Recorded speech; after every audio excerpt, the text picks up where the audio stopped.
You are listening to 48 Hours a Day by Little Bleary Zhao. Novels from Novel Fire. Thanks for listening. Hope you enjoy the story. Chapter 12:01 Coins.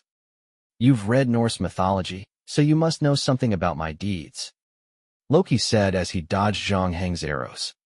I do like to cause trouble everywhere, so when the gods encounter a problem, their first reaction is to wonder if it was me. But after they've ruled out this possibility, they still come to me. Do you know why? Zhang Heng didn't answer. He continued to draw his bow and shot 2 arrows at Loki.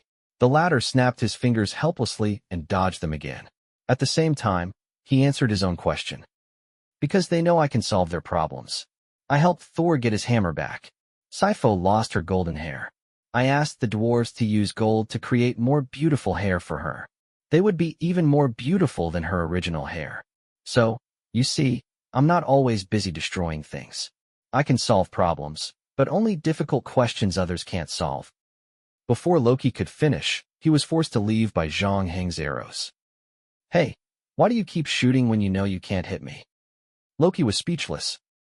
Do you expect me to break my fingers accidentally when I snap them? Zhang Heng finally stopped what he was doing. In just 2 minutes, he had finished shooting 3 quivers. The high-intensity shooting made his arms a little sore, and he needed to rest for a while. But just as Loki said, none of the arrows hit the target. He had simply snapped his fingers and dodged all of them. It looked like he was wasting his energy. It was as if he was doing it purely to disgust Loki. But Zhang Heng was not a boring person. He was actually trying to test Loki. His ability to teleport to save his life was too much of a bug. If Zhang Heng wanted to kill Loki, he had to find a way to break his ability or find its limitations. The 3 arrows Zhang Heng used up weren't completely useless. The good news was that Zhang Heng had already calculated that Loki's maximum teleportation distance was around 20 meters based on his constantly changing position. This wasn't too much of an exaggerated distance, and it would be difficult to lose him if he was in an open space. The bad news was that there didn't seem to be a limit to how many times Loki could use this ability. This meant that he could snap his fingers all the time and even do some Dan Brown exercises here if he wanted to. Other than that, Zhang Heng still had not figured out whether Loki's teleportation ability was something he possessed or was he actually relying on some game item.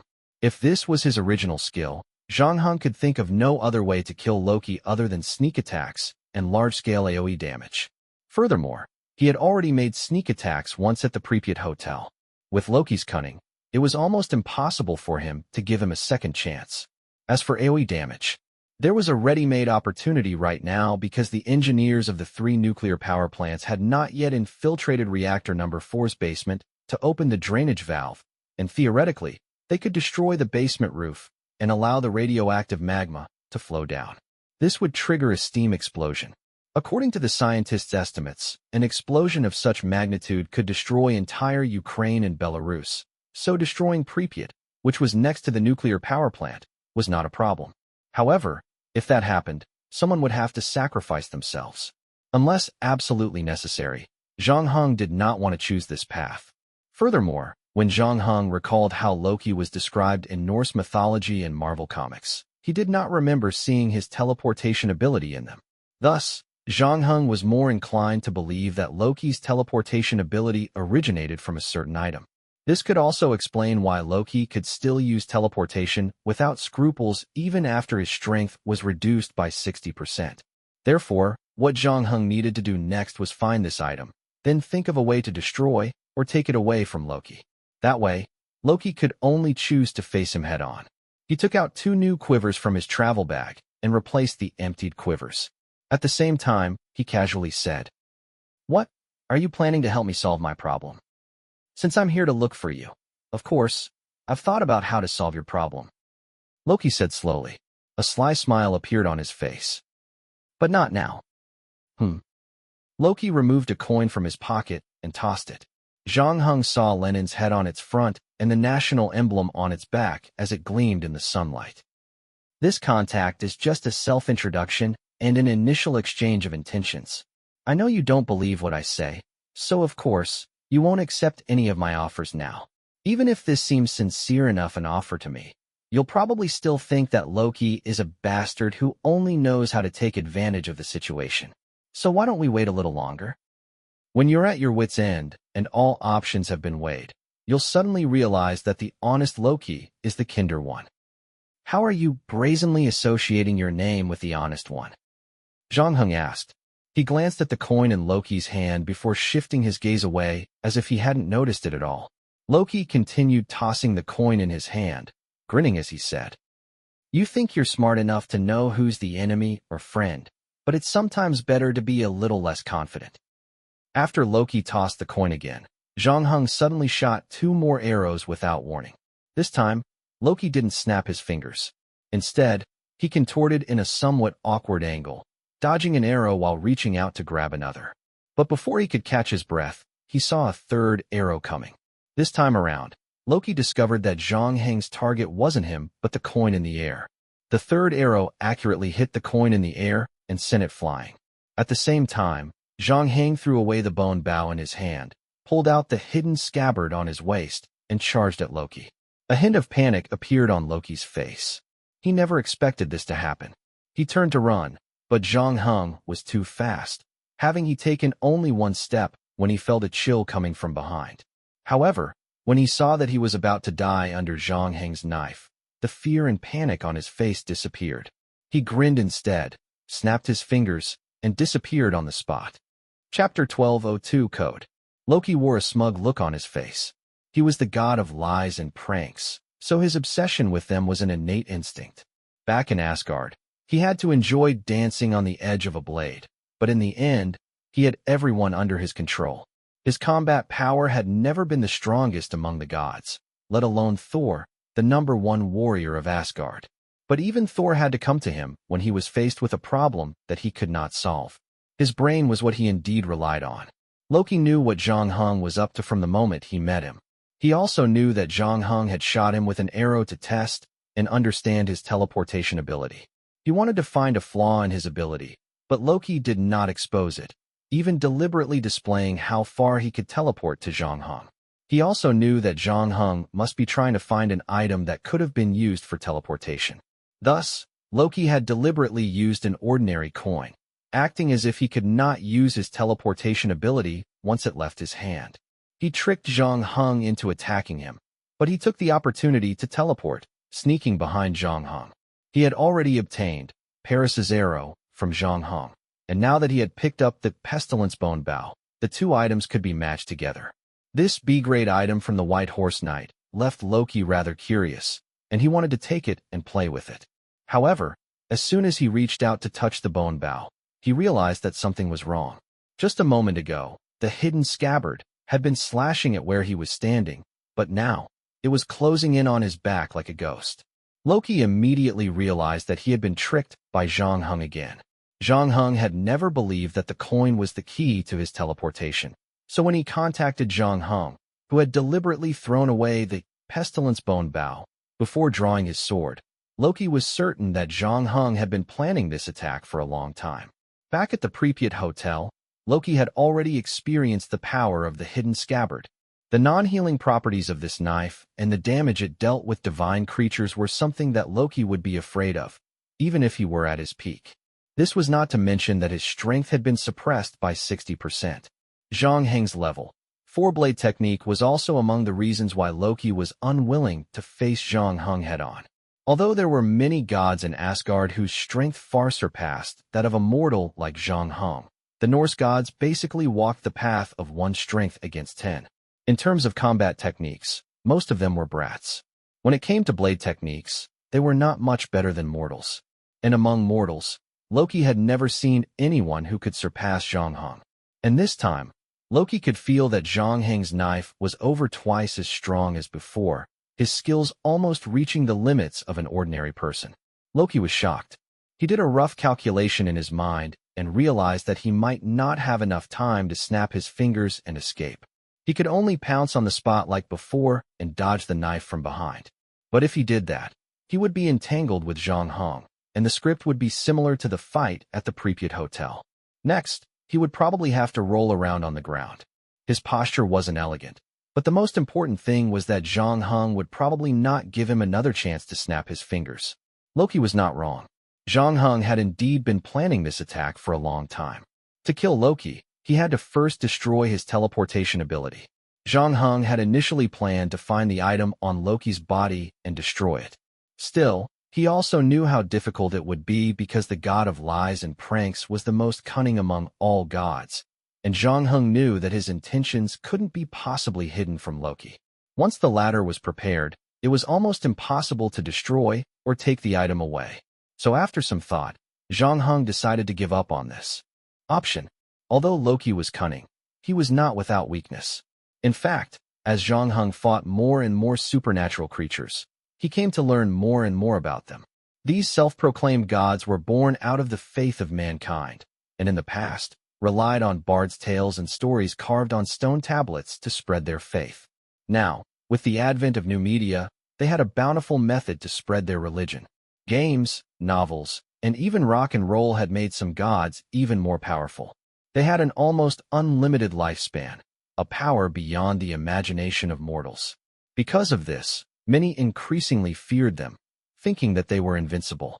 However, in Zhang Heng's eyes, these gods were no different from the high-level NPC in a game. Their power was strong, but they had lost their most precious thing, freedom. The stories and deeds they relied on to spread were like shackles that bound them tightly. They were like computer programs. No matter how open-minded the game world was, they couldn't betray the lines of code that were hidden behind them.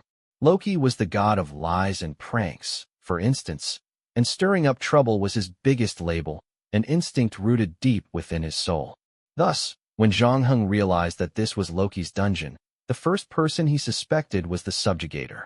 The reason was simply that the subjugator was too close to him.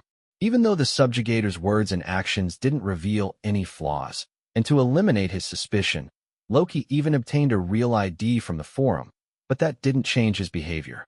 It was something rooted deep in his bones. Was there any benefit in using coins to trick Zhang Heng? Strictly speaking, there was none. Loki had only picked up the pestilence bone bow because Zhang Heng had thrown it away, and he didn't really care about this B-grade item that all players coveted. Picking it up and playing with it was one reason. But the bigger reason was that Loki wanted to see Zhang Heng hopping mad after losing the precious bow and enjoying the pleasure of messing with his opponent. If it were any other sane person, they probably wouldn't have put themselves in danger for such a boring reason. But Loki would do it, and he did it with relish because he was the god of lies and pranks. Thus, he was destined to be unable to dodge Zhang Heng's attack. Furthermore, Zhang Heng had used the new C-rank item he had just obtained, Worldly Scale. This item from the Black Python could greatly increase Zhang Heng's strength in a short period of time, and in theory, directly increase his strength to the limits his body could take. But considering the after effects, Zhang Heng didn't do so. Hidden Scabbard was already sharp enough, and as long as he doubled his strength to slash Loki's body, even more strength would be wasted. Chapter 1203, Stalemate and Bet. Hidden Scabbard had already cut through Loki's jacket. It was about to continue splitting its owner into two when Loki suddenly disappeared again. When he reappeared, he was standing on the roof of a laundry 15 meters away from Zhang Heng. He looked like he was still in shock. Zhang Heng frowned. He clearly saw that this time, Loki did not have the time to snap his fingers, but he still managed to teleport at the critical moment. In other words, his ability to teleport had nothing to do with snapping his fingers. This guy had been putting on an act from the very beginning. Through hints, he had linked the snap of his fingers to his teleportation, even taking a knife from Zhang Heng and had a few of his own fingers cut off. However, his bitter act was finally put to use, saving him from Zhang Heng's knife. And this time, Loki was really scared. His jacket was cut in half and could no longer be worn. Looking at the garment split in the middle, Loki knew that if he had been a little slower, he would have ended up like the jacket, and a look of lingering fear couldn't help but show on his face. TSK, TSK, TSK. It was too dangerous. I really can't be distracted when facing you. Zhang Heng didn't continue to chase after him. Although he only used one slash, he didn't hold back. It was a peak-level slash after merging his mind and body. It consumed a lot of energy, and he also used earthly scales, but fortunately, Zhang Heng had given himself some leeway. He had only doubled his strength, so he was not in a weakened state. However, he needed to take a breather. The most important thing was to find a way to continue dealing with Loki. The previous strike was not completely fruitless either. Other than unraveling Loki's little trick, Zhang Heng had also finally found the secret to Loki's teleportation. The latter's repeated jumps were actually due to a dagger. After Zhang Heng cut open his jacket, the dagger emerged from his waist. The main reason was that its appearance was so familiar that Zhang Heng recognized it at a glance. Escape dagger, also known as Kohler's dagger in the game, was a popular game item. It had once had a relatively high appearance rate in a certain MOBA game, and Zhang Heng had only seen it for the first time at an auction. As a rare escape-type item, it was quite attractive to almost all players. In the end, it sold for 2,050 points. If it weren't for Zhang Heng having too few points on him at the time, he would have wanted it for self-defense. In addition, Zhang Heng remembered that the escape dagger he had seen at the auction had a limit of 3 uses. It wasn't like Loki, who would teleport whenever he had nothing to do. This guy must have done some strange modifications after getting this item. When Loki saw Zhang Heng's gaze fall on his escape dagger, he admitted it openly. "That's right. I used this gadget to dodge your attack. Now that you know, it's a pity that I won't take the risk to get close to you anymore. So what do you plan to do with me next?" Loki looked at Zhang Heng with intrigue, causing the latter to fall into silence. After a moment, Zhang Heng opened his mouth again. "You want to make a deal with me, but why did you change the main mission of this dungeon to killing you? If that's the case, then only one of us will survive, right? What you said makes sense." Loki nodded, his face full of annoyance. "I just couldn't help but feel an itch. Who told you to attack me without saying anything? Not taking revenge is not my style. I forgot about it in a hurry." Zhang Heng didn't believe a certain someone's nonsense. He was facing Loki, not Thor. How could he give up on his original plan simply because of a moment's hot-headedness? However, he didn't think of any way to deal with Loki. The latter had already been plotted against twice by him. As the god of lies and pranks, this was probably the first time in his life, and with Loki's IQ, it was almost impossible to trick him a third time. So Zhang Heng could only pick up the pestilence bone bow that had fallen to the ground and carry it on his back. Loki seemed to have noticed that Zhang Heng no longer had any means to threaten him, so he returned to his usual smiling and relaxed expression and asked, "Are we in a stalemate now? If you're not planning to make a move on me, I think so. You don't have to think of all sorts of ways to trick me into getting close to you. I've learned a lot about you. Don't forget that I planted a little nail next to you. What do you think? She's quite cute, isn't she? It's a pity that you don't have much love left. Otherwise, the two of you might have been able to put on a show together. However, I'm quite surprised that you're willing to do this for her. You're not really going to trade a B-grade item for her life, are you?" Loki jabbed. "Do you really want to stay on the roof and enjoy the freezing wind?" Zhang Heng asked instead of answering. "Of course. Considering the fate of the White Horse Knight and the other poor friends, I suddenly feel that it's not too bad to stay on the roof and enjoy the cold wind. At least I don't have to be afraid. Also, I don't need to risk a move on you. You've been exposed to radiation since the beginning of this dungeon. With the amount of radiation your bodies have absorbed, it's too late for you to leave Pripyat and find a hospital.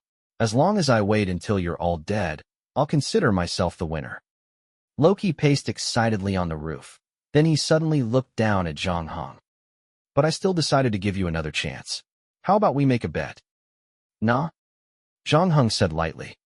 "Don't be so heartless. At least listen to the bet." Loki stopped and put his hands on his waist. "If you win, I'll let you clear this round of dungeon. In addition, you know that my daughter is Hela, the goddess of death. After the god of light, Balder, died, the Asgardian gods sent messengers to find my daughter, begging him to resurrect him. But because I didn't succeed in interfering, you came to me because of this story, right? You want me to go to the goddess of death and talk about Fan's girlfriend. I can agree to that." Loki blinked and said, "No matter what, Hela is my daughter, so she has to give me some face. I can't guarantee that I'll be able to save your little girlfriend, but at least there's a good chance that I might. How about that? It's a good reward, isn't it? What do you want to bet?" Zhang Heng asked after a moment of silence. Chapter 1204 Ambush. "Very simple. Let's bet on how long those 3 can last," Loki said with a smile as he pointed at a building in the distance. Zhang Heng looked in the direction he was pointing at. It was an apartment building, about a dozen stories tall. There were 3 figures on the rooftop, and they seemed to be looking in their direction as well. One of them was holding a telescope in his hand, but due to the distance, he could not see their faces clearly. However, Zhang Heng could guess who those 3 people were. Currently, in Pripyat, other than the militia responsible for disaster relief, only Loki and the players were left. Although Zhang Heng had told the others after taking care of Sok, he told them to stay in the hospital and protect themselves, but it seemed that they did not listen to his advice. There were 3 figures on the rooftop. 2 were men and 1 was a woman. One of them had wrapped himself up tightly, one had trouble with his legs, and the other had an injured arm. All bandaged up, it seemed like he had just finished surgery. Needless to say, the 3 of them were the doctor, Mouse, and Master Kuei. Zhang Heng was also a little helpless. He knew that the 3 of them had good intentions. They were worried that he wouldn't be able to deal with Loki alone, so they rushed over to help. Moreover, they were very cautious and didn't get too close. Instead, they first observed the situation from the neighboring apartment building, as though waiting for an opportunity to strike. This seemed to be the safest method. Unfortunately, their opponent this time was Loki. Zhang Heng could already hear the sound of car engines and tires rubbing against the ground. He didn't know how many military trucks were pulling the militia toward the place. Skrbina's body had already been discovered by the militia that had arrived after they left the Pripyat hotel. This incident had caused an earthquake that was even stronger than the explosion of the reactor. Skrbina was the vice chairman of the Soviet Council of Ministers. He was definitely a big shot. He was sent here to take charge of the disaster relief work. Just as the disaster situation was gradually under control, the vice chairman accidentally died in his hotel room. Moreover, he was assassinated, clear from the wounds on his body or the thugs who attacked the militia in the hotel after that.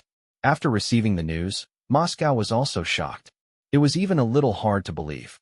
The relationship between the Soviet Union and the United States had once been tense, but after Gorbachev came to power, there were already some signs of warming up. However, with the death of Skrbina, all kinds of suspicions and conspiracy theories quickly returned, and the political impact of this matter was likely to be beyond everyone's imagination. Gorbachev could already foresee that some people would use the death of Skrbina to make a big deal out of it.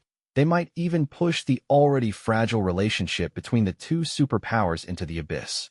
Thus, the most important thing was to catch the murderer first and figure out what was going on as soon as possible. This was also the latest order given by Moscow to Pripyat. So, this time, the Ministry of Internal Affairs dispatched about 700 militiamen, with every single one fully armed. In addition, because Zhang Heng had left a deep impression on them during the previous battle, Beldorf had also borrowed several armored vehicles from Kiev. Now, these armored vehicles had also arrived and surrounded the residential building with the convoy, as if they weren't just fighting 3 people, but an entire army. By the time the doctor, Master Kuei, and the others realized that something was wrong, it was already too late. Although there was still some time before the convoy arrived, every street and road that could be used for escape was blocked by the Internal Affairs Department, prompting Beldorf to give his men a death order. They could not let any of their targets go tonight. Your companions don't look too good. Loki had just seen a few military trucks passing by on the street. In order not to be discovered, he lowered his head and waited for the vehicles to leave before he spoke with Schadenfreude. Although you don't know each other before this dungeon, you're brothers who survived the nuclear explosion together. So, shall we make a bet? Let's see who can guess the time more accurately. If you win, I'll let you clear the dungeon and solve your girlfriend's problem. If I win, however... Loki rolled his eyes. Smiling, he said, I won't ask you to do anything too difficult. You just have to share a pot of boiled mutton with me. Zhang Heng knew that things were not as simple. The reward Loki was offering was not proportional to the price he had to pay. Zhang Heng had not met many people who could take advantage of Loki. This guy was obviously plotting something, and most importantly, Zhang Heng knew that it would be difficult for him to win the bet, because Loki had obviously leaked the location of the doctor and the others to the Internal Affairs Department. He should have been planning this since he first killed Shelbina, and since Loki could call people over, of course, there were ways to get the militia to leave. Thus Zhang Heng could not guess the time at all. But regardless of whether Master Kuei, Mouse, and the others were dead or alive, Zhang Heng wouldn't be able to outlast Loki. If he didn't crack the latter's teleportation ability, the current situation would be a dead end for Zhang Heng. Loki wasn't in a hurry at all. He simply sat down on the roof of the laundry shop, crossed his legs, and looked at the scenery while waiting for Zhang Heng to make a decision. He saw a falcon hovering above his head, seemingly looking for rats to satisfy its hunger, prompting Loki to wave his hand to let the falcon fly down. The falcon's body froze. It flapped its wings and flew down from the sky. Finally, it landed on Loki's arm. It didn't look like a bird of prey at all. It was as obedient as Loki's pet parrot, but its eyes were still searching for the rat on the ground. "Do you always think about eating?" Loki scolded with a smile. "Unfortunately, all the rats in the city are contaminated. If you eat them, you'll soon go crazy." The falcon didn't understand at all. It was still thinking about what to eat, so Loki said to Zhang Heng, "Can you help me throw some of the biscuits I baked up? I want to feed this bird." Zhang Heng glanced at Loki and the falcon on his arm. Without saying anything, he turned to get the biscuits. "Remember to throw them away. I'm afraid you might suddenly plot against me," Loki said cheerfully. Zhang Heng poured the plate of biscuits into a bag and threw it to Loki, who in turn didn't actually take it. He watched the biscuits fall to his feet and waited for half a minute before bending down to pick them up. When he looked up, he saw Zhang Heng raise the pestilence bone bow in his hand and pointed it at him coldly. Again, Loki couldn't help but roll his eyes and laugh. "Are you sure you won't be annoyed? Or are you going to shoot my bird to vent your anger because you can't hit me?" Chapter 12:05 Unforeseen Circumstances. As soon as Loki finished speaking, the falcon that had been standing on his arm suddenly spread its wings and flew up again. Loki was a little surprised. Not only was he good at shape-shifting, but he was also an excellent magician. A bird of prey like the falcon naturally wouldn't just fall on someone's arm. He had taken the bird down from the sky with magic, and although not very profound, it was more than enough to deal with such a brainless beast. The falcon probably didn't know why, but it suddenly saw that Loki was particularly amiable, so it couldn't help but fall into Loki's hand. It withdrew its sharp claws and hard beak, becoming as docile as a pet. But it was this completely tamed bird that was now out of Loki's control. Before Loki could figure out what was going on, Zhang Heng's arrow arrived. The first arrow was aimed at Loki's chest, but the latter grabbed it. At the same time, when Loki saw Zhang Heng's second arrow, he didn't hesitate to attack, having little choice but to use his teleportation ability again. But the next moment, Loki realized that he was still standing there. He hadn't moved an inch. The next arrow was already at his neck. At the critical moment, Loki instinctively used his right hand to block. His palm was pierced by the flying arrow. The pain in his hand was secondary. What really frightened Loki was the fact that the escape dagger at his waist was missing. Then, as if thinking of something, Loki looked up at the falcon above his head only to see himself lose his life-saving tool from the falcon's mouth. Loki realized he had been tricked, even though he still hadn't figured out who had tricked him. After all, Zhang Heng's long plan hadn't hit him, so it seemed like there was nothing he could do about it. The remaining 3 players were trapped in the distant apartment building. They were the only ones who had a motive to kill him in this dungeon. After being eliminated, Loki couldn't find anyone else to suspect. In his panic, he even thought of the little boy playing chess in his room. However, Loki knew that there was no need to go through so much trouble if the latter really wanted to deal with him. He was already in the other party's territory. Moreover, the item, escape dagger, was also made by the other party. In fact, there wasn't much point in guessing whose falcon it was anymore. The most important thing now was to get the escape dagger back. Otherwise, he would be shot like a hedgehog by Zhang Heng. So, while enduring the pain, Loki crouched down to dodge Zhang Heng's arrow rain and used a more powerful spell. The falcon, which was spreading its wings, felt its body stiffen again. This time, the stiffness didn't disappear immediately, but it became more and more intense. Soon, it realized that it couldn't even flap its wings. It could only fall from the sky with the escape dagger in its mouth. Loki was delighted. He wanted to reach out to retrieve his escape dagger, but seeing that his uninjured left hand was about to grab the dagger again, he had no choice but to unsheath it halfway. Because the hidden sheath had already followed closely behind and slashed towards it. Zhang Heng came very quickly. After Loki lay down, he had already put away the pestilence bone bow. and stepped on the trash can to climb to the top of the laundry room.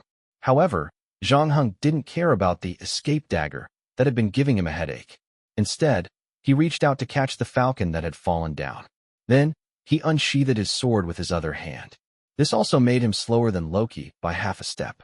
However, after a simple calculation, Loki sadly realized that although he could grab the escape dagger first, he did not have time to activate it, and his left hand would be cut off by Zhang Heng's sword.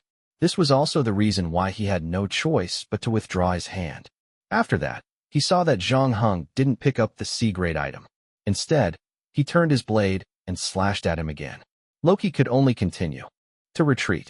He reached out and used magic to condense the air in front of him, forming an air wall to block the menacing Zhang Heng. As for himself, he was already thinking about how to take the opportunity to retrieve the item he had thrown away. Unfortunately, the air wall didn't even last 3 seconds in front of Hidden Scabbard. This also caused Loki's plan to be foiled before it could be carried out. The god of lies and pranks had no choice but to think of another way. Only at that moment did the battle between Zhang Heng and Loki truly begin. Previously, Loki relied on his CD-free jumping knife and the number of times he had used it to run around. He hadn't fought Zhang Heng head-on at all. Now that he had lost his teleportation ability, Loki could only use his own strength to deal with Zhang Heng. A name might lie, but a clergy wouldn't. As the god of lies and pranks, Loki's fighting style was indeed the same as his. He rarely fought Zhang Heng head-on, employing all sorts of strange tricks to harass and fight instead. In addition, he was trying to find a way to retrieve his escape dagger. This was the thing that truly made Loki feel at ease. Therefore, although he kept retreating, he had already made a detour unconsciously and was ready to quietly return to the place where the escape dagger fell.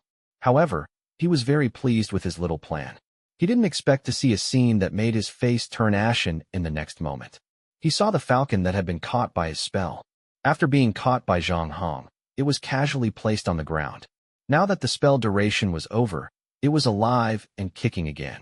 He used his claws to grab the escape dagger again. Then, with a flap of his wings, he flew up into the sky. From the looks of it, it was preparing to fly away. Seeing this, Loki became anxious and wanted to use the same trick to make the bird fall again. However, Zhang Heng didn't give him a chance, and his attacks became even more fierce. As a result, Loki could no longer pull out his hands. Right now, he was already having a hard time dealing with Zhang Heng's hidden scabbard. He had no time to deal with the falcon and could only watch it fly away. Loki knew that he would never be able to get his dagger back. What was worse was that he would not be able to block Zhang Heng's attacks. No matter how many tricks he used, he would eventually run out of them, not to mention Zhang Heng's combat skills. Loki's moves would not work after he used them once. He had to rack his brains to come up with new tricks in order to buy himself some time to struggle. At this critical moment, Loki could only use his verbal skills again, shouting, "Stop, stop, stop! We're not going to bet this time. Let's just make a deal. Don't you have a few companions? They're about to be killed by the militia, and I can make them stop. I can also make you clear the level directly, as long as you're willing to stop attacking me." Chapter 1206, The Death of Loki. Zhang Heng heard Loki's suggestion, but his hands didn't stop moving. Instead, each slash was faster than the last. Rather than hoping that the god of lies and pranks would keep his promise, it was better to kill Loki on the spot and complete the main mission. This was the safest way to clear the dungeon. As for the doctor and mouse, Zhang Heng wasn't too worried. Even though the militia had surrounded the building they were in and were attacking it from above.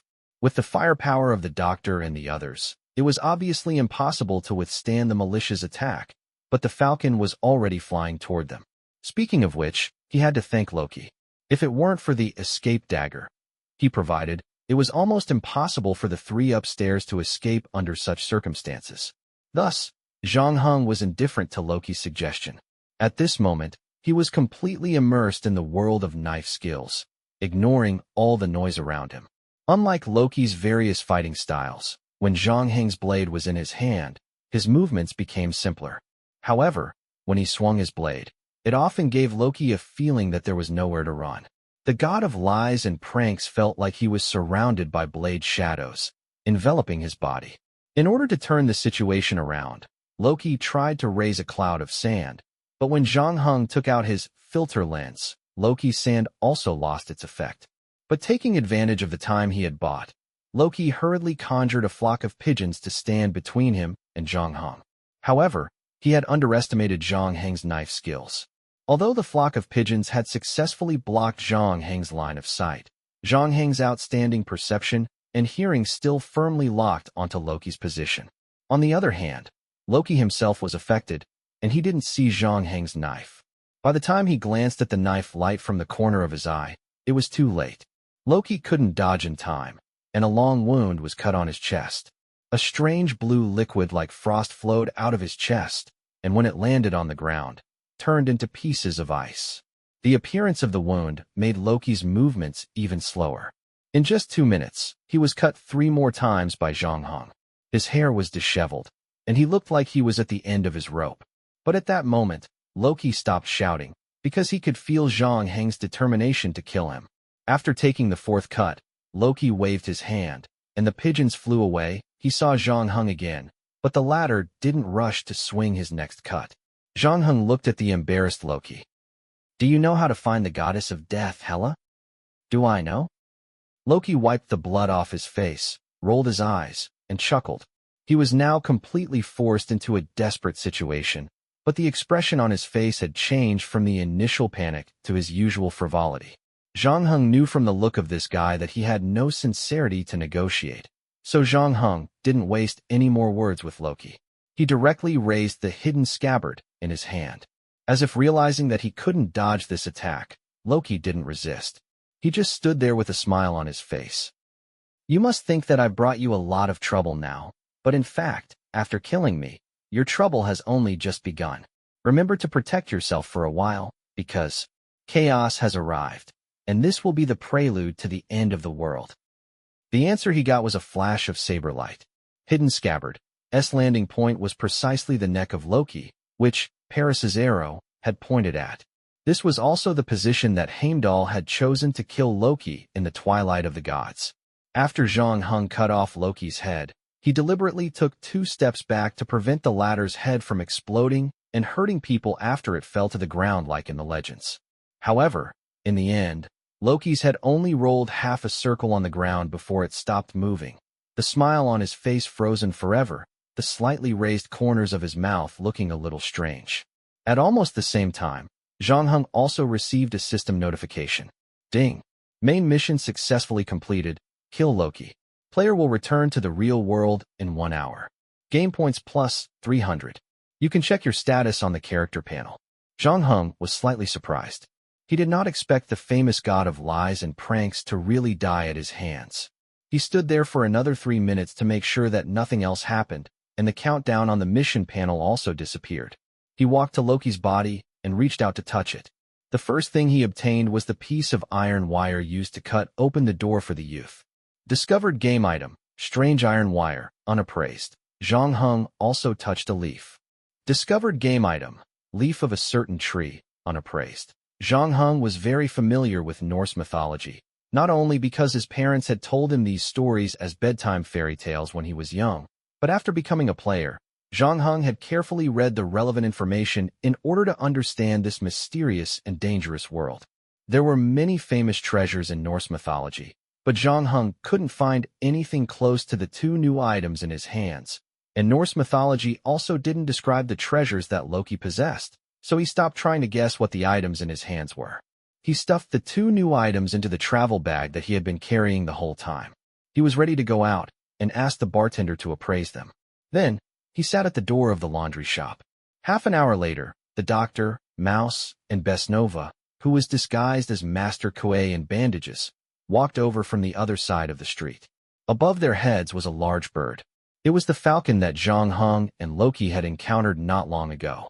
This time, it landed on the ground before it began to change and expand. The feathers on its body began to rustle and fall. Instead of being blown away by the wind, they miraculously gathered together and eventually turned into a feather cloak the size of a palm. The body of the falcon turned into a woman. It was none other than Master Koei, who had run off to God knows where. She reached out her hand, and the feather cloak flew into her body. Zhang Hing threw his coat to Master Kuei, who stood up from the ground. At the same time, a thoughtful look flashed across his eyes. Are you Freya's agent? Freya was the goddess of love and beauty in Norse mythology. She was also in charge of war and magic. Her beauty had captivated many gods. Even giants and monsters wanted her. One of the rewards that the craftsman asked for in the story of repairing the city for the gods was Freya. Later, when Loki's hammer was stolen, the monster lord who stole the hammer also named Freya as his wife. In these two stories, she had a feud with Loki. Chapter 12:07 The Feathered Cloak and the Frost Giant's Son. Zhang Heng could tell that Master Kuei was related to Freya because of her feathered cloak.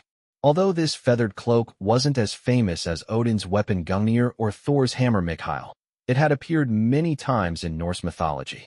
As long as one wore this cloak, they could transform into a falcon, not to mention it was a disguise that even the gods could not see through. Now, it seemed that Freya had turned this item into a supernatural one and given it to her agent.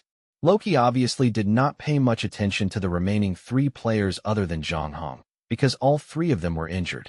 Other than the doctor, who could barely move, one of Mouse's legs was so swollen that he could barely walk.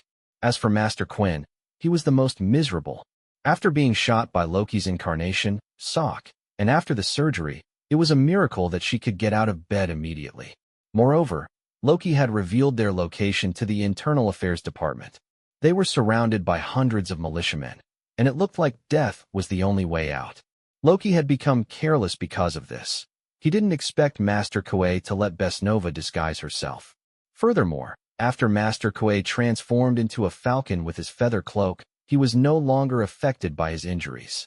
She watched the battle between Zhang Heng and Loki from the sky and realized that she had first to destroy his teleportation ability if she wanted to kill Loki. Besides that, Master Kuei also hinted to Zhang Heng about his flight path, asking him to join her. However, the two of them never found an opportunity to do so because Loki's teleportation ability was too buggy. Not only was there no limit to the number of times he could teleport, but he also didn't even need to snap his fingers. In other words, as long as he couldn't subdue Loki in an instant, Loki could use teleportation to escape immediately. Just as Master Kuei was worrying about what to do, she didn't expect Loki to be so bored that he wanted to play with the birds. With a wave of the hand, he summoned Master Kuei's falcon form from the sky. However, the magic he used wasn't very powerful. It wasn't a problem for him to control a bird of prey that didn't have much intelligence, but it didn't have much of an impact on Master Kuei's mental state. Instead, Master Kuei's trick fell on Loki's arm. Zhang Heng, who was downstairs, also understood. He suddenly took out his pestilence bone bow and pointed it at Loki. Loki's attention was attracted by Zhang Heng's action, and Kuei took the opportunity to steal the escape dagger from Loki's waist with his mouth. Then, under cover of Zhang Heng, he spread his wings and flew away, forcing Loki to choose a frontal battle with him. And in the end, Zhang Heng cut off his head. That was the general summary of the previous battle. Unfortunately, Freya isn't here. She has always wanted to see this. Grandpa Kuei walked to Loki's corpse, squatted down, and looked at Loki's lifeless eyes. Mouse noticed the obvious drop in temperature around him and asked curiously, "Can gods be killed? And isn't Loki the god of fire? Why is his blood blue?" "Because even though he's Odin's foster brother, he's the son of frost giant Fabuti and Laufey," Master Kuei said. "So in terms of bloodline, this guy is indeed a frost giant." On the other hand, Zhang Heng did not join in the discussion. He was thinking about what Loki had said before he died.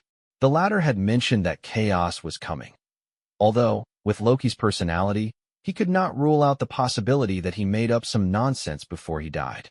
However, Zhang Heng was more inclined to believe that it was true. He just did not know what Loki meant by chaos. Also, Loki seemed to know a lot about his background. His words about the apocalypse did not seem to be made up. However, at that time, the two were fighting, and in order to not let Loki's words affect him, Zhang Heng did not believe or doubt him. Instead, he chose to put Loki's words aside and focused on the battle first. But now that the battle was over, Zhang Heng began to think about these things again. He only looked up when he saw the doctor standing in front of him. The doctor looked a little conflicted, but he still handed the escape dagger to Zhang Heng. This item should belong to you. You defeated Loki. Without you, we wouldn't have been able to complete the mission. We also gained a lot of points from the previous incarnations.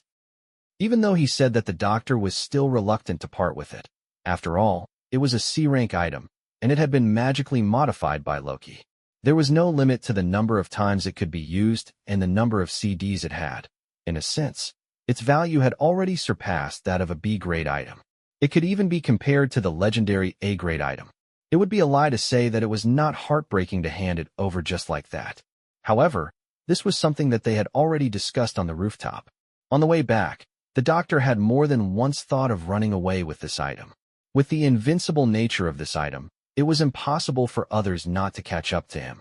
After the remaining 20 minutes passed, they would return to the real world, and the doctor would be able to keep the dagger for himself. It would be a lie to say that they were not tempted, but the doctor knew that Zhang Heng could have prevented Master Kuei from bringing the dagger to them.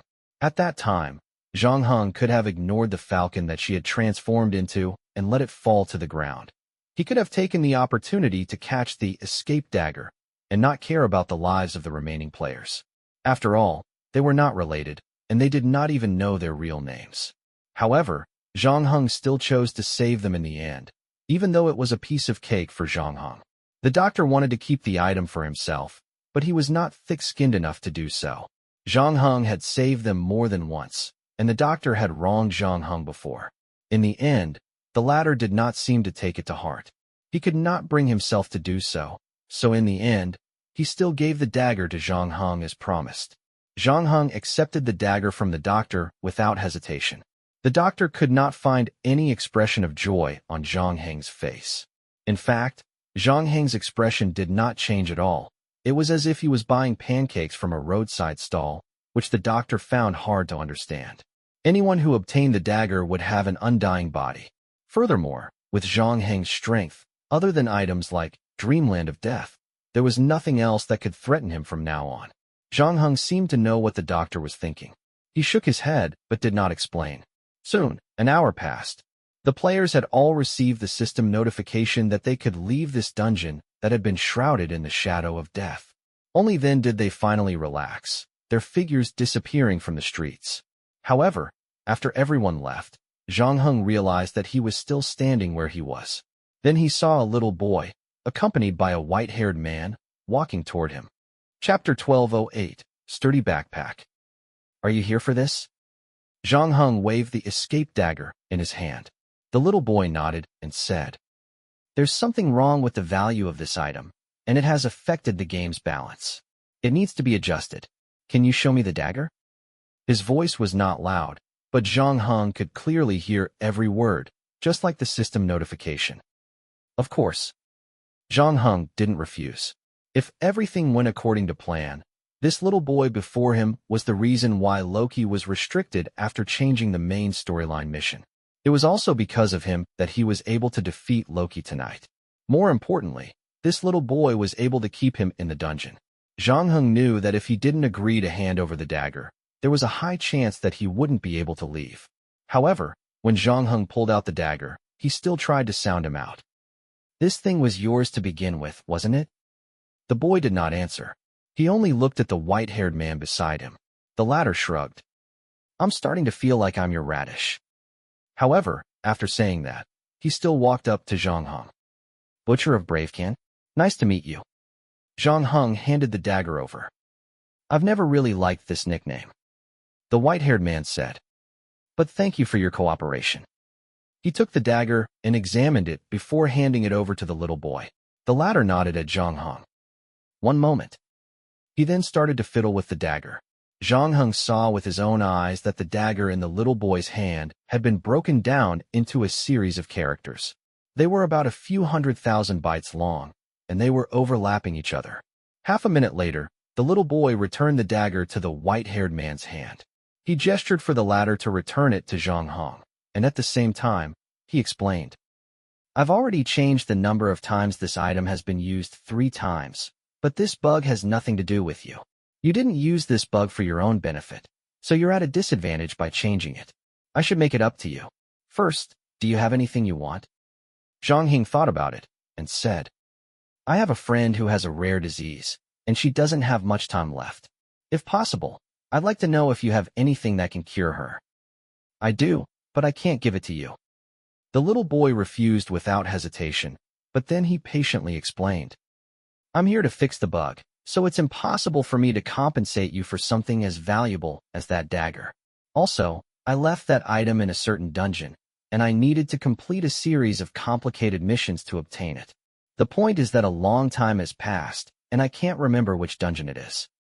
He saw Zhang Heng, and the white-haired man beside him turned to look at him, and he frowned. Why? Do you know how many dungeons I manage? How can I remember everything? I wouldn't have set up a game organizing committee otherwise. No matter what, you shouldn't throw such important things around.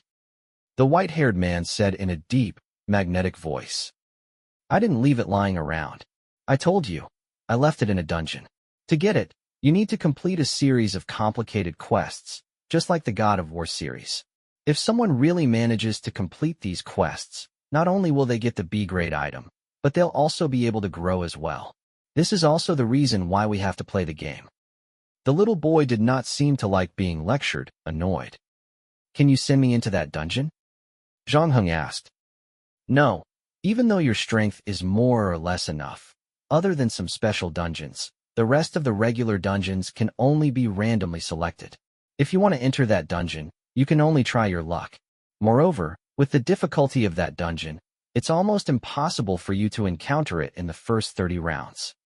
I can't wait that long. Looks like I'll have to think of another way. Zhang Heng said. The little boy opened his mouth, but he swallowed what he was about to say in the end. He said, You can change your compensation plan. I can't think of anything else that I want. Zhang Heng said, Then let's just forget about it. Send me out of this dungeon. I've already gained enough this time. He wasn't being polite. In addition, Zhang Heng had already obtained 4 game items from this escape dagger dungeon. Adding on the 800+ game points, it could be said he had a bumper harvest. However, the little boy insisted. No, we can't just forget about it. The ones who don't compensate for the bugs are the ones who don't pay. What you just said should be engraved on the stone tablet and become the law. The white-haired man looked like he couldn't agree more. Then keep it for now. Zhang Heng said. I'll come to you when I think of what I want. That's the only way. The little boy looked a little helpless. You can contact me through the prize you won in the first round of the proxy war. That PS4 Pro? Zhang Heng raised his eyebrows. How do I contact you? Add your PSN account? You'll find it. This is also part of the game. This time, the little boy did not give a definite answer to a certain person. He only said vaguely, All right, then I'll see you later. Zhang Heng said. In the next moment, the familiar system notification finally rang in his ear again. You have reached the return deadline. Mission completion confirmed. Invisible Killer cleared the dungeon. Round 10 of the game has ended. You are about to return to the real world. Congratulations, you have cleared 10 consecutive rounds of the game. It has been detected that you have been in single-player mode all this time. Reward: 1 sturdy backpack, authenticated. Before Zhang Heng left the dungeon, he used the last bit of time to glance at the attributes of the sturdy backpack. Name: Sturdy Backpack. Rarity: F. Function: It's just an ordinary backpack. Please don't be fooled by its name. It's not too sturdy. This thing looked just like its function described. It was a completely ordinary backpack, but Zhang Heng knew its value and wasn't fooled by its F grade. This was because it was a rare storage item. As everyone knew, due to the game's mechanism, players were unable to bring non-item items into and out of the dungeon. There was no such thing as an unscientific portable space that could be found everywhere in the game. Therefore, they could only carry all the items themselves. The smaller items could be kept in their pockets, but the larger items could only be carried in their hands. This restricted the ability to bring all the items into the dungeon without restrictions. Normal players could carry the items, but the guild leaders and vice-guild leaders of large guilds could only carry as many as they could carry. This sturdy backpack solved this problem to a certain extent. At the very least, it provided Zhang Heng with something that could fit a portion of the items inside.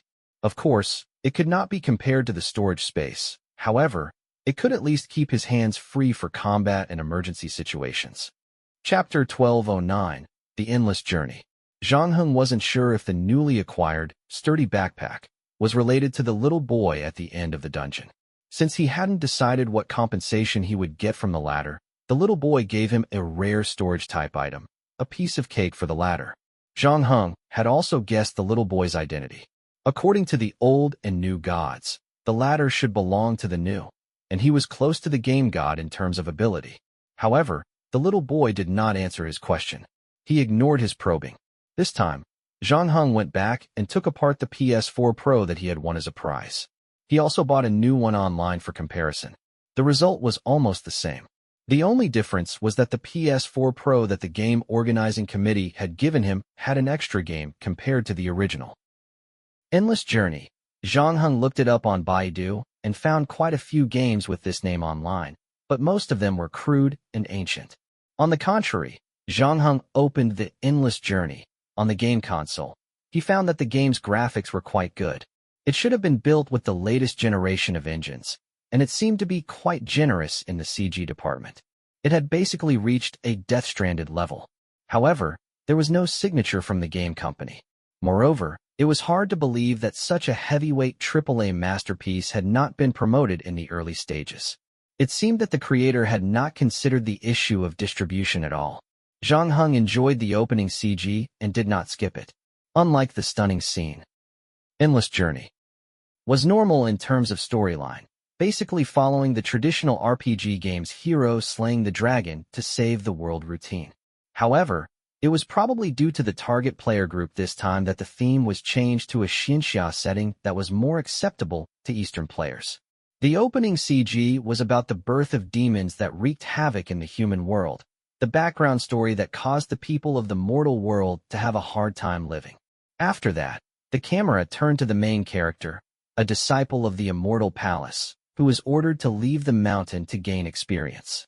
After that, Zhang Heng realized that he could manipulate characters, talk to NPCs, accept quests, and level up by killing monsters. Coincidentally, he was also waiting for the appraisal results of the 4 items in this dungeon. Before that, he had nothing to do, so he decided to stay in his dorm and play an Endless Journey. The result was different from what Zhang Heng had imagined. This game was not as difficult as he had imagined. No matter how he looked at it, it was no different from a regular game. The experience and rewards from killing monsters were also quite generous, a bit like Diablo 3 in terms of gameplay.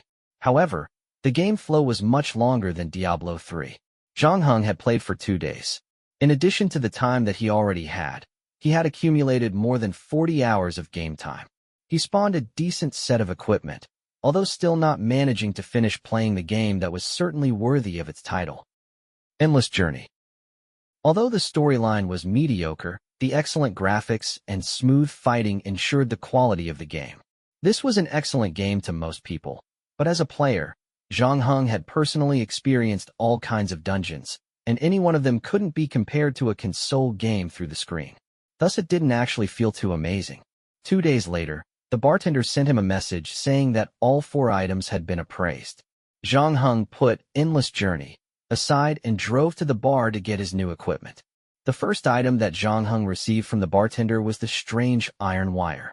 Pet wire. Rarity. D. Function. What can it do? This depended on its mood. Basically, you needed to raise your pet iron wire like a pet, feed it iron regularly, take it out for a walk, and even play music for it? Although no one knows how useful this is. As the relationship between you improves, you can communicate with it and have it do all sorts of things for you.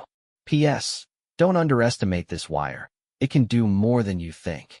After reading the introduction of Pet Wire, Zhang Heng was stunned. Compared to the other items on him, this wire was far from powerful, but it was definitely the most magical item. As a wire, it was actually a small life form, and it had to be raised like a pet. When Loki held it in his hand, it looked particularly lively, completely ignoring the fact that it was only a wire. However, the description of its function was relatively vague. Zhang Heng only knew that he could use this wire to unlock the lock, just like Loki. As for the other functions, it could only be cultivated. Zhang Heng held the pet wire in his hand. He could feel that the latter wasn't in a very good mood. It lowered its head and looked like it was in love with anyone. Zhang Heng guessed that it had been in the Tuli tree's wooden box for too long and was a little bored, so he asked the bartender beside him, "Do you have any unwanted metal tools here?" The bartender thought about it and took out an iron bucket with ice cubes. "It's yours." Zhang Heng took the iron bucket. He did not know how to feed the pet wire in his hand, so he first threw the iron wire in and then looked at the next item. Name: Explorer's Lamp. Quality: C. Function: a kerosene lamp that will never go out. It is a piece of top-tier equipment that explorers yearn for. Not only can it provide you with a source of light, whether on land or underwater, but it can also control the temperature around you. By borrowing the brightness of the explorer's lamp, you can adjust the ambient temperature within the range of the light. This was the kerosene lamp that Zhang Heng had found in Sok's hut. Compared to the somewhat baffling pet wire, its function and positioning were apparent. Just like its description, this lamp was specially made for explorers. The inextinguishable feature was not too bad. Nowadays, many flashlights could also approach this effect. The real power was the temperature adjustment function later on. In other words, even if you only wore a tank top and shorts, you could still try to challenge Mount Everest with this lamp. You could definitely carry the lamp with you. However, there were pros and cons because it would never go out. The lamp could only be dimmed through the knob on the base, but it could not be completely switched off. In other words, the person carrying it would be very eye-catching. However, the sturdy backpack that Zhang Heng had just obtained could be put to good use. When not in use, he could just put the light into this sturdy backpack. Naturally, it could block the light and cause unnecessary trouble. Chapter 12:10, Invisible Killer End. After looking through the first two items, Zhang Heng shifted his gaze to the third item. This was also the item he was most familiar with. He had already seen its rough attributes at the auction, furthermore, bought and used it more than once in the game. Name: Escape Dagger. Rarity: C. Effect: teleport to a designated location within a 20-meter radius. Remaining usage: 3. Cooldown: 60 seconds. Wear the dagger and lock onto the target location. Focus and activate. This was the jumping dagger that Zhang Heng was familiar with. He had previously displayed this C-grade item at the auction. In the end, it was sold for more than 2,000 points. In exchange, it was quite expensive for only a 3-time usage item. However, even though Ding Si only commented that there was a slight premium in trade, when it came to using it, no one felt that the price was not worth it. In the game, the jumping knife was usually used as a tool to quickly cut into the battlefield, and once it was attacked, the jumping knife could not be used. However, as a tool with supernatural powers, Escape Dagger did not have such a restriction.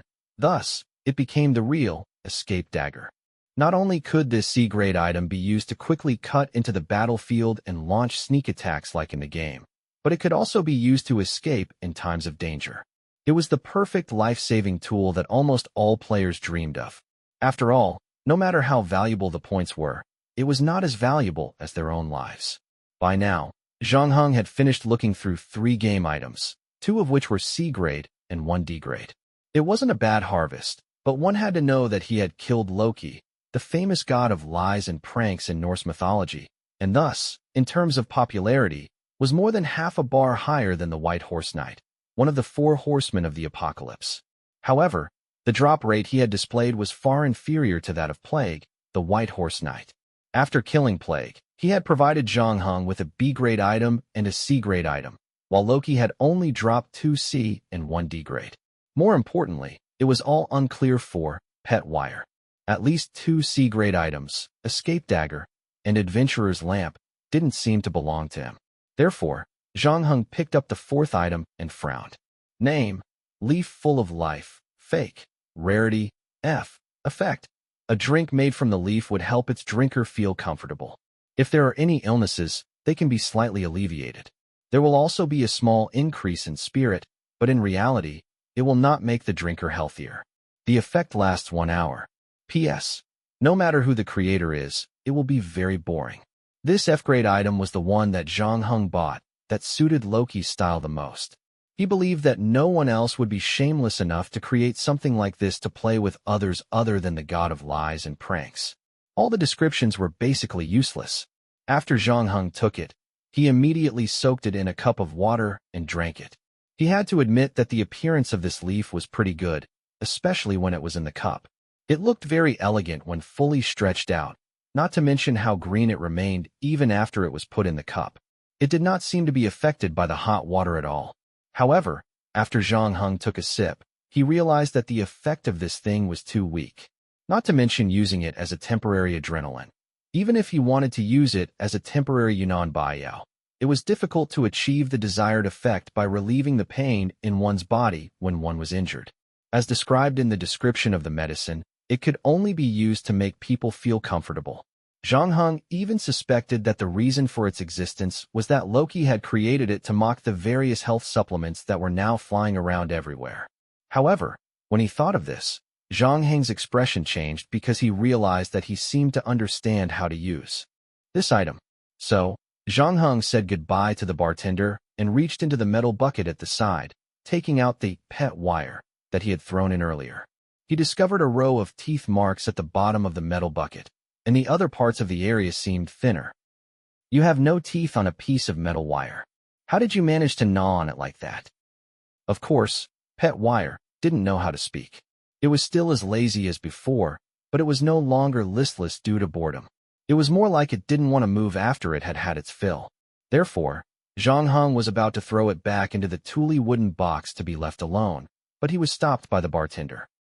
I'm unfamiliar with its habits, but I can sense that it doesn't like to be locked in a confined space.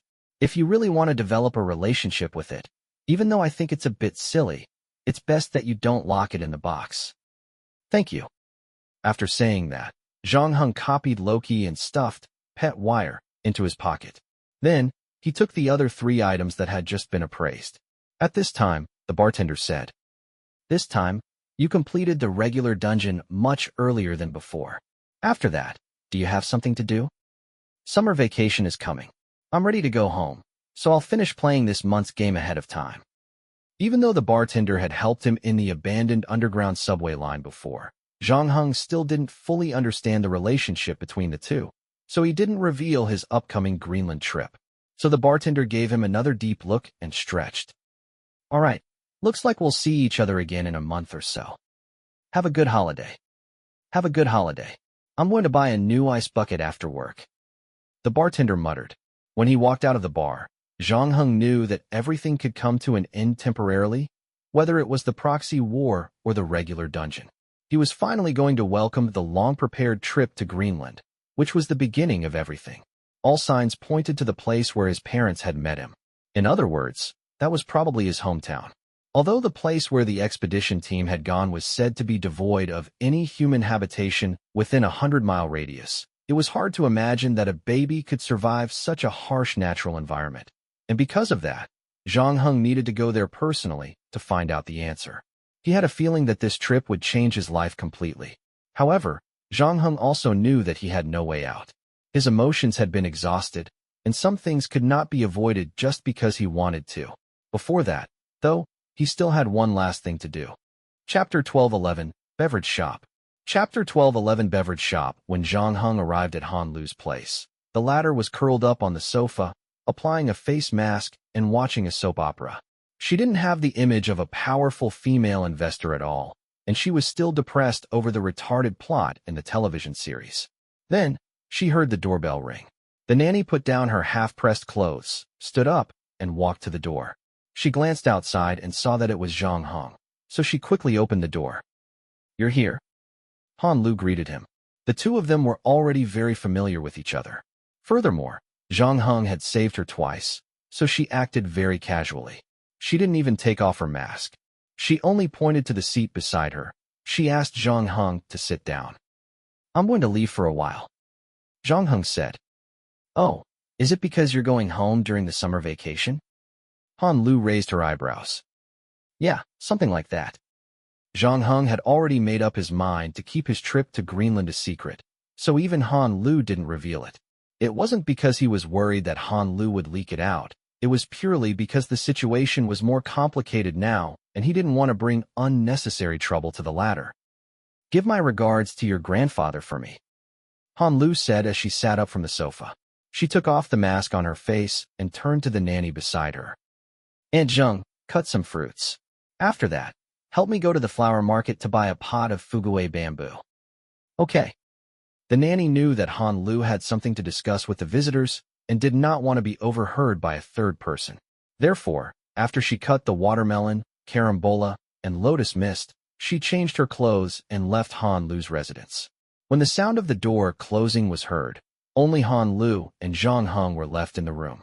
Han Lu reached out and picked up a piece of watermelon with a wooden fork. She put it into her mouth and said, "Tell me, you can't have come to me just to tell me that you're going home, right? You can just call me for such a thing." "Yes, the investment matter that you told me about earlier is getting closer," Zhang Heng said. "Our original plan was to make an article about science and technology. This way, it would be convenient to use sophisticated and high-end theories as packaging and disguises to attract more investment." Hum. Han Lu leaned back and placed her slender legs on the coffee table at the same time. "I went back to take a look at the props in my hands. In the end, there was only one USB drive that barely met this requirement. Its function is to make the IP of that computer untraceable when it is plugged into the computer." "Is the network safe?" Han Lu thought for a moment. This market has been hot for some time. Although it's not a hot topic, the demand has been there for a long time. However, if it's only to ensure that the IP cannot be traced, the imagination space is still too small. Also, can your USB stick only ensure that the IP of a computer is untraceable? Yes. In that case, it's hard to tell a long story. Even if you can raise money, it won't be too much. The most important thing is that it's not easy to account for the publicity and operating expenses. After all, ordinary people can't use this thing, and the investors won't accept it if the marketing costs are too high. Han Lu frowned. "What about this?" Zhang Heng took out a wooden box from his bag. He opened the box, and inside was a leaf. "This thing, does it have any technological content?" If it were any other entrepreneur, Han Lu would have probably told them to scram by now. However, since it was Zhang Heng who took it out, she still took a closer look. In the end, other than finding the leaf pretty, she didn't find anything special about it. "Let me show you directly," Zhang Heng said. "Have you been feeling unwell lately?" "I have a regular physical examination every year. My latest physical index is normal, but I haven't been resting very regularly these past few days. I'm probably a little angry." Han Lu shrugged. Zhang Heng didn't say anything. He just placed the leaf into the cup that Han Lu drank from. After soaking it for a while, he gestured for Han Lu to drink the water in the cup. The latter didn't suspect anything and picked up the cup according to Zhang Heng's instructions. Unlike what Han Lu had imagined, the taste of the water in the cup didn't change much. However, after drinking it, she didn't know if it was a psychological effect, but she did feel a little better. Her breathing did not seem to be as hot as before. "What kind of panacea is this?" Han Lu asked in surprise. "It's not a panacea," Zhang Heng said. "There won't be any changes in your body. The symptoms of burning won't be alleviated. Strictly speaking, it's just that you feel a little better, but the feeling will continue to fade until it completely disappears after an hour." Han Lu didn't feel disappointed when she heard that.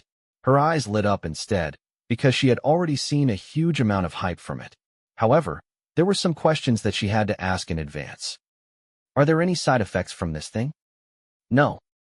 "Can the ingredients inside be detected?" "I don't know. You can find someone to test it, but based on my past experience, this kind of supernatural item is very difficult to detect with current technology." "Then how many times can this leaf soak in water? How many milliliters of water can it soak in each time?" Han Lu continued to ask. "I just got this item not long ago, so I haven't had the time to experiment yet. But regarding your previous question, generally speaking, props without a standard number of uses can be used indefinitely," Zhang Heng said. "No number of uses? Then this thing is very interesting." Han Lu thought for a moment. The scale of the healthcare product market is not small. Although it is about to become the Red Sea, a powerful product is still very easy to open up the situation. As long as one is not blind, one can see the value of this thing. If you are worried about being noticed by others, we can add some Chinese herbs or other things into it and talk about ancient recipes. Anyway, In this day and age, everyone does this. After that, we can build a processing factory and sell it online like Shansuan. No, this kind of playstyle is too petty. It is impossible to raise the money you need within the stipulated time. It is better to open a beverage shop. There are all kinds of herbal flavors. The main focus is healthcare. Offline procurement, renovation, and marketing expenses can be tampered with in more places. Wouldn't the costs and risks be too high offline? It's precisely because the costs and risks are high that we have the reason to attract more investment. Han Lu said, people in this industry are not fools. If the profitability of a project is good and the risks are low, and my own capital is enough to burn, why would I give this golden cake to others? Han Lu paused. Don't worry, leave this project to me. I'm confident that I can raise the money you need. And if nothing goes wrong, everyone will be happy in the end. Everyone will go public and earn money together. Chapter 12:12, Departure. Chapter 12:12 Departure. Zhang Heng entrusted Han Lu to handle the financing. The latter told him that the first sum of money would be transferred into the account provided by Fu Lu in 3 days at the earliest to be used for the purchase of points. Unfortunately, Fu Lu still didn't have any clues that could cure Fan Mainon's prop. Although the comments under the previous post had already exceeded 1,000 pages, it was still mainly for onlookers. Some wanted to fish in troubled waters. After the investigation by Fu Lu, they were all filtered out. Therefore, there was no other way but to continue waiting. On the other side, the visa for Greenland was finally processed. After Zhang Heng received the visa, he made a trip to Fu Lu's headquarters according to the agreement. There, he appraised the plague bone bow and completed the guarantee. Fu Lu's headquarters was very interesting. From the outside, it looked like an ordinary consulting company. There was a front desk and a workstation, but the people working inside were all ordinary people. Zhang Heng only found out about the normal business of Fulan after he went there. It was probably to provide cover for the other part of the service provided to the players. In order to ensure that his identity was not exposed, especially since he was already a household name in the player world, Zhang Heng went there after putting on makeup. However, for other players, Fulan also had a corresponding method to protect their privacy. There were no surveillance cameras in the building, and before they left, the building would send a message to remind the players to try their best to wear masks. After entering the building and taking the elevator, they could take out the mask and put it on. Then, they entered the password and went straight to the top floor, which only players could go to. Although this method could not be compared to the automatic mosaic function of the game point, it was more than enough for ordinary players. Furthermore, the building would occasionally conduct a sweep of the outer area to prevent people with ulterior motives from keeping watch nearby. Safety was ranked at the top, even among the Chamber of Commerce. Furthermore, Zhang Heng had brought a B-grade item with him, so Fulan had purposely raised the security level. The entire appraisal process was very fast. It was said that the appraiser had been hired from a game point in the city, and it took less than an hour to complete the appraisal. This also made Zhang Heng suspect that the bartending lady had not been doing her job properly and had been fishing in the water all day. After the appraisal, Zhang Heng signed a contract with the owner of the restaurant. The owner of the restaurant even offered to treat Zhang Heng to a meal, but Zhang Heng declined politely. The owner did not insist and personally walked Zhang Heng out of the door, shaking his hand to bid him farewell. Zhang Heng found a safe place to store props like hidden scabbard and plague bone bow that could not be brought on the plane and immediately took a taxi to the airport. Since there were no direct flights to Greenland, Zhang Heng chose to fly to Copenhagen first before connecting to Greenland in Copenhagen. Taking into account the long flight time, he booked first class. This way, the journey would be more comfortable. About 9 hours later, the plane landed. Zhang Heng also arrived in Denmark's capital, Copenhagen. Because the next plane would take off 4 hours later, Zhang Heng casually ate something at the airport. After that, he continued to stay in the VIP lounge. He had already slept on the plane, so he was not sleepy anymore. He picked up an English version of his travel guide to Greenland and flipped through it. In the end, he had only read it for less than half an hour. A notification sounded on Zhang Heng's phone. Zhang Heng opened it and saw that it was an unfamiliar number. The content was a strange sentence. Make this boring game more interesting, followed by a web address. Was it a prank, or was it some kind of mass-posted gambling advertisement? Zhang Heng's first reaction when he saw the content was that he had received a spam message, but then he remembered Rocky's last words before he died. Chaos has arrived, and this is the prelude to the end of the world. So he thought for a moment, walked to a computer in the lounge, and entered the URL of the message in the browser's address bar. In Zhang Heng's mind, the worst outcome would be a virus or a Trojan horse. This was also the reason why he didn't use his phone, but the public computer in the lounge. But what he didn't expect was that the URL was invalid. So, was he overthinking things? This time, the message was really just a prank. However, what Zhang Heng didn't know was that the forums had exploded. The first round of the proxy war had been over for quite some time.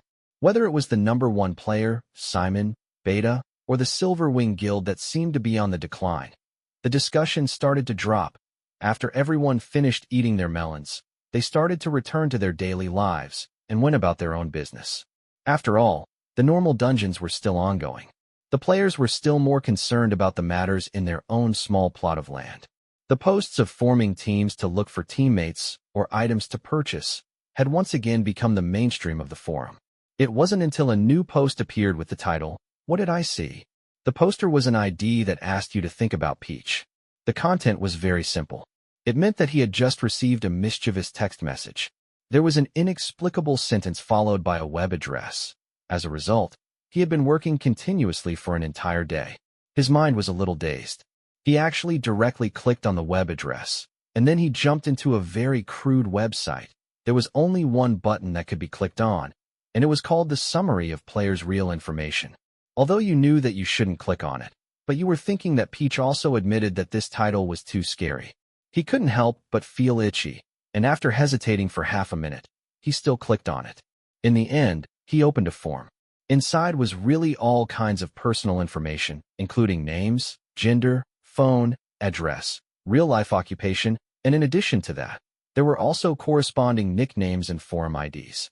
When you thought about Peach, he couldn't help but open his mouth when he saw this form. He subconsciously thought that it was impossible. The form was fake, but before he could look at it carefully, the website could no longer be uploaded. Then you thought about Peach, and he posted on the forum as quickly as possible to record today's supernatural event. However, he didn't expect that right after his post was posted, many people started gossiping that they had also received that strange message. Then, there were more and more posts about this strange message on the forum. In the end, everyone discovered that all the players had received it. Moreover, there was someone who was faster than you thought that Peach had completed the search first. In the end, they discovered that their identity information was on the form, and there was no error at all.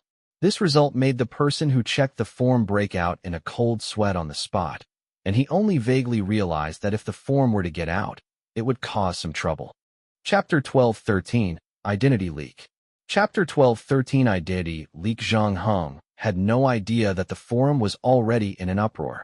However, not long after he checked the website, he received 2 more WeChat messages. One was from Shin Cici, and the other was from Fu Lu. Zhang Heng first read Fu Lu's message, which was probably sent in a group, reminding the players to pay attention to their personal safety recently. After reading it, Zhang Heng frowned, and then saw Shin Cici's message. "Where are you?" Zhang Heng replied. "Holiday trip, that's good." On the other side, Shin Cici seemed to heave a sigh of relief. After a moment, she sent another message. "Have you logged on to that website?" When Zhang Heng heard Shin Cici's question, he speculated that the other party had received the same prank message as him. It was also at this time that Zhang Heng realized that things might not be as simple as they seemed. However, before he could reply to Shin Cici, he received another new message. This time, it was another unfamiliar number. Zhang Heng even compared it with the number that sent the prank message. The result was different, and the content of this message was no longer confusing, because there were only 2 words. "Simon? Who are you?" Zhang Heng typed back a question. "Is it really Simon? Oh my God, I'm a small fan of yours. I just didn't expect you to be a student like me, and our schools are quite close to each other. When you're free, can I come to your school to play with you?" The owner of the unfamiliar number appeared very excited. However, in the previous dungeon, Zhang Heng had already been baptized by a wave of fans. Loki's disguised beheading youth had almost fooled one of their player teams, causing Zhang Heng to have a shadow over his fans and whatnot. and he was more concerned about another problem. Why do you have my contact information? Hee, I was just lucky. The owner of the unfamiliar number said. But you don't have to worry, I mean you no harm. But Simon, oh no? Brother Zhang, you still have to be careful of the people from the 3 major guilds, especially the Ark of Light. Just as Zhang Heng finished reading, he received another message. Zhang Heng, your parents are in our hands. If you want them to live, you can mail a B-grade equipment to this address below. Money first, people later. Zhang Heng flipped through the vicious-sounding kidnapping message expressionlessly, but his heart did not waver. He was now certain that his identity had been leaked by someone, but he did not know where the source of the leak was. So what if it was leaked? But at least for now, the person who sent the message to threaten him didn't know anything about his family. Rather than calling it a threat, it was more like a scam. Otherwise, he should have paid more attention to the address. At the very least, he should have picked a foreign address. That was because his parents weren't even in the country, and they were nowhere to be found. Even Zhang Heng himself didn't know where the two were fooling around at the moment. Kidnapping them was like winning the lottery. Even though he knew that his family wasn't in any danger, Zhang Heng didn't relax. After all, any player would be in grave danger if their identity was exposed. When he first joined the game as an agent, D4 had warned him about this. According to D4, at the beginning of the game, the players were actually quite friendly with each other. They would also share information and help each other in raiding dungeons. Not long after, they would specifically hunt each other and snatch items and points for each other. That was the bloodiest and darkest period in the history of the players. Basically, everyone was in danger. Other than racking their brains to get through the rounds of dungeons, they also had to deal with assassinations in the real world. Those who were lucky enough to survive had no choice but to choose to hide their identities. Until now, all players had basically used code names to call themselves. Unless they were teammates and trusted friends who were in a dungeon together, they would not reveal their real identities to the other party, and everyone gradually got used to this method of communication. Especially after the appearance of the player forum, it provided everyone with a relatively safe platform to share information. The number of hunters who targeted other players also decreased significantly, however. Zhang Heng knew that this did not mean that the relationship between the player groups had become harmonious. Once his identity was exposed, danger would still be everywhere in this mysterious world. Furthermore, he had just revealed that he had a B-grade item through a post by Fortune Building. This was enough to make anyone envious. From this moment on, he knew that he could no longer return to his previous life. However, the current Zhang Heng was also completely different from a year ago. If it was him back then, facing such a dangerous environment, he would probably only have a dead end. However, the current him had a complete skill system that no one could rival. Other than that, he also possessed all sorts of powerful items. Even if a god was in front of him, he could still fight. Although his identity would be exposed severely, however, it was not the end of the world for him. However, the most important thing now was to find out how his identity had been exposed. Normally, in such a situation, it was more likely that something had happened to the people around him. However, after a simple search, Zhang Heng did not find anyone who had enough motive to do such a thing. Furthermore, after contacting the strange message he had received earlier, as well as the message that seemed to have been sent by a group of people, Zhang Heng realized that he might not be the only one who had fallen for the trap. Therefore, he used the computer in the lounge to log into the players' forum. The banner on the front page of the players' forum had a reminder, hoping that the login could find a safe place and not log into the forum in public. However, Zhang Heng was currently in Denmark, so there were not many Chinese people around him. The website was also written in Chinese, so there was no need to worry about being discovered. Zhang Heng opened the website and didn't even need to look for it. The entire players' forum was filled with posts discussing the matter.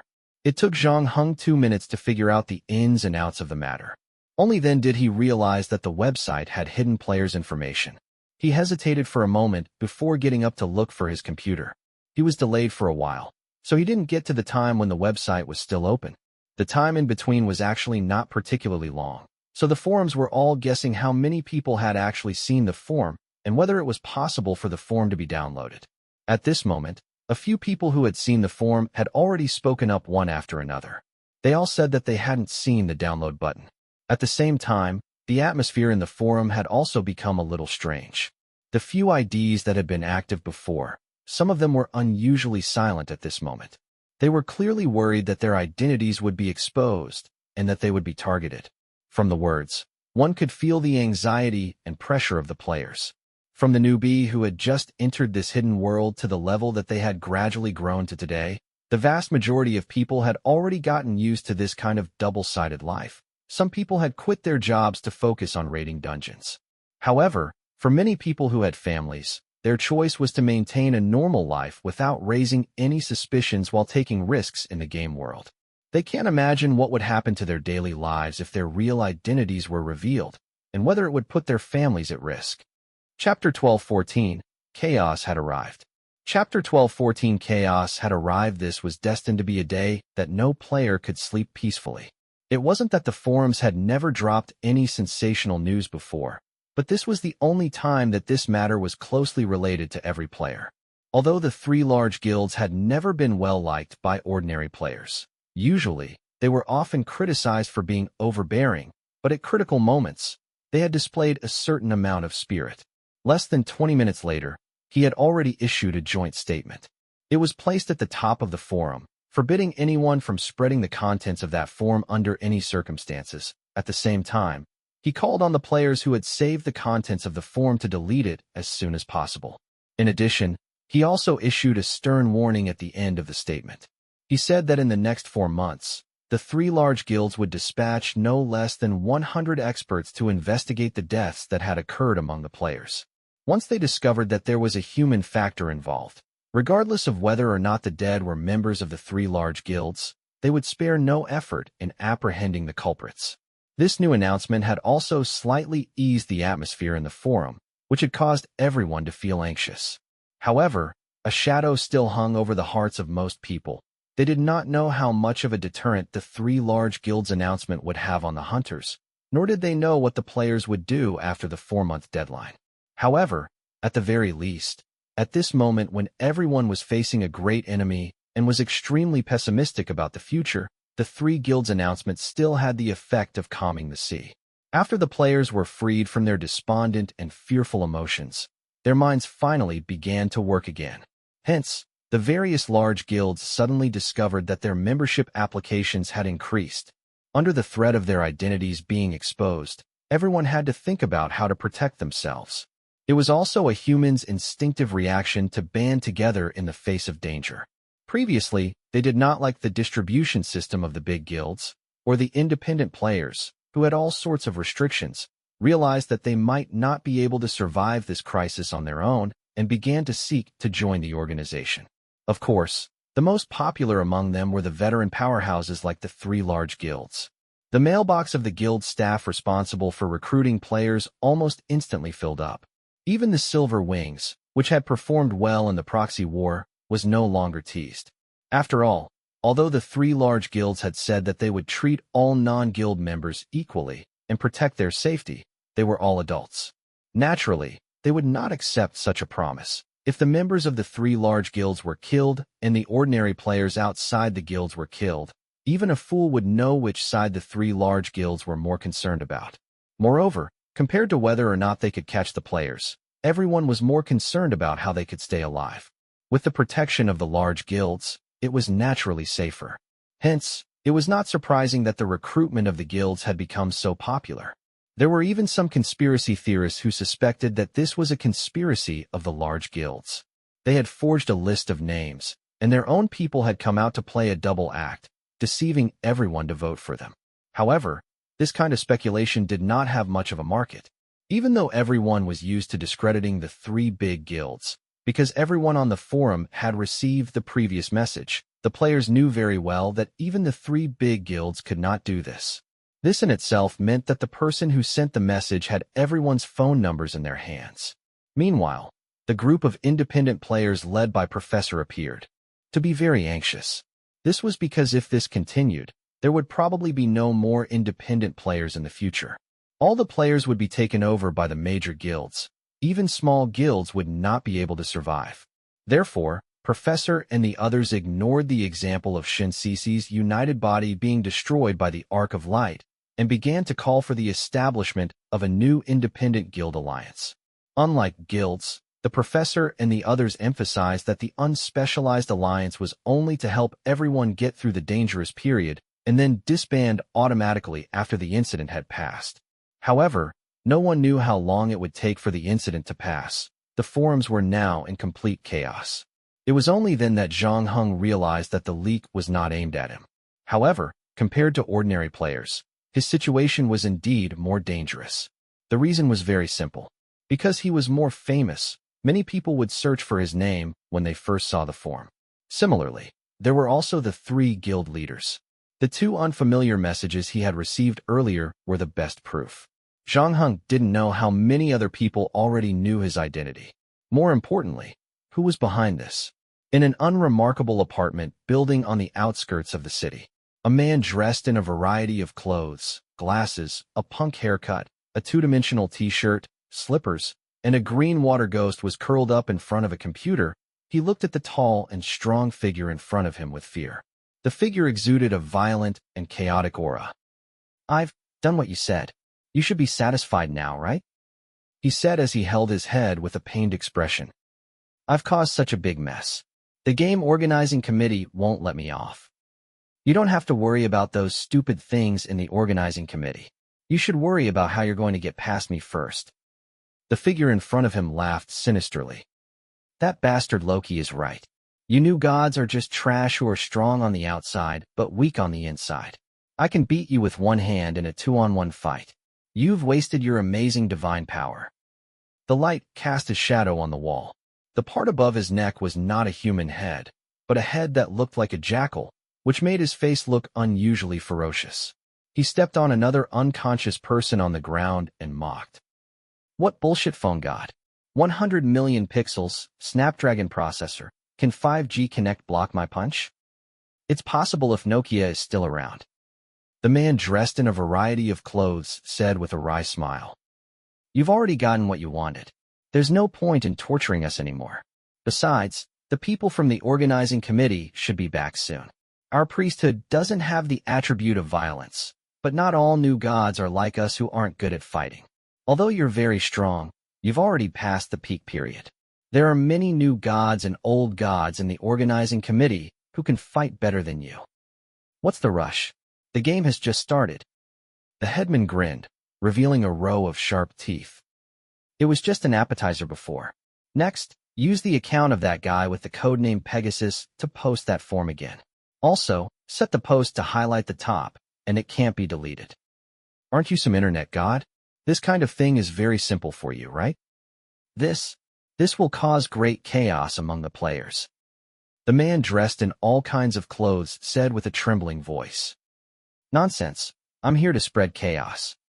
The headman said coldly. Chapter 12:15, Go Against the Wind. Chapter 12:15, Go Against the Wind. It was already past 12 a.m., but the number of players on the forums was still quite high. Because their real identities had been revealed, the atmosphere on the forums became very tense. However, after the 3 large guilds released their joint statement, the situation had slightly improved.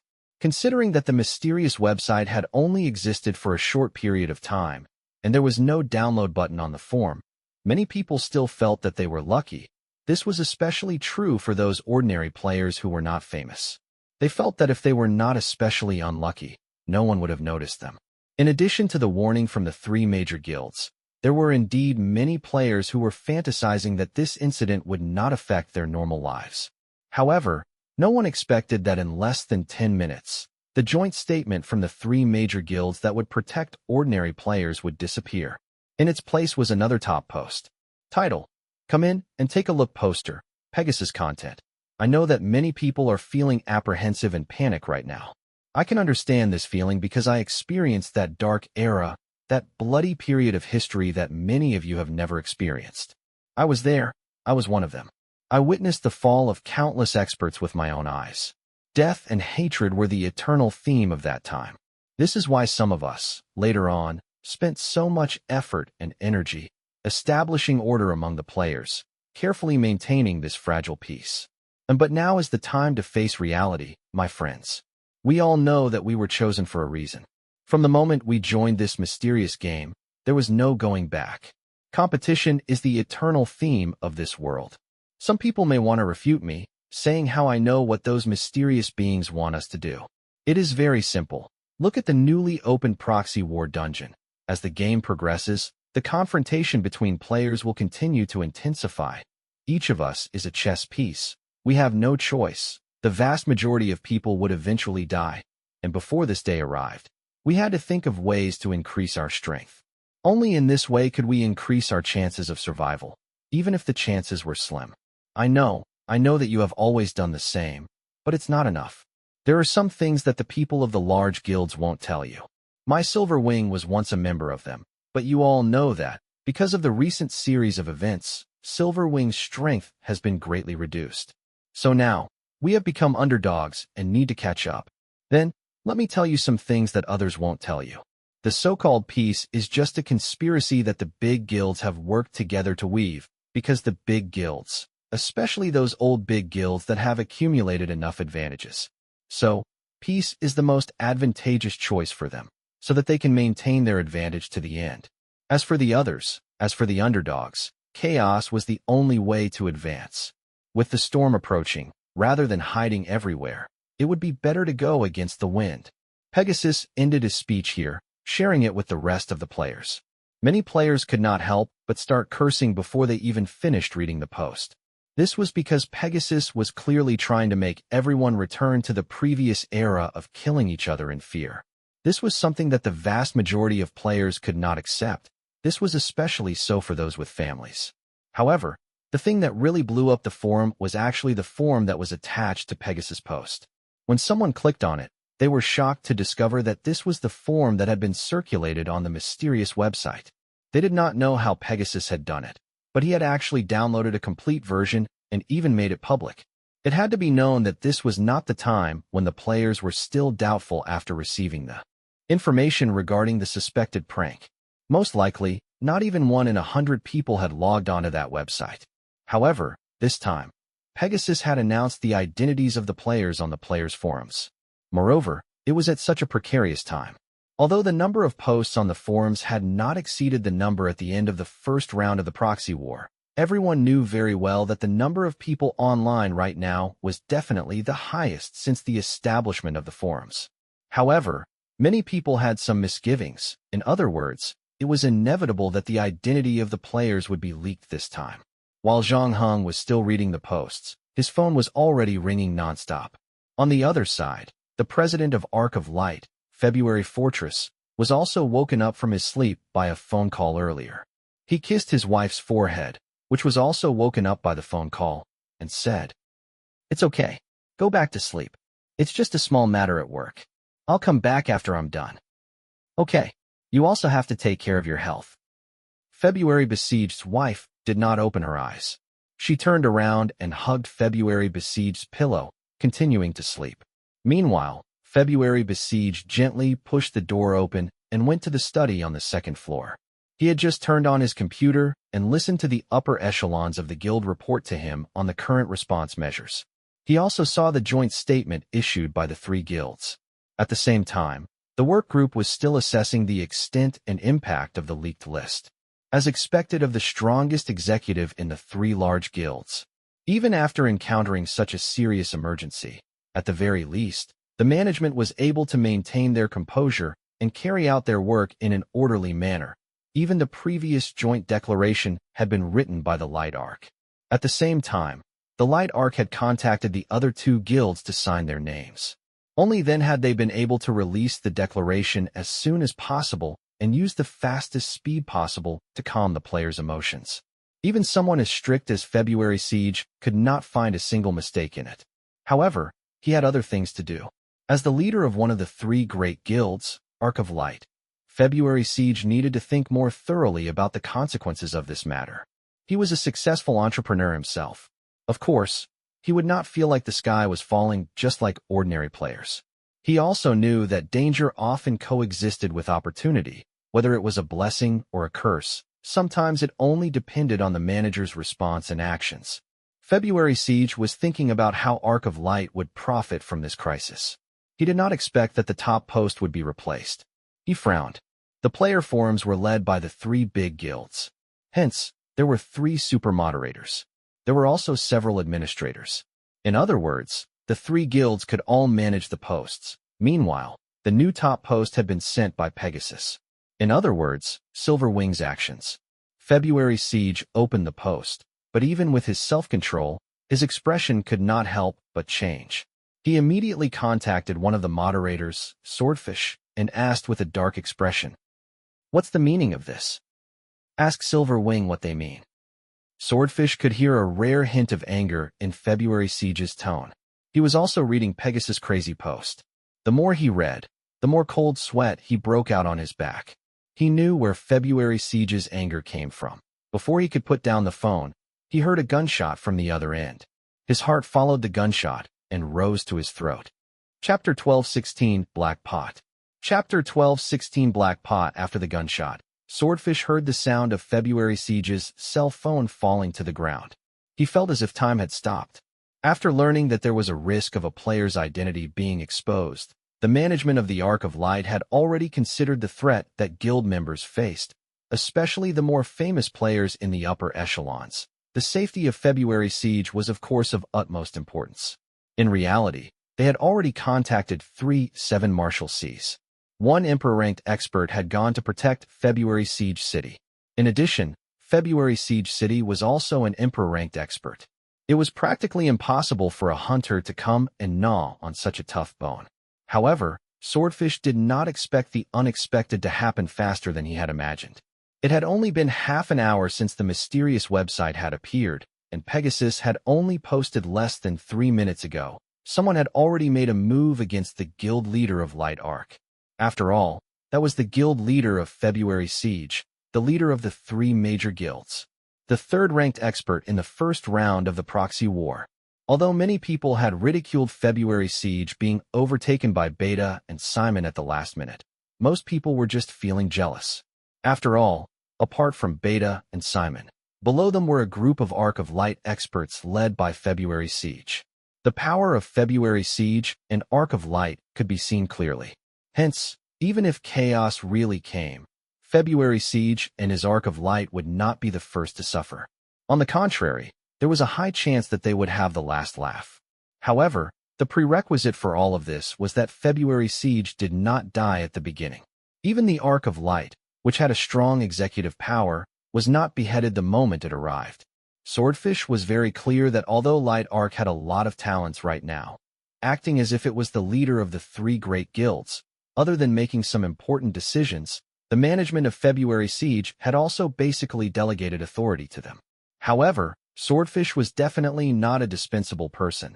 Light Ark's rapid development over the past 2 years could not be separated from its open and tolerant attitude. As a result, many of the experts it attracted were also very individualistic. Only February Siege could suppress them. Therefore, the situation of the Ark of Light losing the encirclement of February was different from the situation of Silverwing losing its former guild leader. After Silverwing lost its former guild leader, Pegasus took over. Although its strength had suffered some damage, it had actually not suffered any serious injuries. Therefore, Swordfish did not really understand the intentions behind Pegasus' post. And once the Ark of Light lost the encirclement of February, it would truly be in a life-and-death crisis. Those experts would not submit to each other, and they would definitely want to become the new guild leader. Civil war was unavoidable, and the disintegration of the Ark of Light would most likely be right before their eyes.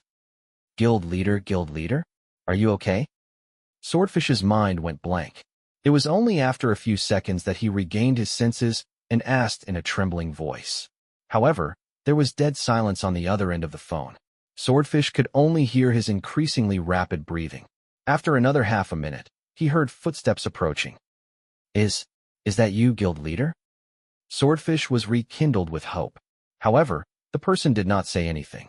The footsteps stopped in front of the dropped phone. After a few seconds, the person reached out, pressed on the screen, and hung up. Swordfish's heart felt like it had fallen into an ice cellar. He was stunned for a long time before he frantically tried to contact the other higher-ups of the Ark of Light. However, his fingers swiped through the names in the contact list. He wanted to dial the number, but he withdrew his hand. He glanced at the work group and did not dare to directly post it. It was not until he found a vice guild leader who was also loyal to February Siege City that he used his trembling fingers to dial the other party's number. Just as Swordfish was in a state of shock and panic, Silverwing's guild leader, Pegasus, had a blank expression on his face. When he saw that the post that he wrote had appeared on the forum, it caused a huge wave and was cursed at by countless players. Probably no one would have thought that the real owner behind the ID was more dumbfounded than anyone else. And this was not the end. After that, the guy who controlled his account directly started to scold the person who scolded him. At the same time, he continued to spread his theory that chaos was a ladder, and even scolded until the point where it was rising.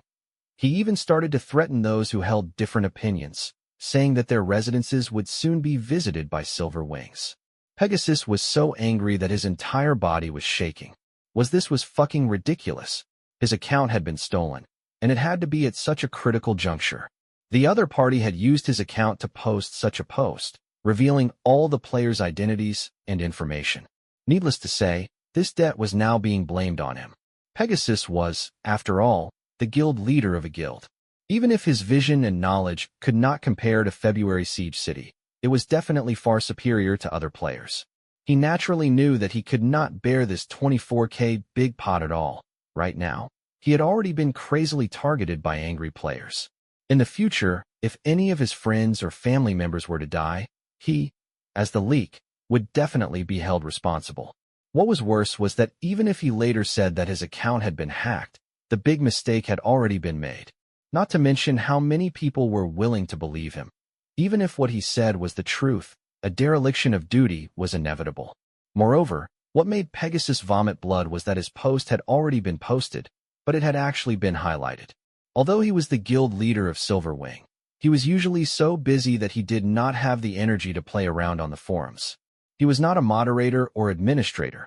In other words, there were probably still people among the moderators and administrators whose accounts had been hacked. In addition, Pegasus did not understand how much time had passed.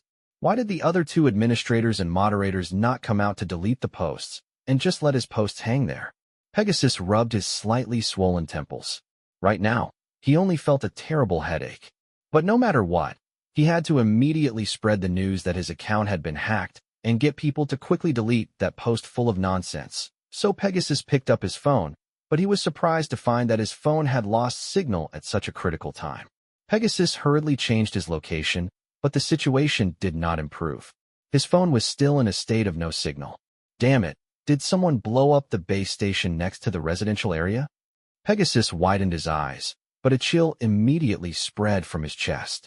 He had been wondering why no one from the guild had come to look for him after such a major incident, allowing him, the guild leader, to do whatever he wanted.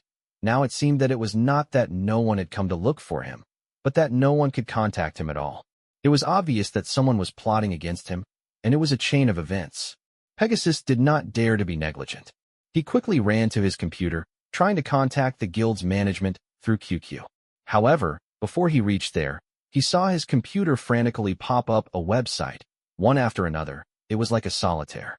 In just 2 to 3 seconds, it covered his entire screen. It was an extremely spectacular sight. Fuck! Pegasus was furious. What was the background of the hacker on the other side? He was so brutal. Not only did he hack his account, but his phone and computer were also paralyzed. Pegasus could not defend himself even if he wanted to. He could only watch as the blame was placed on him. Chapter 1217, First Time in Greenland.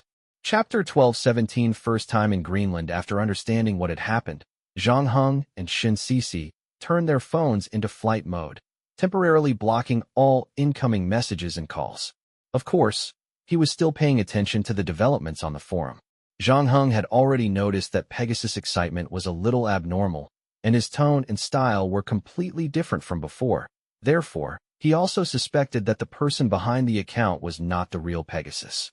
However, Zhang Heng was a little surprised that the person from Silver Wing had not come out to clarify things after such a long time. In addition, the news that the guild leader of Light Arc, February Siege, had been killed began to spread on the forums one after another. For a moment, everyone was in danger. Even with the power of Light Arc, it was still unable to protect its guild leader. The situation of the other players could be imagined. It was rare for Zhang Heng, to not have to worry about his own safety for the time being. He was already in Copenhagen, and he was about to board a plane to Greenland. When that time came, there would probably be no other players within 1,000 miles. It could be said that there were a few lucky people who were outside the vortex when the incident happened. Otherwise, with Simon's name, the number of people who targeted him would definitely not be less than the number of people who targeted February's siege. Although the siege of February did not seem like a sudden chain reaction, it was more like a long-planned decapitation operation, in order to coordinate with the release of identity information to push the already anxious emotions of the players to the extreme and spread chaos. Zhang Heng had to admit that the mastermind behind all of this was only one of a series of arrangements. His thoughts were clear. Zhang Heng smelled a familiar scent. Loki, the god of lies and pranks, was obviously involved in this. If nothing went wrong, these plans and arrangements were all his handiwork. Loki already had a lot of priors. Previously, his agent, the woman in sunglasses, had partnered with the 3 major guilds at the auction. Now, it was just a replay of the future. Even though Loki had already been killed by Zhang Heng in the previous dungeon, however, the plan that he had left behind was still being carried out loyally by someone. Zhang Heng knew that one day, he might also have to face this guy. However, that was after all something that would happen after he returned to his country. Right now, he had to focus his attention back on this trip to Greenland.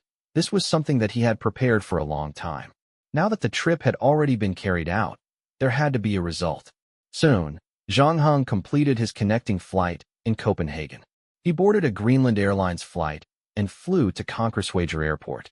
This was one of Greenland's 2 civilian airports, and it was also the international hub of Greenland Airlines. Many visitors to Greenland made their first stop here.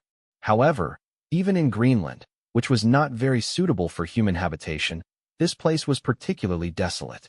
As early as a few decades ago, this place, which meant the Great Fjord, was still a no-man's land. Because it was far enough from the coast, it was not easily affected by the weather, so it was chosen as the airport. Even so, only about 500 people lived in this area now. The plane landed in a desolate valley. As far as the eye could see, it was surrounded by a continuous range of mountains. Occasionally, there was a small patch of green vegetation that survived the cold weather and the cold wind, stubbornly taking root between the sand and rocks. A few short red and blue bungalows by the runway were basically all the buildings of the airport. Zhang Heng followed a few European tourists who were on vacation. They also got off the plane. Greenland was indeed an island that was located in the Arctic Circle. Although it was summer now, it was only about 7 or 8 degrees in the central and western region of Kongerswager. Further north, the temperature would be even lower. After Zhang Heng got off the plane, he switched his phone back from flight mode to normal mode. However, he set up an unknown call and refused to answer messages. As soon as he left the airport, he received a call from Songjia. The latter was the guide he had hired for this trip to Greenland. On his resume, he was a student, and he used his free time to do odd jobs to earn money. Hello, I see that your flight has landed. How is it? Where are you now? On the other end of the phone, Songjia said politely in Chinese. I've already left the airport. Really? Then can you see me? I'm wearing a blue coat next to a red SUV. Songjia said as she waved her hand. Okay, I see you. I'll be right there. Zhang Heng hung up the phone and walked over to Songjia with his suitcase. The two had already exchanged photos over a month ago, so they were no strangers to each other's looks. However, Zhang Heng had to admit that Songjia looked even more beautiful than in the photo, because the mixed blood had allowed her to inherit the advantages of the various races. Her facial features were quite exquisite. At the same time, she wasn't as delicate as she used to be. The long period of sunlight had made her skin look exceptionally healthy. The only flaw in her beauty was probably the freckles on her cheeks. However, only by looking closely would one be able to see them. Therefore, Songjia's appearance was definitely worthy of being called a beauty. Welcome to Greenland. I hope you can fall in love with this beautiful island. The girl gave Zhang Heng a generous hug. Nice to meet you, Zhang Heng said. He placed the large suitcase in his hand on the roof of the SUV.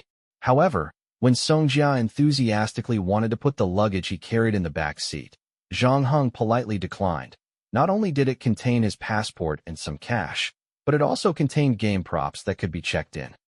I'll take this bag myself. All right, we're still some distance away from Nuke. I just want to make your journey as comfortable as possible. Song Jia saw that Zhang Heng did not seem to have any intention of putting the luggage in the back seat, so she did not insist. She opened the car door and sat in the driver's seat. On the other side, Zhang Heng also got into the car. However, Song Jia took some time to start the engine, so she said with some embarrassment, "I borrowed this car from a friend. It's specially used as a guide for this trip, so I might not be very familiar with driving it." "Yes, I remember you telling me that being a guide is to buy a second-hand car to drive, right?" "That's right. Greenland is actually very big, and it's the largest island in the world. Because I have to do research and write papers, sometimes I need to travel around the island. If I can get a car, it'll be much more convenient. To be honest, I already have my eye on one, and I've already negotiated the price with the owner. I'm just waiting for the money to be in place." As soon as Song Jia mentioned the car she was about to get, she became excited. First, she told Zhang Heng about the car she had chosen, and then she talked about the hospitable natives on the island. Then, she expanded on the features of the entertainment and food here, completely opening up the conversation. Chapter 12:18, A Visit. Chapter 12:18, A Visit. Song Jia did not forget her role as a translator and guide. Along the way, she enthusiastically introduced the local customs and customs of Greenland to Zhang Heng. However, the latter's reaction was rather dull. Zhang Heng enjoyed the scenery outside the window while chatting with Song Jia. Greenland was often voted as the 10 most worthwhile places to visit in the world by various media and magazines. It was not without reason that it was one of the holy places to travel. It does have a beautiful scenery rarely seen in other parts of the world, and perhaps because of the relatively little development, the natural scenery of the island has been preserved intact. As the territory with the lowest population density in the world, 80% of the island is covered in ice and snow, with an average of 0.02 people per square kilometer. In fact, these people usually gathered in a few cities. Therefore, for Greenland, there was no shortage of uninhabited glaciers and permafrost. Last time you said, you came here for a scientific expedition, right? Are you alone, or will your teammates come one after another?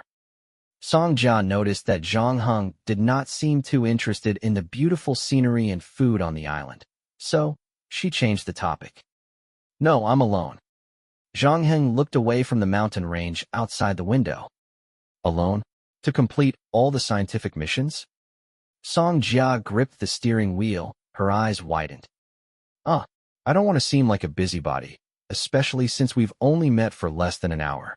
However, because there are many uninhabited areas on the island, many explorers come here to explore every year.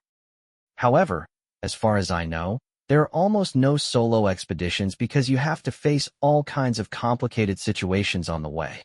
Some difficulties can only be overcome by a partner. So, if you really want to explore, perhaps I can introduce you to a few partners. Nuke also has a club set up by the explorers. There, you can find partners who share the same goal as you. I'm used to traveling alone. Zhang Heng interrupted Song Jia. He paused for a moment before adding, "Also, there's no need to rush the expedition. When we reach Nuke, I want you to help me find 2 people. "Find people? Do you have friends in Greenland?" Song Jia asked in surprise. "No, I said in the email that I'm here for a scientific expedition, but to be more precise, I'm here for a scientific expedition that took place 18 years ago." Since he had already arrived at Greenland, Zhang Heng did not hide anything anymore.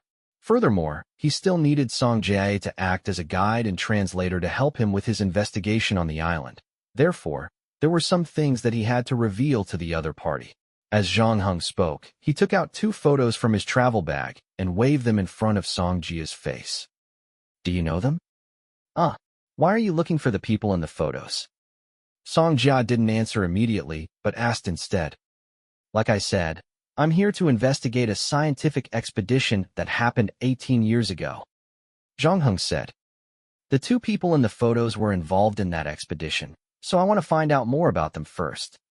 The 2 photos in Zhang Heng's hands were found online.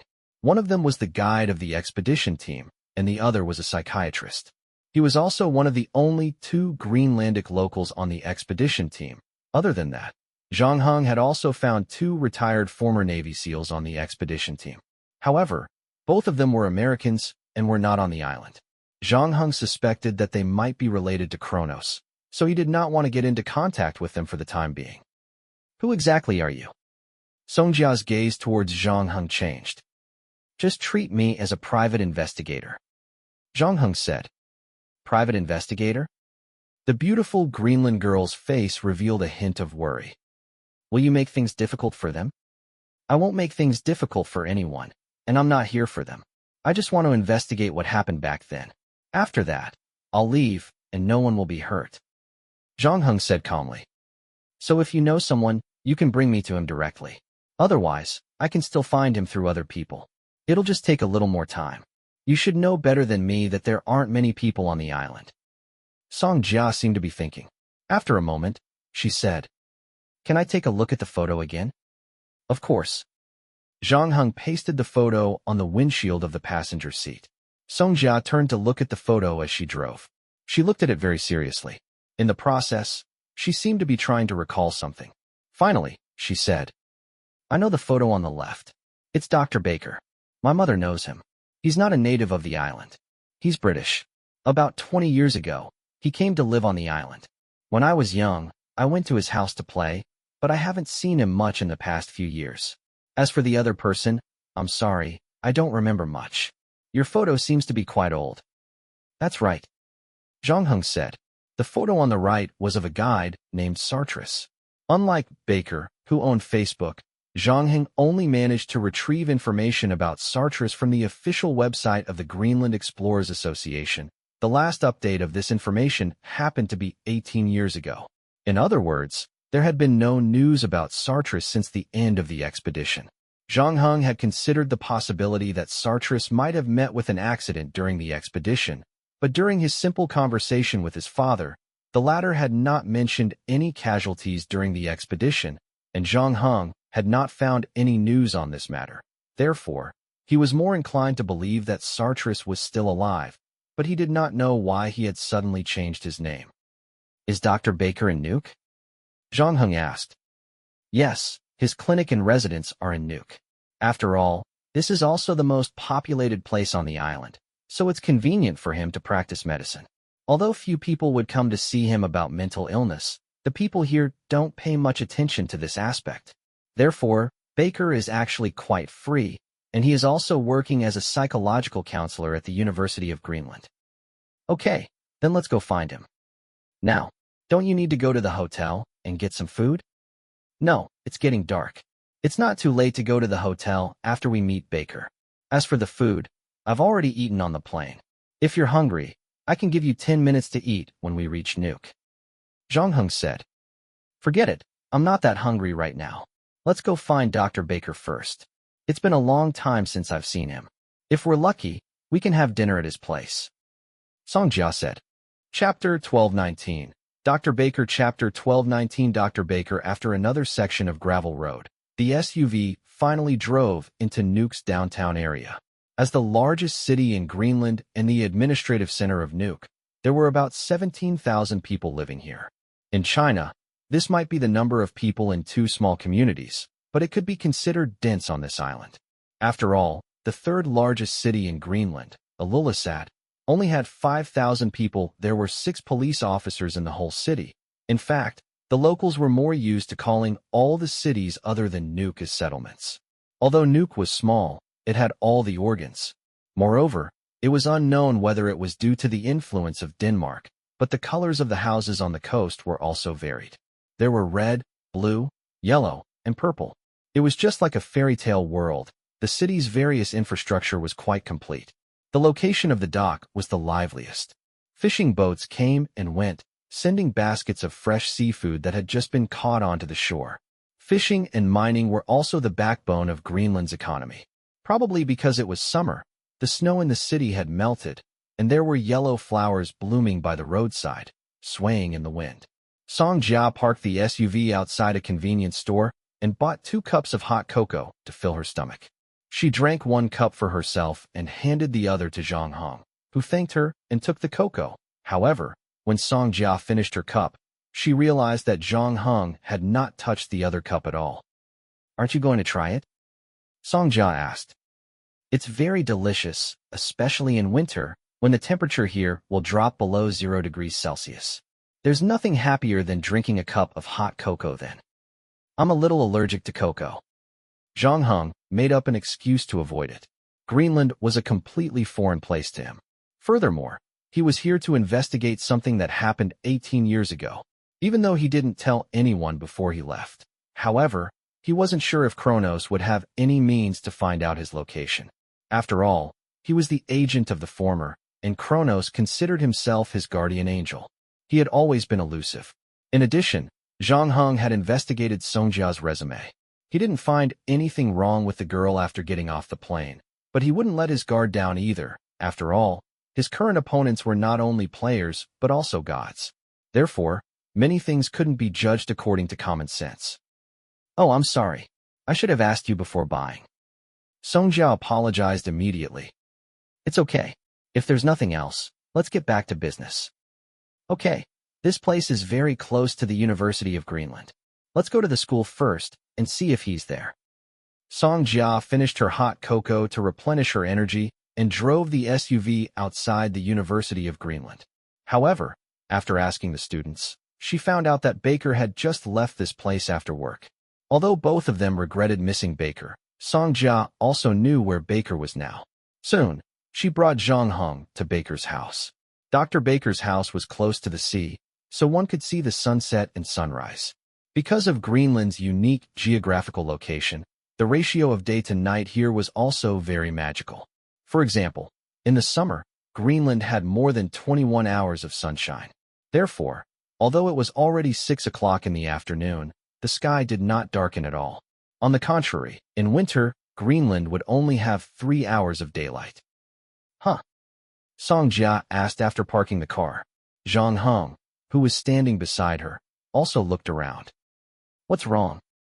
"I didn't expect his clinic to close so early," Song Jia said before explaining. "Dr. Baker's residence is with the clinic. The first floor is where he receives his patients, and the second floor is his bedroom." "Does he have a wife and children?" Zhang Heng asked as he opened the car door. "No, he usually lives alone. It's said that when he first arrived, he hired a young girl to receive patients. However, when he realized that the clinic wasn't doing much business, he fired her. With the cost reduction and the additional salary from the University of Greenland, he managed to survive." Song Jia turned off the engine and got out of the car. She arrived at Dr. Baker's tightly shut door. However, she realized that Zhang Heng, who had been very positive about the whole trip, was standing still beside the car. Song Jia followed Zhang Heng's gaze and saw a row of glass windows. "Oh, that's a small tavern. Do you want to come here for a drink after you're done? We'll talk about it then." Zhang Heng was noncommittal. He retracted his gaze and walked over to Song Jia's side. The latter took a deep breath and knocked on the door. However, there was no response from the room. Could it be that he didn't come straight back after work? Song Jia muttered under her breath. She increased her strength to ensure that she could be heard by the people inside. However, there was still no response. Therefore, Song Jia went around to the window on the west side of the hut. She placed her hand on the window and looked inside. However, she soon regretted her actions. Zhang Heng heard a scream. Then, he saw Song Jia quickly take 2 steps back. However, she didn't notice the slope under her feet. She almost rolled down from it. Fortunately, at the critical moment, a hand grabbed her back. "Are you okay?" I'm fine." Song Jia was obviously still in shock, and Zhang Heng quickly figured out the reason for her scream. This was because a middle-aged man in his 50s was standing behind the translucent curtain, looking at them coldly. There was no color on his pale face. Song Jia probably met his face just now. "Dr. Baker?" Zhang Heng raised his eyebrows. "Yes, that's Dr. Baker. I didn't expect him to be at home, and it's on the first floor. Why didn't he come to open the door just now?" Song Jia had already steadied herself. She was relieved from her fear.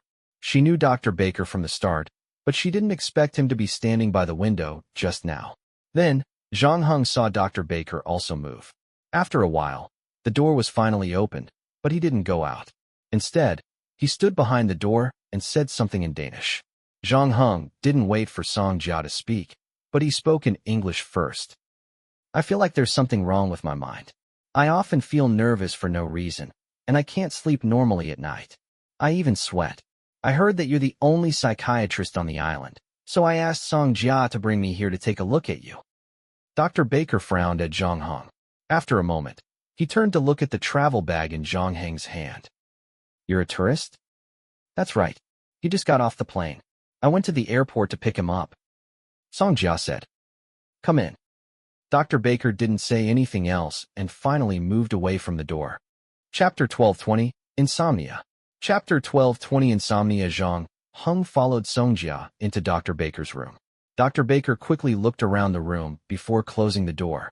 Just as Song Jia had said, the first floor was completely decorated by the clinic. There was a small reception area, an old sofa, and a television. The side was separated by a curtain. Behind the curtain, there should be a treatment room. Such an arrangement would definitely not be reasonable elsewhere, because meeting with a psychiatrist was a very private matter, especially when receiving treatment. Patients might need to confide some of the privacy that they had buried deep in their hearts, so they needed an undisturbed space to gain a sense of security. They could not be separated from the reception area by only a curtain. However, because there were very few patients on the island, Dr. Baker would not let anyone else in after they agreed on a date, so it did not affect them much. Long time no see, Dr. Baker. You don't look too well. Are you sick? Sanjia asked after she entered the room. I'm fine. Dr. Baker answered hurriedly. He did not open the curtain to let Zhang Heng into the treatment room. Instead, he turned around and walked to a wardrobe. He opened the wooden door, and on it were all sorts of bottles and jars. Apparently, he used it as a medicine cabinet. Dr. Baker rummaged through it for a while and found a white medicine bottle. Zhang Heng's eyes were sharp, and he saw the Zopiclone printed on the bottle. This was a kind of sleeping pill, and it was also commonly used on the market. Compared to the previous 2 generations, it was safer, and it was less tolerant and dependent. Dr. Baker did not seem to want to help Zhang Heng at all. He just wanted to take some sleeping pills to get rid of the latter. However, when he opened the white bottle, he could not help but curse under his breath. Then, he closed the bottle again and put it back on the shelf. He moved very quickly, but he still could not escape Zhang Heng's eyes. He asked, Doctor, have you been suffering from insomnia recently? Yes, I've been under a lot of pressure at work recently, so I'll take some medicine before I go to bed.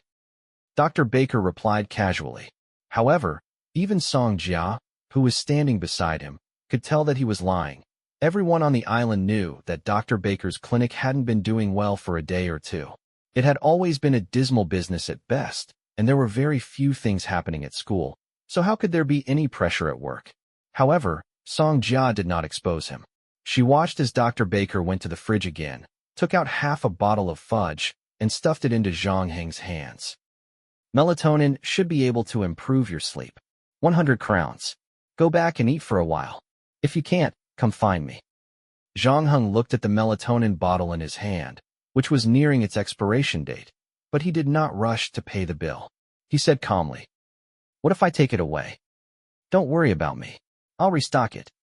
Baker waved his hand, then stood where he was and glared at the two of them. He gave them an expression that said, You can leave now.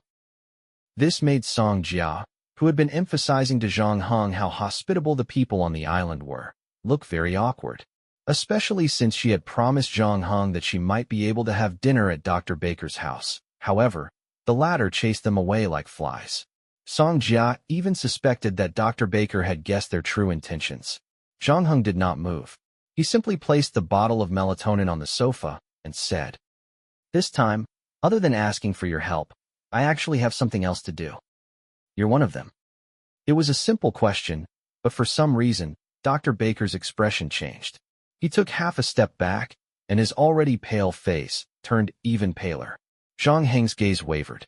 He wanted to follow Dr. Baker's words, but he did not expect Song Jia to ask, What's one of them? Isn't that right? The light in Dr. Baker's eyes dimmed slightly, but he maintained a vigilant posture. At the same time, he urged, Take the medicine and leave.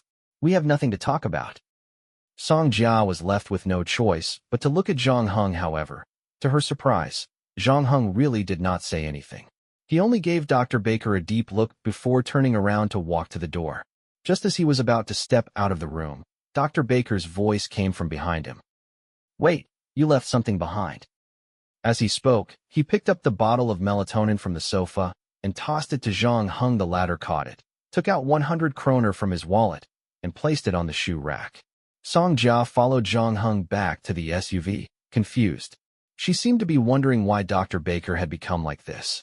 After a moment, she came back to her senses and asked Zhang Heng, "Where are we going next?" "To look for the man in the second photo." "Don't worry. Anyway, it's time for dinner. So let's eat first, then we'll go to the hotel and check in." Zhang Heng is a change of attitude, no longer anxious.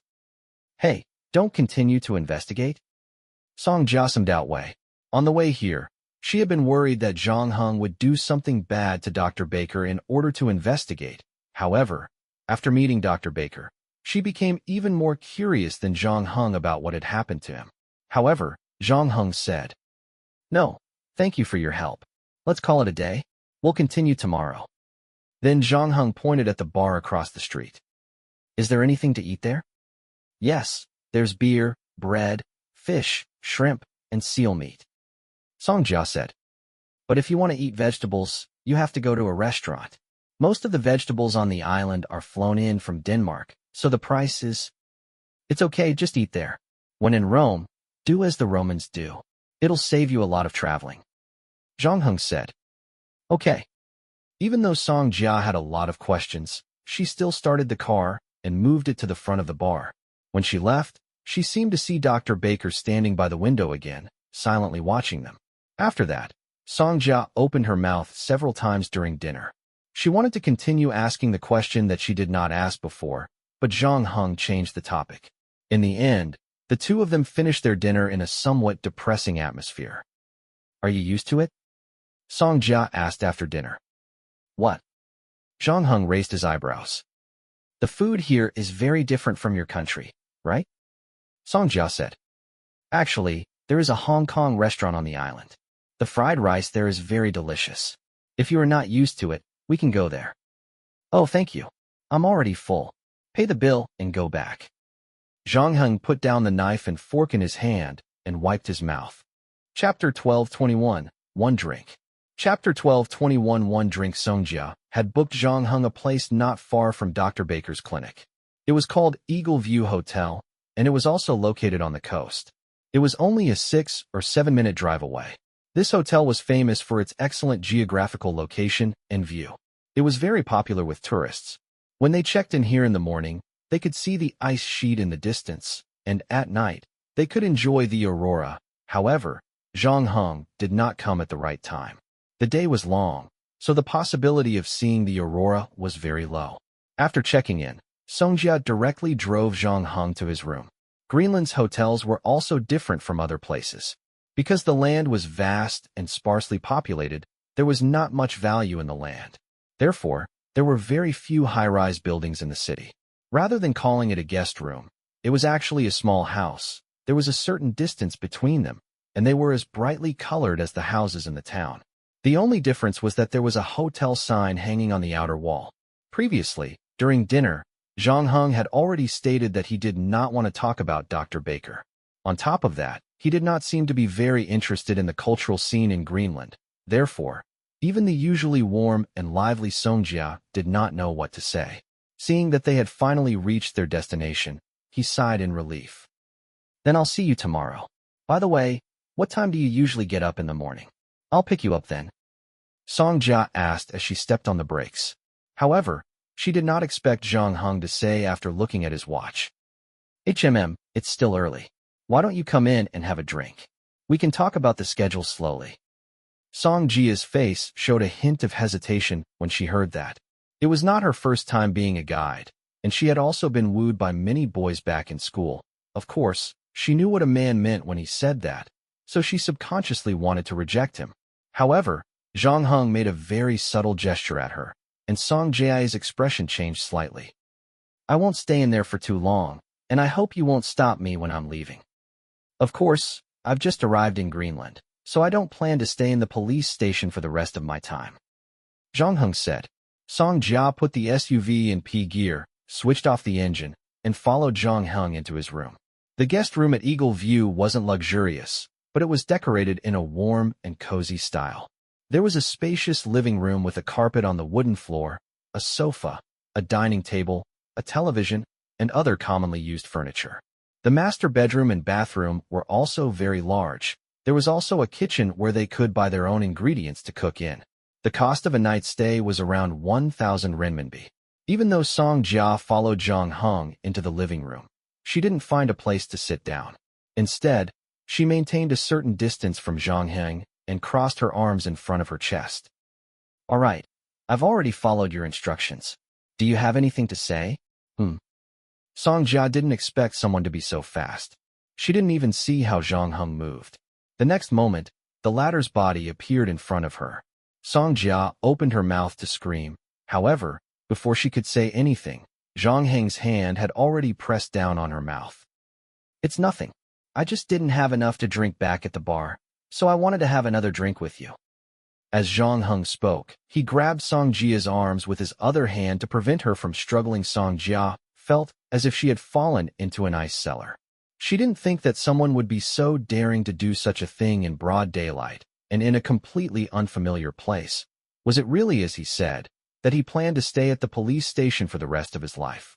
After Zhang Heng subdued Song Jia, he immediately moved his mouth to her ear and whispered, "Cooperate with me. We're being monitored." Song Jia's eyes were filled with doubt.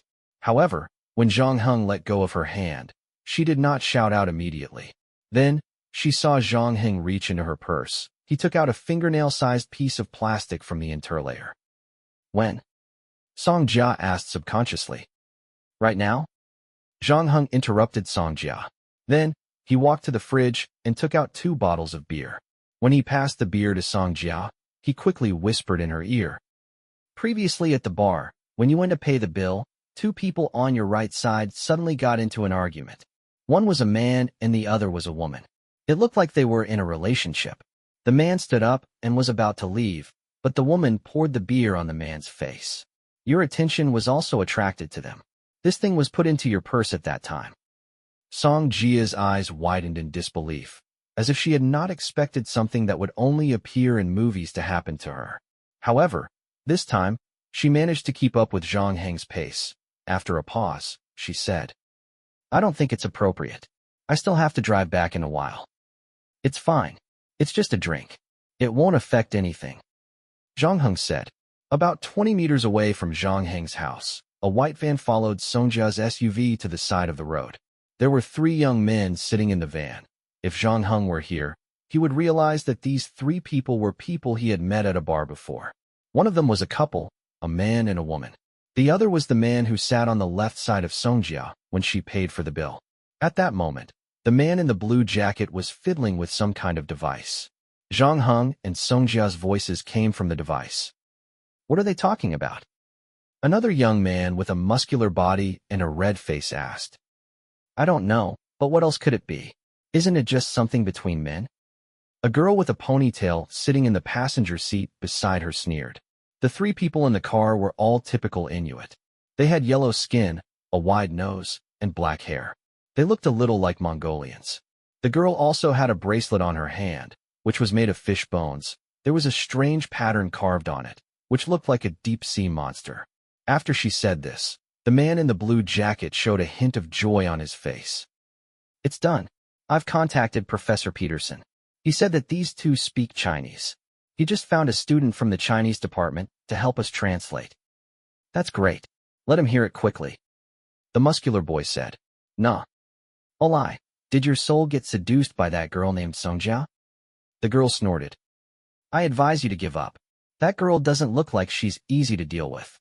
With your shrewdness, wouldn't it be like playing a fool if she played you?" Chapter 12:22, Olai and Alicia. Chapter 12:22 Olai and Alicia. The boy named Olai was exposed. His face, which was already red from the sun, turned even redder. He clenched his fists and said, "Alicia, don't talk nonsense. I'm just worried about her safety."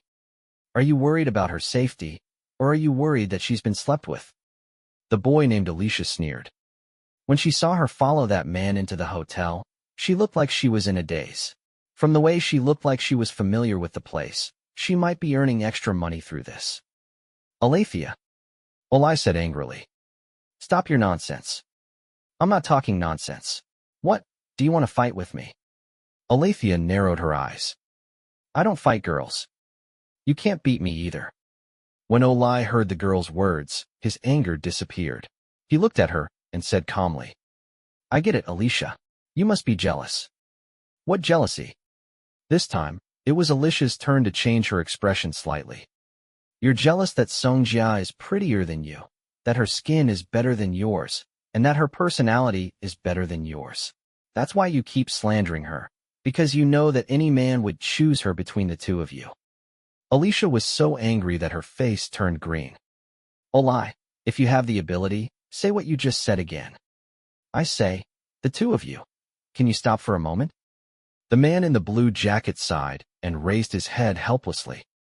The translator that Professor Peterson helped us find is here. Do you still want to know what the two people in the room are talking about now? Olai immediately shut his mouth.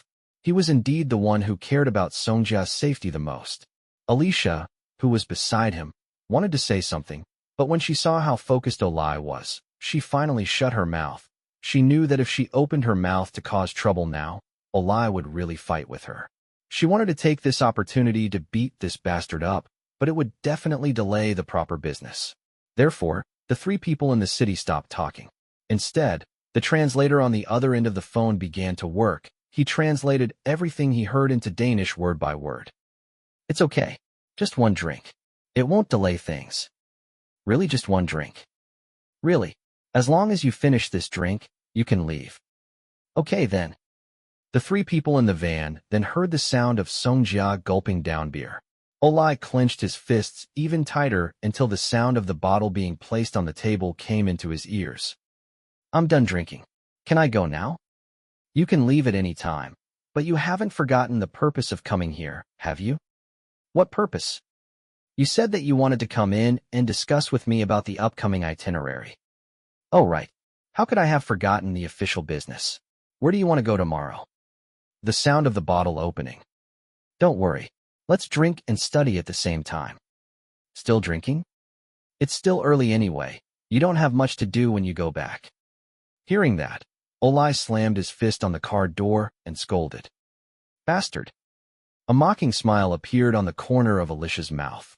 She wanted to take this opportunity to rub salt on the boy's wound, but seeing the man in the blue jacket shake his head at her, she could only give up. Then let's have another drink. The three people in the van could hear that Songjia's voice was getting tipsy. Under the effects of the alcohol, she seemed to have gradually let down her guard and started to talk more, but her sense of organization was getting worse and worse. In the end, she could not even connect the words together, but the man beside her continued to persuade her to drink. The anger in Olai's eyes was about to burst out. Then, he suddenly pushed open the car door. I can't listen to this anymore. As a result, just as one of his feet got out of the car, he was hugged by someone. Where are you going? Alicia shouted from behind. That guy obviously wants to take advantage of Songjia. I'll go and save Songjia right now. Olai volunteered. You stupid big guy who is controlled by the primitive instincts of men. Have you forgotten why we are here? We still don't know why that Chinese man went to find Dr. Baker. Alicia was amused by the anger. But you can't just ignore the crime that happened right in front of your eyes, right? Olai's face was dark. What crime? How do you know that the two people inside are not consensual? Alicia snorted coldly. Do you really think that if a girl is not interested in the man beside her, she would drink one cup after another at the man's place? Besides, it's a crime for you to rush and so indiscriminately. I also think that we should wait a little longer. The man in the blue jacket also chimed in at this time. Olai, you are a little emotional right now. Why don't you go back and rest first? Anyway, your mission has been completed. You helped me attract the girl's attention so that I could successfully place the bug on her. From now on, Alicia and I will be here. Olai looked sullen, as if he had not heard his companion's words. He yelled angrily at Alicia, who was hugging him from behind. Let go. The latter and the man in the blue jacket looked at each other. The man in the blue jacket nodded. It's fine. Olai is just a little impatient, but he knows what's important. So Elijah let go of his hand, and Olai immediately jumped out of the car. He stood beside the van and looked at the red house that Zhang Heng lived in. His expression was complicated. After a while, he walked toward the convenience store in the opposite direction. I'm going to eat something. I wasn't full at the bar earlier. The man in the blue windbreaker made an okay sign to Alessia. The latter also heaved a sigh of relief and continued to listen to the sounds in the room. They heard Songjia collapse on the sofa after drinking another bottle of wine. Then, with the rustling sound of her clothes being taken off, she walked toward the bedroom on the second floor. However, Songjia's clothes and her wallet, which was stuffed with a listening device, were left on the first floor. What should we do? At this moment, Alicia was also at a loss.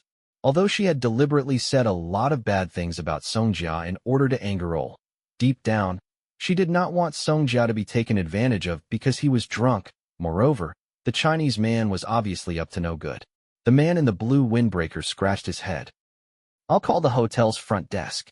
Tell them that someone is drunk inside, and contact the designated driver. No, the other party will definitely get suspicious. Besides, it might be too late by the time they get there. It's so troublesome. Why don't we just kidnap the person? At least Olai will definitely like this plan. What if we kidnap the wrong person? If we kidnap the wrong person, let's just pretend that nothing happened. I've already contacted Hans and asked him to bring that thing over. We can take action a little earlier. Chapter 12:23, Uninvited Guest. Chapter 12:23, Uninvited Guest. In the bedroom, Songjia didn't look drunk at all. On the contrary, she was as sober as she was when she first entered the room. The water she had drunk earlier was just plain white water. She had only pretended to be drunk to act along with Zhang Heng. When they reached the upper floor, Zhang Heng conducted another body search on her before saying, "All right, you can talk normally now. There's no listening device on you anymore, but it's best to be careful. Don't make too much noise and let it get downstairs." However, as soon as he finished speaking, Songjia couldn't wait to ask, "Who are they?" "That's what I want to know too." Zhang Heng went to the window and closed it. After a pause, he added, "When we went to Dr. Baker's house, I noticed that someone was watching over there. That should be the reason why Dr. Baker was so nervous and didn't want to talk to us. I didn't know how well those people were monitoring Dr. Baker, and I didn't know if there was a bug or a camera in his clinic, so I didn't ask further." Songjia came to a sudden realization. Dr. Baker said, "You're their people before, but I'm still a little confused. It seems that he thinks that we are in cahoots with the people who are spying on him." "Yes. That's why those people planted a bug on me." Songjia was very smart. She quickly connected the dots. The most important thing was that she finally understood why she was being bugged when she was just a normal person. However, Zhang Heng only explained a part of the story selectively. There was another part that he did not tell Songjia. For example, before he entered Dr. Baker's clinic, he had already observed the people who were spying on him at the bar. This was also the reason why he suggested going to the bar for a meal later. Songjia probably could not understand this kind of action of sending herself to the door. However, to Zhang Heng, he had come alone to this completely unfamiliar land to investigate the events of 18 years ago. He did not even know who his enemy was, and he was not familiar with this city at all. Therefore, he did not want to play a protracted battle with the other side, because the longer they dragged it out, the more advantageous it would be for the side that had the home field advantage. Rather than testing each other out carefully, it was better to take the initiative to attack before the other side had a clear grasp of his background. Zhang Heng had already planned to fight the other side back at the bar. However, he didn't expect that the group would only plan a bug on Songjia. However, this was for the best. After all, Zhang Heng was still a tourist. If he really fought with the people on the island in public, if he wasn't careful, he might be sent back to his country. It would be more appropriate to postpone the fight a little and place it in the house where he lived.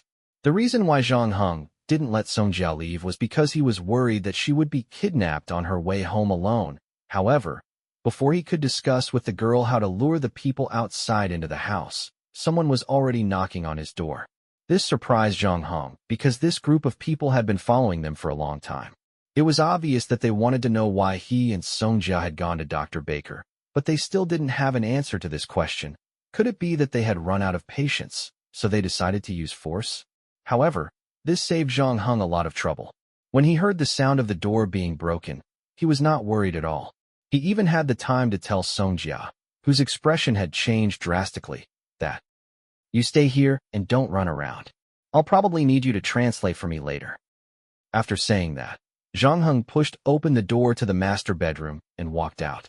When he reached the corridor, he locked the door behind him, pulled out the key, and put it into his pocket. At this time, the door that he had left behind had just been pushed open by someone. However, that group of people was still quite cautious. They were probably afraid that there would be some kind of trap, so they didn't rush in immediately. Therefore, Zhang Heng placed the travel bag that he was carrying on the ground and took out a Lego gun from inside. This time, because he had to fly through security, and because Zhang Heng didn't want the bartender to know the destination of his trip, he didn't use the Game Points shipping service. Therefore, he couldn't bring the Plague Bone Bow and Hidden Scabbard over, but the LSB, Infinite Building Blocks, which was also a B-grade item, wasn't affected at all. Furthermore, Zhang Heng had bought 2 boxes of building blocks before boarding the plane. He had already assembled 2 weapons on the plane to deal with the current situation. He inserted the LSB Infinite Building Blocks into the last slot, and the next moment, a Beretta M92F magically appeared in his hand. At the same time, the people below had finally completed their initial investigation. After confirming that the first floor was safe, they finally entered. Furthermore, they probably did not want to be seen trespassing, so they immediately closed the door. They reached for the stairs. Zhang Heng heard the footsteps and realized that there were 2 people who had entered. He put the Beretta M92F back into his waist. Zhang Heng's goal was to capture and interrogate them alive. Because these people were staring at Dr. Baker, it was very likely that it had something to do with what happened 18 years ago, so the pistol was just a safety measure. If everything went according to Zhang Heng's plan, he wouldn't need it at all. Furthermore, with the gun-drawing skill that he had learned from the Western Pocket Dimension, there wasn't much difference between putting it on his waist and holding it in his hand. If he really encountered any danger, he could pull out the gun and grab it at the first opportunity. After making his preparations, Zhang Heng carried his bag and headed downstairs. However, he had only taken a few steps when he saw a burly man with a masked face charging at him angrily. Even though the man had disguised himself, changed his clothes, and covered his face, leaving only his eyes, to Zhang Heng, this method was a little too crude. This was because the masked man had only changed his upper body clothes. He hadn't changed his pants or shoes at all, and his figure hadn't changed much either. Zhang Heng recognized the man from the couple he had seen at the bar. Needless to say, his cheap girlfriend was following behind him. The 2 of them worked well together, pouncing on Zhang Heng one after the other. The man was still babbling something, but Zhang Heng didn't quite understand it. He didn't know why the man was looking at him with fire in his eyes, as if there was some deep hatred between them. However, the 2 of them didn't know each other, and Zhang Heng couldn't be bothered to guess. After all, he would know after subduing them and getting Song Jia to translate for him. Even though it was 1 against 2, Zhang Heng wasn't flustered at all. He didn't dodge at all. He took the punch head-on, and then he took 2 steps back. Chapter 1224 Battle. Chapter 1224 Battle. As Zhang Heng retreated, the masked man also fell down the stairs, almost implicating his companion. However, his reaction was still in time. He grabbed the stairs and stabilized his body. Zhang Heng was slightly surprised. When the 2 of them exchanged blows earlier, it seemed like he had the upper hand. However, this was because he stood in a better position. When the other party rushed up from below, his body was in the air when he exerted force. That was why he was knocked down by Zhang Heng. Zhang Heng could also feel the powerful force coming from the other side of his palm. The 2 steps that he took back looked simple, but in reality, he had taken the opportunity to remove the force from the masked man's fist. If it was anyone else here, they would probably be sitting on the ground. This meant that in terms of pure strength, Zhang Heng was at a disadvantage. Of course, this was because Zhang Heng had not used his earthly scale, but he had been working out during this period of time, and he had been doing it for twice the amount of time. In terms of strength, he had already surpassed most ordinary people.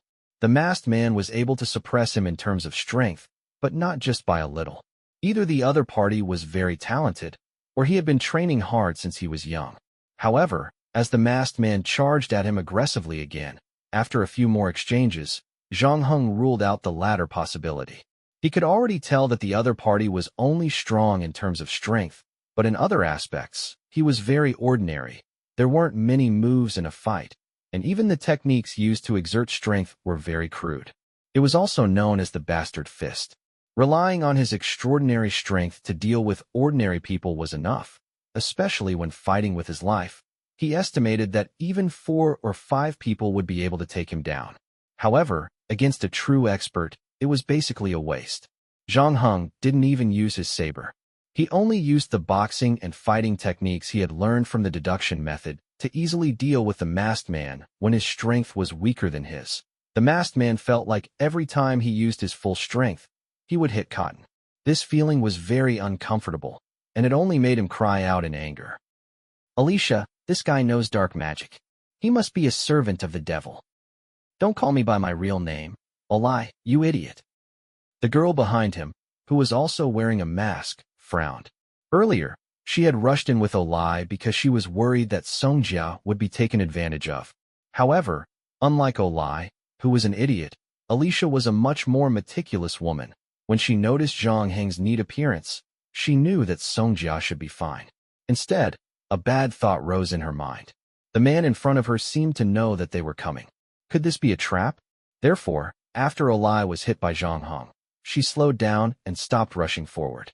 While Olai and Zhang Heng were fighting, she estimated Zhang Heng's strength and observed the surroundings. She wanted to find Zhang Heng's helper who was lying in ambush nearby, but she heard Olai call her name. Alicia wished she could kick the big idiot down the stairs. What were they hiding their faces for? Wasn't it to keep their identity hidden so that they could keep the enemy in the open? What's there to be afraid of? He doesn't understand. Olai was taken aback. He had no idea what Alessia was getting angry about, so he said with some grievance, "Besides, didn't you call me by my name? How could Songjia understand? Are you an idiot? I called you by your name because you called me first. I'm just taking revenge on you." Songjia was drunk by this bastard. He won't be able to hear you, Olai said as he threw 2 more punches. Unfortunately, they still did not even touch the corner of Zhang Heng's shirt, so he became anxious again. "Alicia, what are you standing there for? Are you still angry about what happened earlier? Can't you settle the score later? Help me hold him back so I can give him a good beating." Alicia rolled her eyes. However, she had basically completed her investigation. Other than the master bedroom behind Zhang Heng, she didn't see anyone else hiding. Was she worrying too much? Alessia turned to look at Ol. The latter was currently being played by Zhang Heng. His roar was loud and clear, but there was no damage output at all. Alessia finally started to move again. Zhang Heng did not understand what the two were talking about, but in reality, he could have let the masked man go a long time ago. However, Zhang Heng was not in a hurry to make a move. He had already figured out his opponent's strength. The masked man was a classic example of a man who was strong on the outside but weak on the inside. Not only was his fist technique a mess, but his body control was also very poor. Zhang Heng was actually very familiar with this situation. After the newbie dungeon ended, he returned to the real world from a deserted island. During that time, his body control was at its weakest. Because his body size and strength had changed greatly in the dungeon, when he returned to the real world, his body returned to the state it was in before entering the dungeon, so he was not used to it. It was not until later in real life that he stepped up his training. At the same time, the situation in the dungeon gradually improved. Of course, the masked man wasn't as serious as he was back then. If he hadn't used all his strength to fight him, it would have been impossible to tell. However, Zhang Heng was curious as to why the other party wasn't a player. Even if he was born with godly strength, he should have had it since he was young and had already adapted to it, unless he had gotten this strength halfway. Zhang Heng thought of the half-man, half-fish-frog creatures he had seen in the dream and in the underwater tunnel with the country island. Those creatures seemed to have gradually changed from humans to that, possessing the ability to live in the water. Could it be that the group of people who were monitoring Dr. Baker had also undergone some changes? In order to prove this point, Zhang Heng also exchanged a few moves with Alicia, who had rushed up after him. In the end, the latter's strength level was very ordinary. She might be considered outstanding among women, but she was clearly suppressed by Zhang Heng. Her body control and coordination were also far better than her companions.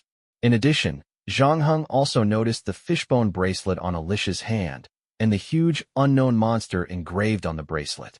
This bracelet did not look like an antique. It should have been made not too long ago, but the carving seemed very primitive. There were only a few lines, but the monster carved out looked very lifelike. It was as if it was going to move on a fishbone. Zhang Heng felt that it was about time. He had seen everything he wanted to see, so there was no point in continuing to fight. The rest could be slowly asked by Songjia as a translator. Therefore, Zhang Heng did not hesitate any longer. He pushed Alessia away first. When Olai threw another punch, he changed his strategy of fighting in a skirmish and stuck himself in front of Olai. Then, he kicked the latter's lower abdomen. Poor Olai did not expect Zhang Heng to suddenly counterattack. He was kicked into the second bedroom on the other side, and his head hit the leg of the bed. When he shook his dizzy head and stood up from the ground, he realized that Alicia had been captured by Zhang Heng. Chapter 12:25 The Apostle of the Evil Spirit. Chapter 12:25 The Apostle of the Evil Spirit. Olai saw Zhang Heng press Alicia down on the floor, grab her hands, and use his knees to press against her waist, making her unable to move. He was shocked and angry. He did not bother to check if his head was injured and immediately rushed over. At that moment, he was like a bull, stomping the floor and making creaking sounds. At the same time, he swung his fist. This time, because Zhang Heng was riding on Alicia's body, one of his hands was still occupied, so he could not dodge. Therefore, he clenched his other hand into a fist and met Olai's fist. Olai was not surprised. On the contrary, he was happy. Other than the first exchange of blows between Zhang Heng and him, the other party had refused to meet him face to face. He was as slippery as a loach, and this made him feel extremely angry. Olai clearly had the advantage in terms of strength, but in a battle, he was unable to convert his hand gestures into battle results. Now, Zhang Heng, who knew what was wrong with him, had chosen to clash head-on with him again. Furthermore, this time, he was not in the state of leaping up from the stairs. Olai was confident that this punch would be able to knock Zhang Heng to the ground. However, when the two fists collided, Olai felt an irresistible force coming from the other side. This baffled him. Could it be that the opponent had held back when they fought? However, the opponent's figure was obviously not as good as his. Where did this terrifying strength come from? Olai's eyes widened in confusion. Since Zhang Heng had chosen to receive Olai's fist, he naturally would not be unprepared. He had used worldly scale to increase his strength by 70%. This was the maximum strength he could withstand at this stage. Of course, it was not impossible to increase his strength, but it would put a considerable burden on his body. He might even kill 10,000 enemies and lose 8,000 of his own. Furthermore, with his current strength of 170%, he had already surpassed Olai. The latter had just rushed over when he was knocked back by Zhang Heng. Seeing Olai's robust body roll into the second bedroom again, Zhang Heng was also prepared to use this opportunity to knock Alicia out first. I see he could already tell that Olai was the kind of person with a hot temper but a simple mind. In comparison, his female companion was much more cautious than him. Previously, when Olai was fighting with him, Alicia did not rush over with him. She was actually still observing the surroundings. It was obvious that she was worried about an ambush. Therefore, Zhang Heng knew that if he wanted to get as much information as possible from the two of them, Olai would be the best breakthrough point. This was also the reason why he controlled Alessia first. Other than that, it was also because Olai was more straightforward. If he had grabbed Olai first, Alessia might have run away when she realized that she could not save her companions. On the other hand, Olai would not have run away without rescuing Alessia. The result was just as Zhang Heng had expected. However, what he didn't know was that when he was fighting Olai, Alicia's eyes suddenly turned gray. At the same time, her mouth was still opening and closing, but strangely, there was no sound coming from her throat. At the same time, an eagle standing on a street lamp not far away, looking for food, suddenly trembled.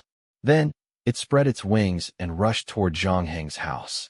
Zhang Heng's hand was about to land on the back of Alicia's neck, but the next moment, the glass at the other end of the corridor was shattered by something. Then, Zhang Heng saw two eagle claws clawing at his face. If the claws hit him, his face would definitely be disfigured, and his eyes might even be blinded. But even at this moment, Zhang Heng still didn't let go of Alicia, nor did he dodge. He just waited quietly for the eagle to completely fly in front of his face, and then there was a flash of a knife. The eagle's head was cut off by a fruit knife. The eagle's blood gushed out, drenching Zhang Heng at this time. Zhang Heng also noticed the unusual behavior of Alicia. Following the death of the eagle, Alicia let out a scream. Then, without waiting for Zhang Heng to make a move, she fainted. Zhang Heng was about to check further when the master bedroom door suddenly opened. Song Jia hurriedly ran out and shouted, "Don't hurt them." Zhang Heng frowned slightly when he saw that the guide had not stayed in the room like he had told her to. However, he did not say anything. Now that the situation was completely under his control, Alessia's little trick from before did not work either. Zhang Heng did not ask Song Jia to return. Instead, he asked, "Do you know where they came from?" Song Jia shook her head. "I don't know, but I heard their conversation just now. They rushed in because they thought you were taking advantage of me and trying to save me." Zhang Heng didn't comment. He only pointed at Alicia, who was lying on the ground, and said to Song Jia, "Go find a rope and tie her up first. Then, come over and help me translate." "Oh, okay." Song Jia bit her lip. She seemed to think that this was illegal, so she hesitated. However, she remembered that the group had been spying on Dr. Baker. They had even planted a bug in her purse when she wasn't looking, so she agreed. Nas Zhang Heng walked toward Olai, who had gotten up again. The latter was quite strong-willed. Zhang Heng knew that his punch just now would not be easy on the other party. Furthermore, Olai had also suffered a heavy blow to his lower abdomen. An ordinary person would be lying on the ground, unable to get up. However, Olai gritted his teeth and stood up again.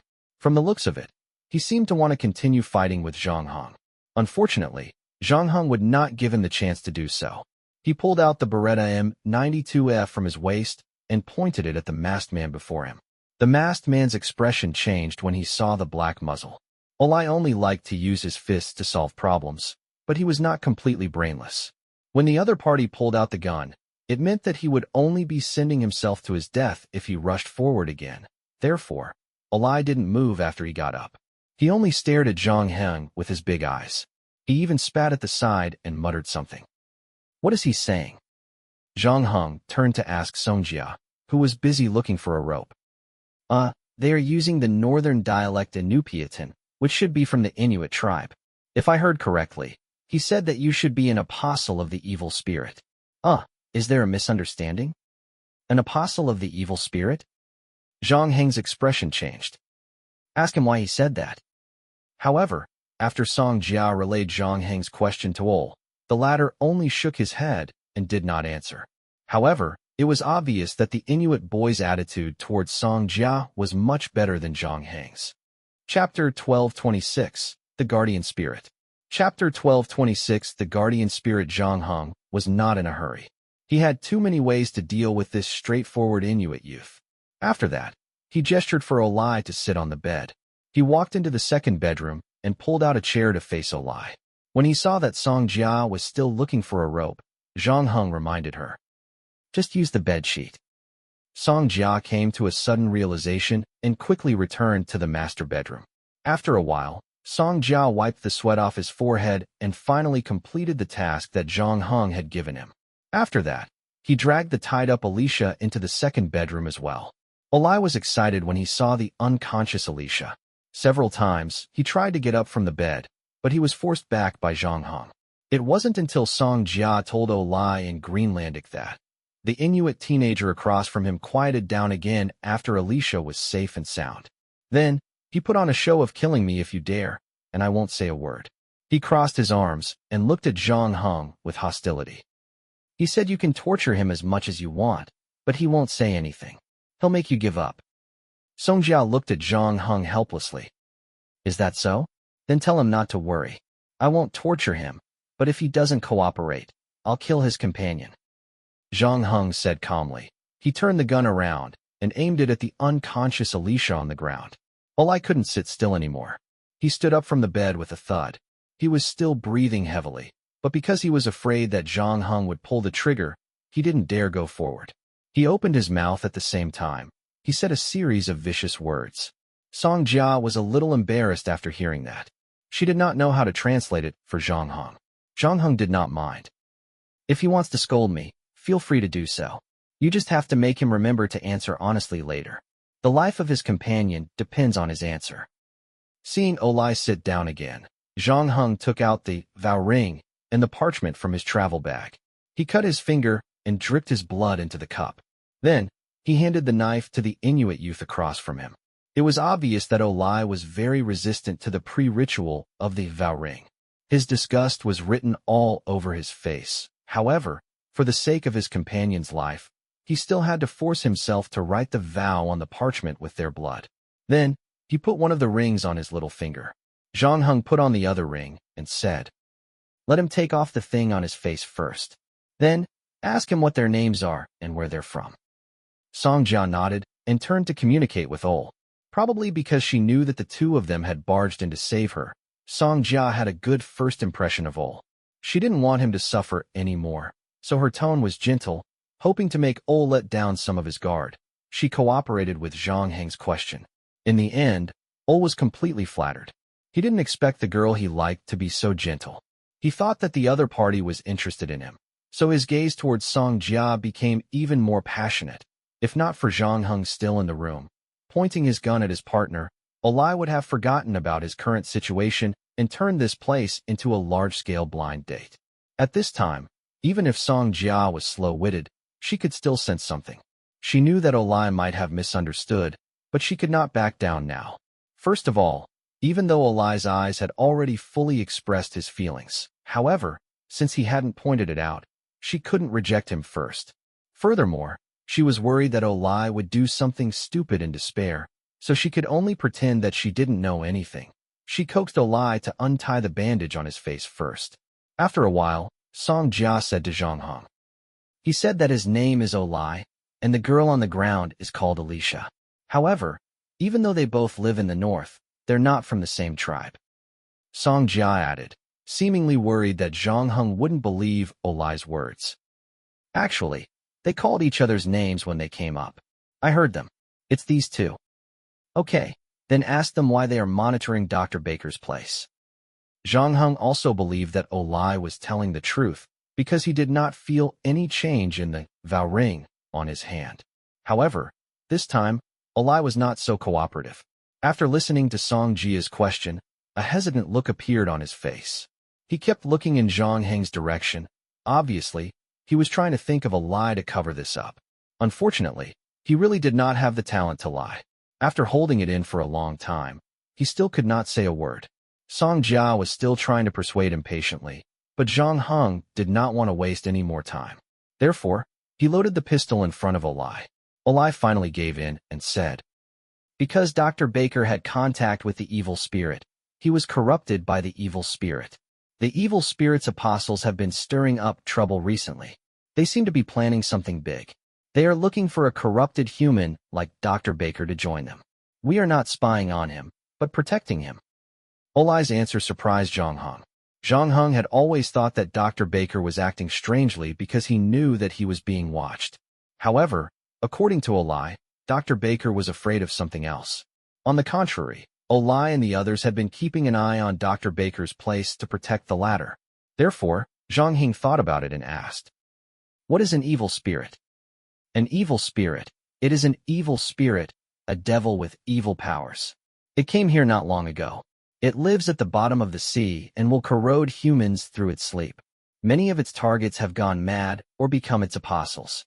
It has many minions, not only in Greenland, but also in other parts of the world. Its people are everywhere." Olai gestured. At the same time, he glanced at Zhang Heng. Zhang Heng frowned.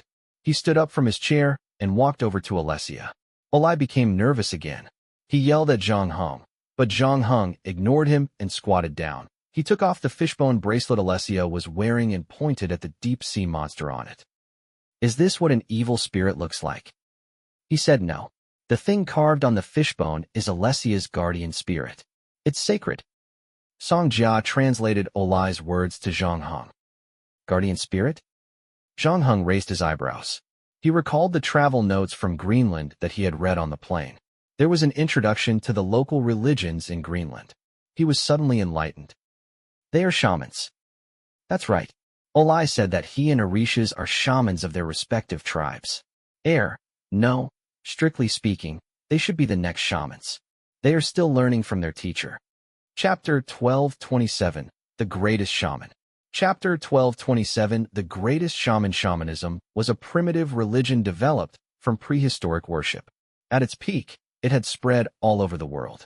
The ancestors of East and West Siberia, Mongolia, and even Manchuria had once believed in shamanism. For a long time, the Aborigines of Greenland only believed in shamanism.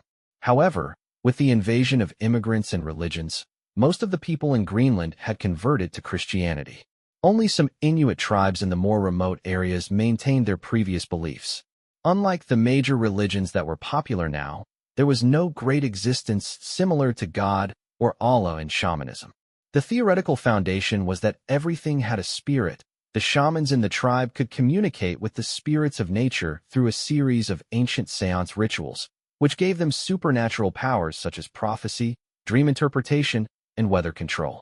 In fact, the shamans were known in Tungusic as people who dance in excitement. And the word itself described the shaman's most common seance techniques. After understanding the two's origins, it wasn't hard for Zhang Heng to understand why the eagle had suddenly flown in from outside the window to attack him. However, according to Olai, even shamans were rarely able to communicate with the animals around them at any time, let alone ask for their help in times of crisis. Especially in the past few years, as more and more people turned to its teachings, shamans could feel their power waning. Many of the dream interpretation and astrology that they could do before had become more and more difficult to do. Not to mention controlling the weather and communicating with animals and plants. Many shamans had not been able to make a complete prediction for decades, which formed a vicious circle. Alicia was born under such a background. Alicia was born at midnight, and there happened to be a big earthquake on the island. My parents said that they had never seen such a terrible earthquake in their long life. It was as if the whole world was shaking, and a huge gully appeared on the extremely solid ice field. One of the gullies happened to pass through the location of the tribe. Some people could not avoid it in time and fell into it, leaving no bones behind. Other than that, there was also an aurora in the sky. However, it was different from what everyone usually saw. The aurora was blood red, and the stars were very strange. My teacher Gabba's elves told him that something bad was going to happen, so my teacher asked the people in the tribe to take out their hunting weapons and even organized a patrol team. However, the earthquake soon passed, and the aurora disappeared. Because of my teacher's warning, many people did not dare to sleep for the whole night. The next day, everyone received the news that about 80 kilometers away from us, after the earthquake last night, Alicia's tribe was attacked by a group of unknown people. Those guys' target is the newborn Alicia. Their weapons are just average. Many of them have just learned how to shoot, and some even have a harpoon that they found out of nowhere. However, everyone is crazy and fearless. Coupled with the advantage in numbers, they almost succeeded.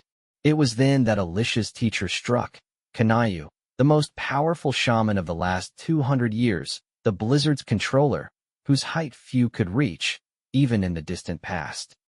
People said that during that battle, she fought 1 against 100 and summoned an unprecedented terrifying blizzard. She almost single-handedly turned the tide of the battle and froze all the invaders to death on this ice field. However, because Alicia was already in the arms of that group of unknown people, people thought that she was dead for sure at that time and was frozen into a popsicle along with them. However, no one expected that when they found her, although she was badly frozen, she still had a heartbeat and breathing. Therefore, Kanayu took her in as a disciple and even said that this girl who had narrowly escaped death would not only inherit her mantle in the future, but also become the greatest shaman among the Inuit. Song Jiao was completely captivated by Olai's story. She didn't expect the girl beside her, Alicia, to have such a complicated story. She was like a protagonist in a TV series or a novel. Although she was curious as to why Olai had suddenly become so cooperative and revealed all the secrets of the tribe, she was now completely immersed in the story. She didn't want to interrupt the Inuit teenager's story at all. Zhang Heng knew what Olai was up to, because during this process, he had seen Olai peeking at the window beside him more than once. Then, He contacted the person in the bar who had cooperated with Olai and Alicia to put the bug into Sonia's wallet. The Inuit teenager was probably hoping that his companions would realize something was wrong and come to save them. However, his method of stalling time seemed a little strange. Most people would think of a way to make up some nonsense at this time. However, Olai would not lie, so he could only choose to sell his partner again. Of course, in terms of the results, his trick did work. Although his language was simple and he did not use any rhetoric, it was precisely because of this that it had a particularly sincere feeling. Furthermore, the story itself was strange and interesting enough. At least, Songjia didn't have the heart to interrupt. Zhang Heng had come to Greenland this time to investigate his own background. He was still in the stage of gathering clues, so he naturally wouldn't reject the information provided by Ole. He knew that Ole still had help, but he didn't care. He even wanted to meet with the other party later. This was because Zhang Heng had already realized that the local shamanism in Greenland might be of great help to his future investigation, especially since these Inuit were the local tyrants here. Compared to Songjia, they had supernatural powers. Obviously, they would know more.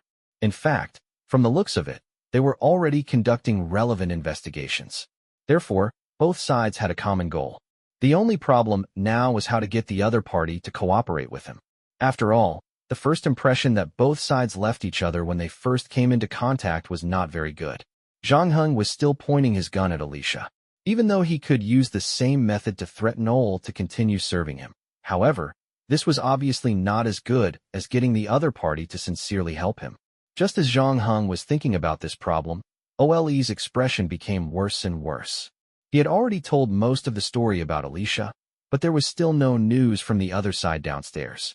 Chapter 1228, The Trio. Chapter 1228 The Trio. Ollie had always been the most unremarkable of the trio. Compared to the powerful and hot-tempered Ole and the quick-witted and meticulous Alicia, who had been full of legends since the moment she was born, Ollie was indeed very ordinary. Although he had been learning all sorts of knowledge about becoming a shaman from the old shaman in the tribe, he had not learned anything in such a long time. Moreover, compared to those mysterious stars and obscure dreams, he was obviously more interested in rock music and basketball stars. When he had nothing to do, he would run over to Nuke. He even taught himself rap, started writing songs, and uploaded them to YouTube. He usually looked lazy, but Ole knew that Eli wasn't stupid at all. He just didn't put his energy on the right path. In fact, every time Alicia came up with an idea, Ollie helped to perfect it. If Alicia was the decision-maker and Olai was the executor, then Ollie's position was that of a doghead strategist. Olai even complained that Ollie was a typical Inuit. He was not as honest and hard-working as the Inuit. Instead, his mind was full of tricks. But now, Olai was glad that Ollie was the one who stayed downstairs. If it was anyone else, Olai might not be sure if they could sense something was wrong. But as classmates, he could not believe that Ollie knew nothing about their current situation. Since they were young, they had played together. He did not believe that Ollie would not know anything about their current situation. However, after such a long time, their team's military advisor did not make a single move. This made Olai, who was confident that Ollie would find a way to save them, waver. Did Ollie really do something stupid this time? Or did the other party just happen to have a bad stomach? Thinking of this, Olai started to feel uneasy again. However, he was someone who could not hide anything. Looking at the conflicted expression on his face, even Songjia realized something. Therefore, she looked awkwardly at Zhang Heng, who was behind her, as if she wanted to ask him what to do next. Before Zhang Heng could say anything, the hut they were in suddenly started to shake. Is there an earthquake? Songjia asked in surprise. The look in her eyes was a little nervous, because the earthquake had come after she had just heard the mysterious and terrifying story. It was inevitable that she would overthink it. However, there had been earthquakes in Greenland before. The thought only flashed through Songjia's mind, until she looked out of the window and saw the blood-red aurora. Songjia's brain exploded with a bang. Then, a strong fear rushed to her and engulfed her whole body in an instant. In the next moment, every finger and hair could not help but tremble. The earthquake caused many people to run out of the house, especially considering the possibility of a tsunami. Some people were ready to evacuate from the beach, but it was at this time that they saw the red aurora. They could not help but stop and take out their phones to turn on the camera in camera mode. The main reason was that the red aurora had always been rare, but it still appeared in this month where the aurora did not often appear. It was a pity that they did not leave a souvenir. At this time, the tourists also exclaimed in admiration. They were glad that they had chosen to travel to Greenland at this time. This decision could not have been made more wisely. Perhaps only the few people in the small house could truly understand the meaning behind the earthquake and the red aurora. The moment Olai saw the aurora, his expression changed drastically. However, he was not as terrified as Songjia. He only muttered to himself, "The legend is actually true. Why did it have to be at this moment? Is something going to happen?" On the other side, the previously unconscious Alicia had also woken up at this moment. However, her mouth had been sealed by Songjia, so she could only make incomprehensible babbling sounds. However, looking at her eyes, they were filled with a rarely seen hatred. In fact, they had even become a little crazed. She, what happened to her? Songjia also noticed Alicia's abnormal behavior after coming back to her senses and asked Olai beside her. The Inuit youth sighed and said in a deep voice, "In the story I told you previously, I forgot to mention that Alicia's parents were killed by that group of unknown people that night. When the incident happened, her father had to protect her with a hunting rifle and deal with dozens of people on the opposite side alone. He stalled them for a full 2 minutes, allowing her mother to escape with her. Unfortunately, her mother had just given birth and did not have much strength. In the end, she was caught up by someone and was stabbed in the back by a harpoon. Therefore, Alicia and that group of people and the existence behind them also became mortal enemies. Is that why you're trying to track down those people?" Songjia looked at Alicia with sympathy. She had completely shifted her focus to the other two. She was about to beg Zhang Heng to let her go, but she didn't expect Zhang Heng to actually put away the pistol in his hand and walk to Alicia's side. He used a knife to cut open the bedsheet that was wrapped around her hands and feet. Olai did not seem to have expected Zhang Heng to do that. He was in a daze for a moment, and he even forgot what he wanted to say. After Alicia escaped, she immediately went to her companion's side. However, the way she looked at Zhang Heng was very complicated. The vigilance in her eyes was still very strong. Zhang Heng put away the knife and said to Songjia, "Tell them that I'm not their enemy, and I'm also investigating something like them. Perhaps we can work together." If not for the earthquake and the red aurora, Zhang Heng would not have been able to find a suitable opening to negotiate with them. But now, after realizing that these young Inuit novice shamans had real enemies, this little conflict and misunderstanding between the two sides was nothing. They said, "You already know their identity, but they still haven't been able to confirm your background."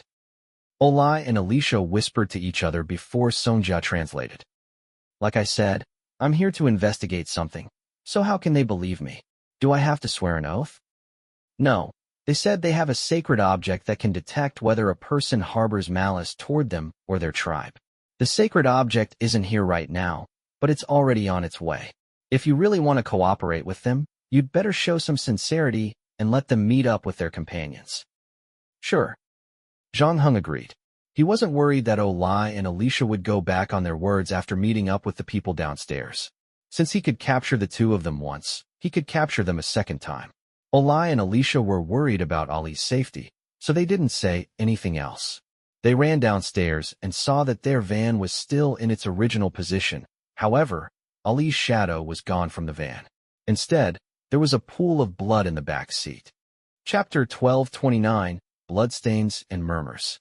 Chapter 12:29, Bloodstains and Murmurs. Olai and Alicia's hearts sank when they saw the pool of blood. Although the two of them wanted to convince themselves that Ali was still fine, the pool of blood belonged to someone else, and it might have come from the person who attacked him.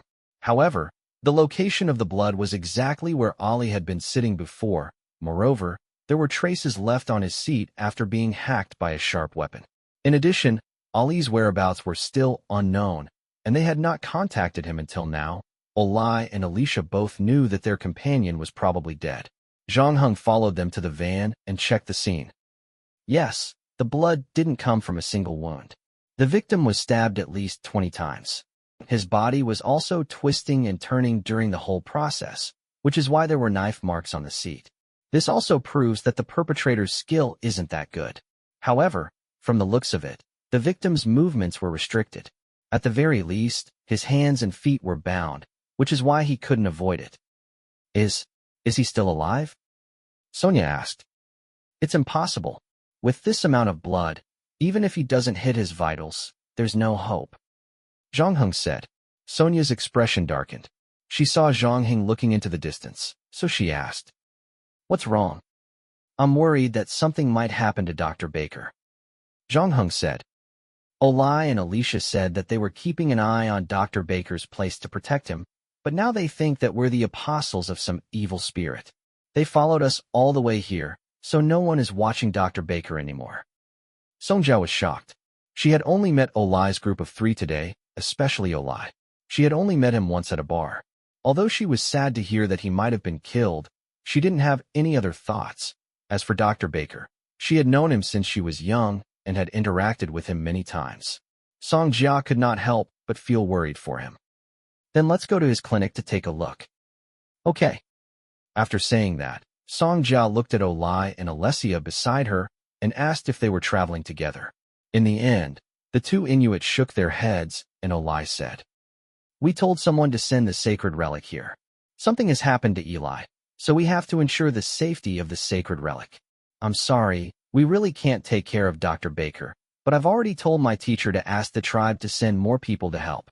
When the time comes, we'll go find Eli together. If there are extra people, we'll help you too." Olai clenched his fists as he spoke. It could be seen that he and Alicia had suffered quite a blow.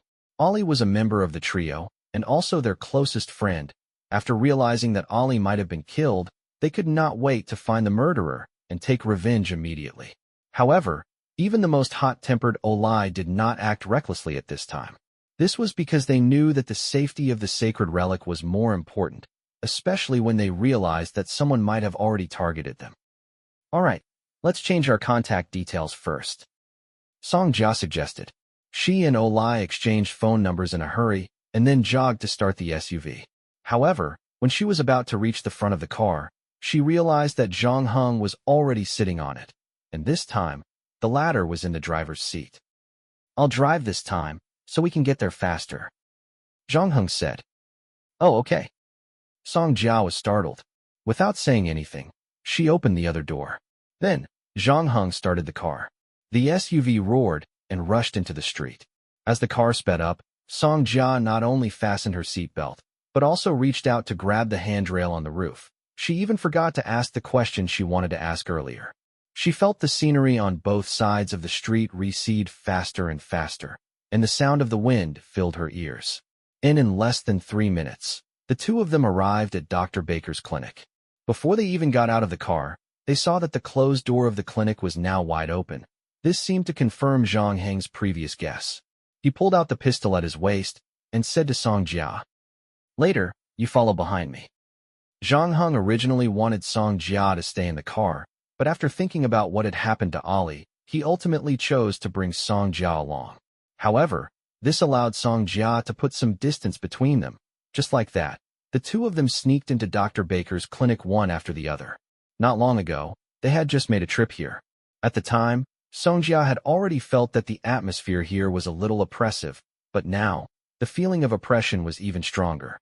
Furthermore, there were medicine bottles scattered all over the floor, the medicine cabinet was empty, and the table and sofa were overturned on the floor. The most eye-catching and unsettling thing was the line of red scribbled words on the wall. It seemed like someone had cut their finger. It was written in blood. Zhang Heng glanced at it. It was a very simple sentence, and it was written in English, so he didn't need Songjia to translate it for him to understand it. "It's coming." "What is it?" Songjia asked, and just as she finished her sentence, she heard the sound of violin music coming from upstairs. However, the sound was not connected to a musical score at all. The players simply pieced together the messy noise, as if someone had scratched a blackboard with chalk. A few simple notes could cause intense physical discomfort. Zhang Heng did not answer Songjia's question. Instead, he followed the sound of the violin and went upstairs. He saw a stooped figure in Dr. Baker's bedroom. The man was sitting on a chair with his back to them, so Zhang Heng could not see his face. However, he was sure that it was not Dr. Baker himself. Judging from the way he dressed, he looked more like a street musician. With his beloved violin, they wandered in the sea of music. However, Listening to his performance, Songjia could understand why he was wandering on the streets. To be honest, calling this kind of thing a performance was blasphemy. The girl only felt that her brain was going to be filled with blood if she continued to listen. In addition, she was anxious to find out the whereabouts of Dr. Baker, so she said, "Hello." Unfortunately, the violinist in the room seemed to be completely immersed in his performance and couldn't hear anything else. Songjia had no choice but to raise the volume again and even knocked on the door. This time, there was finally a reaction from the other side. The violinist put down the violin in his hand and turned around. Only then did Songjia realize that the other party was actually younger than she had imagined. He seemed to be in his early 20s, but because of his untidy appearance and haggard look, he looked a little old. Meanwhile, his eyes were flashing with a strange fanaticism. "Who are you? Why are you at Dr. Baker's residence?" Sonia asked. The person opposite did not answer. Instead, he spoke excitedly in a low and hoarse voice. "Finger a magnifique swaruk, lale eugenifique tan." After saying this, he immediately turned around and jumped out of the window. Chapter 12:30, The Key. Chapter 12:30, The Key. The player was like a big bird soaring in the sky. Except for one thing, he seemed to forget that he didn't really have wings like a bird, so his body stayed in the air for less than half a second, and then he fell down under the force of gravity. What was worse was that his head touched the ground first, and the top of his head made direct contact with the asphalt pavement.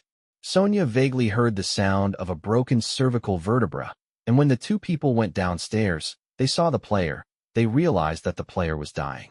Songjia called the ambulance. She still had a lot of questions to ask the player. For example, where did this guy come from? Why was he in Dr. Baker's room? And where did Dr. Baker go? Also, what did he mean when he said that before he jumped off the building?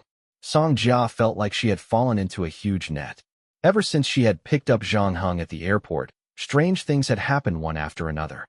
First, it involved the shamans of the Inuit tribe in the north. Now, there seemed to be another group of even stranger people, and in just a few minutes, she had already come into close contact with death twice.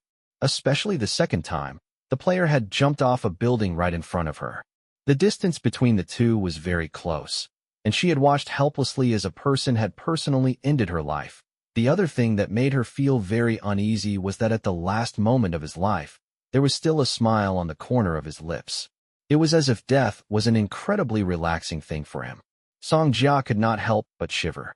She raised her head and looked at the strange red aurora in the sky. She recalled the story that Olai had told her before. Could it be that every time this red aurora appeared, it would bring disaster and death? Songjia had always been an atheist. However, at this moment, she did feel that there was something inexplicable controlling everything. "What should we do now? Should we go to the police station and call the police?" the girl asked. "I'm afraid the police won't be able to do anything about it," Zhang Heng said. In fact, Songjia didn't need Zhang Heng to say anything. Greenland's police force had always been inadequate. On one hand, it was because the financial allocation wasn't enough. On the other hand, the crime rate here was relatively low compared to other places. After all, there were not many residents on the island, and most of them knew each other. There was no place to run if they committed a crime. As for the Inuit tribes in the north, they were basically autonomous. If there was a problem, the tribal leaders and shamans would naturally solve it. For example, even if the police intervened in this matter, they would probably just label the performer as a suicide. As for the whereabouts of Dr. Baker, he had been missing for less than an hour, and the police would not even send people to investigate immediately. In addition, the police would probably find it hard to believe that a group of strange believers had suddenly rushed into the doctor's home and kidnapped him without any explanation. Even if they were to solve the case, they would most likely follow the old rules. First, they would start with Dr. Baker's interpersonal relationships. They would find out if he had any grudges or arguments recently. Then, they would look at the trajectory of Dr. Baker's life. He tried to find a breakthrough from some trivial matters. However, the opponent they were facing this time was not an ordinary person. Fortunately, Songjia knew there was one more person she could count on. She turned to look at Zhang Heng. Even though so many things had happened, the latter was as calm as ever. However, after hearing the mysterious words from the performer, her expression changed slightly. Zhang Heng found the sentence very familiar. as if he had heard it somewhere before. He asked Song Jiao what the sentence meant, but the translator told him that it was neither Greenlandic nor Danish. She even wondered if the sentence really had any real meaning, or if it was just the ravings of a deranged person. However, Zhang Heng knew that this sentence, which sounded like it didn't belong to any existing language, did indeed have meaning. In the palace of Lalaya, the sleeping Cthulhu was waiting for its revival. Just as Zhang Heng heard the crazy performer speak in a low and hoarse voice that didn't belong to this world, this sentence also surfaced from the bottom of his heart. Zhang Heng couldn't find its source. I don't know if it's from a book I read, or a video. In fact, it seems to have been quietly in the bottom of his heart somewhere. Until today this moment suddenly jumped out. Finger luffa magna fuffa. Finger luffa layer luffa. This sentence was like a key that opened something in his body. Zhang Heng recalled his previous dreams. In the Chernobyl dungeon, he had to fight against the pain caused by radiation disease. He had tried to sink his consciousness, and at the end of the sinking journey, he saw a huge underwater palace and the shadow inside. Could that be Cthulhu and its palace, Lalay? Why would it appear in his dream? What did they have to do with the seaside town he had visited in the previous dream, and the underwater ruins on the country island? Were those half-human, half-fish, and half-frog monsters also followers of Cthulhu? Zhang Heng had many questions in his mind, but when he noticed Song Jiao looking at him, he temporarily stopped thinking and focused his attention back on the present. He rushed to the side of the fallen performer before the ambulance arrived. The latter's face was as sickly pale as Dr. Baker's. Zhang Heng could tell that he had been suffering from insomnia recently, and the dark circles under his eyes were very obvious. His neck was broken, but he was still breathing. He should be in pain, but there was no pain in his eyes. Instead, there was a strange joy and a faint sense of relief. Zhang Heng believed that if the player could open his mouth now, he would probably tell Song Jiao to stop trying to save him. He had gotten what he had always wanted, eternal peace. Zhang Heng then squatted down beside the player. Before the ambulance arrived, he searched his clothes, took his phone and wallet, and found a small notebook and a supermarket receipt. He also found an exquisite-looking pen. During this time, Song Jiao was a little nervous. She kept looking around. Fortunately, it was already very late, and the population of Greenland was not large, so there were not many people passing by. After Zhang Heng took the money, he went back to the doctor's clinic to take a look. Song Jiao had no idea what Zhang Heng was looking at. She only knew that he had stopped at a few different places before raising his head and raising his eyebrows. Dr. Baker, he left on his own. Chapter 12:31, Speculation. Chapter 12:31 Speculation. After searching the clinic, Zhang Heng and Song Jiao returned to the street and stood guard in front of the performer who had jumped off the building. Song Jiao watched helplessly as the other party slowly died. Her young eyes gradually lost their luster, but there was nothing she could do. In addition, during this period, the ambulance had also been missing. Song Jiao could not bear to see this happen, so she made 2 more calls to the hospital. Unexpectedly, both calls were busy. It was not until she made a 3rd call that the call was picked up. However, she was told that the ambulance had been dispatched. There was no way for them to rush here. The hospital said that this was already the 9th emergency call they had received in a short 5 minutes. The only ambulance they had was long gone, and there were still emergency calls coming in. Without exception, all of them were suicides. Normally, they would not receive so many calls for a month or 2. The medical staff and emergency equipment were already running out. The situation at the police station was similar. The police were also confused about the sudden suicides.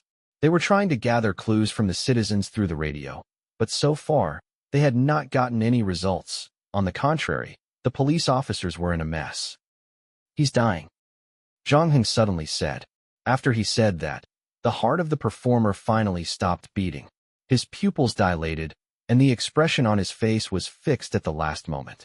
Song Jiao shivered, but when she looked at Zhang Heng, she realized that the latter had already flipped through the notebook that he had found on the performer. Most of the notes were music scores, but from his previous performance, she could tell that he had embarked on a very difficult path of art. It was destined to be difficult for him to gain the approval of the secular world. Zhang Heng had also studied piano. In his eyes, this thing could not even be called music, because even a beginner who did not recognize any of the 5-line music scores could play it better than this piece of music score. Since the latter was just a random patchwork of crazy noises, Zhang Heng glanced at the messy score and passed the notebook to Song Jia. What else is written on it? Song Jia took the notebook, but after reading a few pages, her brows furrowed. Zhang Heng could tell that she was very resistant to the contents.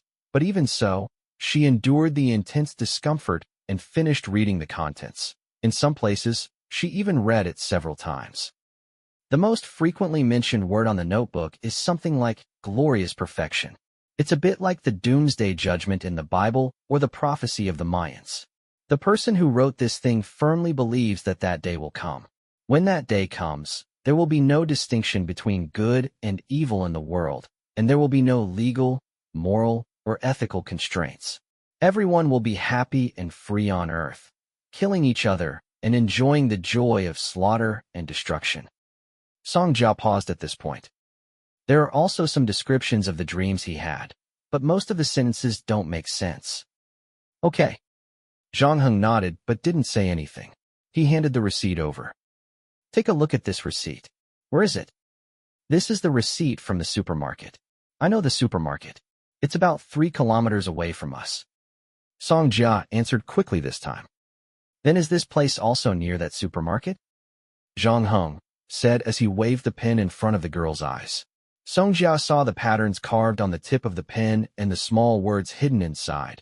She was surprised by Zhang Heng's strong observation. This is the abbreviation of the Nuke Art Museum, Song Jia said after looking at it carefully. It's also the only private museum on the island.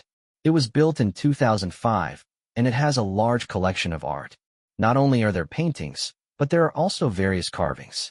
It's quite popular with tourists, but it's only open on Tuesdays, Wednesdays, and weekends. Why? Is there a problem? Even though the player who jumped off the building played the violin like a ghost, he was still an artist. In Song Jia's opinion, it was normal for him to go to art museums for inspiration. Zhang Heng was non-committal. Do you still remember the story all it told? It was a group of people who attacked Alicia, not just one person. They all came from some mysterious group, and since they were a group, they should have a meeting place. And Alicia has a blood feud with these people. She must have been tracking them down all these years. Even though there were only 3 people in her small group, I believe the tribe behind them would have provided them with some help. However, there has been no result. This means that these people have been hiding well over the years. Do you think they would hide in an art museum? Song Jia's eyes widened. An art museum is a very smart choice, because these people seem to have some mental problems more or less. I don't know if they became believers because they are more sensitive, or if they became sensitive because they became believers. In short, it would be quite conspicuous if they acted together, but if it was an art gathering, there wouldn't be such a problem.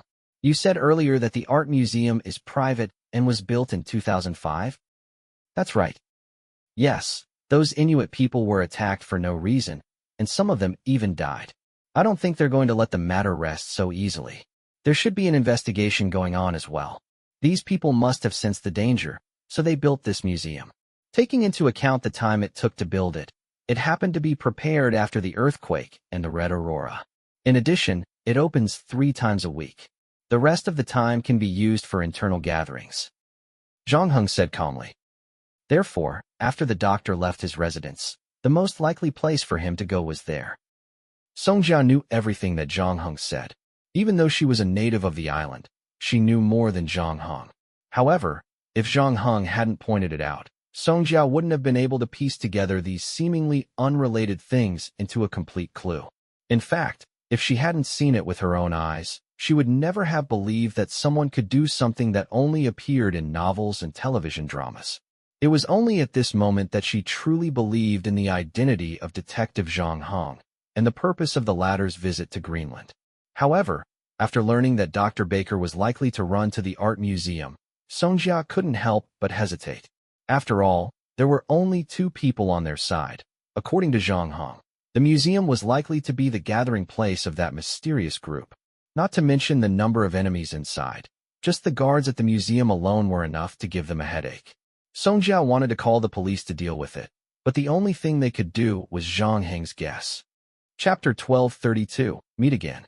Chapter 1232, Meet Again. In fact, as long as he calmed down and thought about it, Song Jia knew that even if he could persuade the police to come forward, it might not be of much use. The security forces on the island were not strong to begin with, and were even weaker than some of the Inuit tribes. Although those Inuit people had used cell phones and televisions over the years, many of them still maintained relatively primitive living habits. They lived by hunting and fishing, so their bodies were quite strong. Thinking of this, Song Jia thought of Olai and Alicia. Song Jia didn't know how the two of them were doing. When they were separated, they had said that they wanted to protect the sacred relic first, so they probably wouldn't be able to free themselves in the short term. Therefore, Song Jia put the phone back. She looked at Zhang Heng beside her and realized that the latter was still very calm. He didn't feel like he was facing a formidable enemy at all. It was as if they were going to a park or an amusement park. It was not a dangerous place. Zhang Heng looked at the time in his hand. Greenland was 10 hours later than Beijing. The last time he had time stopped was at 2 o'clock in the afternoon, Greenland time. At that time, he was still at the airport, so if he wanted to use time stop to sneak into the art museum, he would have to wait for another half a day. That was a long time. The doctor might not be alive by then. Therefore, Zhang Heng decided to take a look at the security at the art museum before making a decision. After all, he still had the LSB infinite building blocks and other props with H beside sides. He had not used shadow wings today. Even if he ran into some trouble, he could still escape. Therefore, Zhang Heng had Song Jia drive him to the art museum first. He took Dr. Baker's laptop down and browsed through the files inside. He tried to find information related to the scientific research from 18 years ago while he cracked the phone he got from the player. Dr. Baker's laptop was unusually clean. It should have been replaced not too long ago, and the protective membrane on the back was not even removed. Zhang Heng could only find a few games to pass the time inside. There was also a folder marked with medical records. Inside it were all the patients that Dr. Baker had seen before. The time span was very long, but strangely, there were no recent cases. The most recent case was also 2 years old. It was just normal postpartum depression, and the rest were also very common mental illnesses. The patient's basic information and treatment time were marked on it. There were also no problems with these 2 items, but Zhang Heng still found some abnormalities. Because some of the patient's medical records had changed midway through, when Zhang Heng looked through the medical records of Dr. Baker when he first arrived on the island, he found that the same patient, Dr. Baker, was used to arranging his meetings with the other party at the same time as possible. Furthermore, although the number of patients he received each month was different, the number of patients would not be too different if it was placed in a relatively long period of time. However, when Zhang Heng arranged the medical records according to the time, he realized that there was a period of time when Dr. Baker's patients were abnormally low. In addition, there were changes in the meeting time. Zhang Heng had reason to believe that Dr. Baker might have taken a part of the medical records. In other words, the medical records that Zhang Heng currently had were incomplete. For example, Zhang Heng had previously suspected that the player who jumped off the building was also a patient of Dr. Baker. However, he had not been able to find anything related to the player in this document's house. From the looks of it, the medical records that Dr. Baker had taken were probably related to that mysterious group. Before Zhang Heng could check the information on the player's phone, Song Jia had already driven the SUV to the entrance of the Museum of Art. At this time, the Museum of Art was already closed, but the lights were still on inside. However, the door was locked. Zhang Heng didn't see any security guards or guards there. It seemed like they had also gone home from work. This time, it was Song Jia who made the first discovery. She saw Dr. Baker's SUV in the parking lot of the museum. This seemed to confirm Zhang Heng's previous guess. After the earthquake, Dr. Baker did indeed run over from where he lived. However, when Song Jia continued driving, she was stunned. That was because she saw Olai and Alicia's white van next to the coffee shop across the street. Are they here too? Song Jia took out her phone and impatiently dialed Olai's number. However, the phone on the other end informed her that the user's phone had been switched off. Zhang Heng had originally wanted to see if he should wait until the next time freeze, but he had given up on that idea. He had come to Greenland to investigate the incident 18 years ago. Of course, he hoped that Dr. Baker, who was an insider, was still alive. As for Olai and Alessia, Even though their combat abilities were average, the tribes behind them would be of great help to Zhang Heng's investigation, especially if he planned to head north.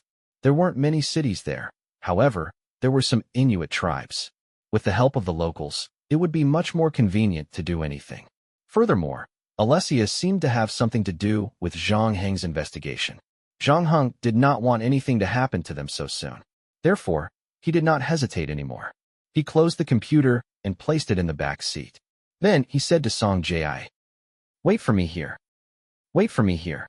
Remember to keep the car running. If you see anything wrong, run immediately and drive all the way to the police station. Don't worry about me." "Are you planning to go in alone?" Song Jia asked in surprise. "Yes, don't worry. I can guarantee my own safety." Zhang Heng did not explain further. He pushed open the door and jumped out. He first touched the hood of the van and estimated the time. Olai and Alicia should have just arrived not long ago. They had only been inside for about 3 to 7 minutes. If they ran into an ambush, if they were lucky, they could hold out until he arrived. However, Zhang Heng didn't go through the front door because there was a real-time surveillance camera there. He went around to the side door of the museum. Even though it was locked, there was no surveillance camera. Zhang Heng took out pet wire from his pocket. It hadn't been long since he acquired this item, but he had already fed it a lot of iron products. Furthermore, according to the bartender, he had kept it in his pocket the whole time. Instead of keeping it in a sealed box to cultivate their relationship, he had almost accidentally let the fellow chew a hole in the plane, causing a plane crash.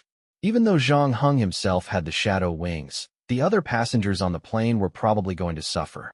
Fortunately, Zhang Heng had discovered it in time, so he had it change its snack before it caused a disaster. Now, it was finally the glutton's turn to start working. Zhang Heng took out the pet wire and placed it in front of the keyhole. Then he said, "Open it." Chapter 1233, Old Friend. Chapter 1233, Old Friend. The Nuke Art Museum was ablaze with lights, but strangely, there was no one in the exhibition hall, until the sound of hurried footsteps came from the door and a figure stumbled in from the outside. He went straight through the empty exhibition hall, turning a blind eye to the priceless oil paintings on the wall. He did not touch the gold articles and ornaments on the counter. He just ran all the way to the west side of the exhibition hall, where the Inuit handicrafts were hung on the wall. He reached out and grabbed a wooden sculpture at the top. The wooden sculpture was a mask. It was exquisitely made and looked quite mysterious. However, the person did not care about it at all. He crudely stuffed it into his handbag. Then, he turned around and ran outside. However, just as he turned around, a voice suddenly came from not far away. "It's rare for you to come back. Are you in such a hurry to leave?" Hearing this, the person's body stiffened, but his feet did not stop. He continued to run towards the main door. His car was parked in the museum's parking lot. He only needed to run through the door and run another 20 meters before he arrived. However, the next moment, he heard a gunshot, followed by a sharp pain in his leg. The man fell to the ground, and the handbag containing the wooden carving also fell to the ground. TSK, we are all old friends. I don't want to do this, but you took my things and wanted to leave without saying a word. Isn't this a little impolite?" The voice continued. The person on the ground didn't say anything. He just struggled to crawl in front of his handbag and took out the wooden mask from inside. Then, he put his finger into the mouth of the mask and pressed down. The forehead of the wooden sculpture opened immediately. A small oval-shaped stone rolled out from inside. There was a 5-pointed star carved on it, and in the middle of the 5-pointed star was an eye. The person raised the stone and spoke to the person on the second floor. "Oh, old seal, really? You actually hid the old seal in my museum. I have to say that this move is quite impressive. Previously, I sent people to search your clinic and the school's office more than once, but they were unable to find it. I didn't expect this thing to actually be right under my nose." The person who spoke walked down the stairs step by step with a cane. A look of despair appeared in the intruder's eyes. He held the stone that was called the old seal tightly in his hand, as if it was his life-saving straw. However, after that, he heard the man with the walking stick tease him. "Don't be silly, doctor. This thing might be useful against those divers in Kuanyang, and it can also help you sleep well. However, I'm just an ordinary person like you. This thing is of no use to me at all." The person who had barged into the art museum was none other than Dr. Baker, whom Zhang Heng and Songjia had visited before. He lowered his hand in frustration, but he still held the old seal in his hand. We've known each other for more than 20 years, right? Not counting that Chinese couple, you're the bravest and most determined person I've ever met. Even to this day, I still can't believe that you would choose to submit to that monster. What? Are you planning to use your eloquent mouth to influence me? The person with the crutch asked. Don't think of me as one of those stupid fanatics. My mind is very clear. There has to be someone who understands the overall situation. This is the agreement between me and that great existence. Agreement, or is it your own delusion? That monster did not seem to be the type to make agreements with others. Moreover, you know your own situation. If there is really nothing wrong with your mental state, why did you come to my clinic frequently for psychological counseling after the scientific research expedition? The doctor panted heavily. The intense pain in his legs made his forehead full of sweat. The person on crutches fell silent upon hearing this. After a moment, he spoke again. In any case, in the end, we will all fall into eternal happiness. It's just a matter of one day earlier and one day later. There's not much difference. I've only figured this out recently. All these years, in order to prevent myself from falling into greater madness, I've been following your instructions to stay in seclusion. I've cut off the internet, I don't read the newspapers, and I don't interact with anyone outside. But how long can we last?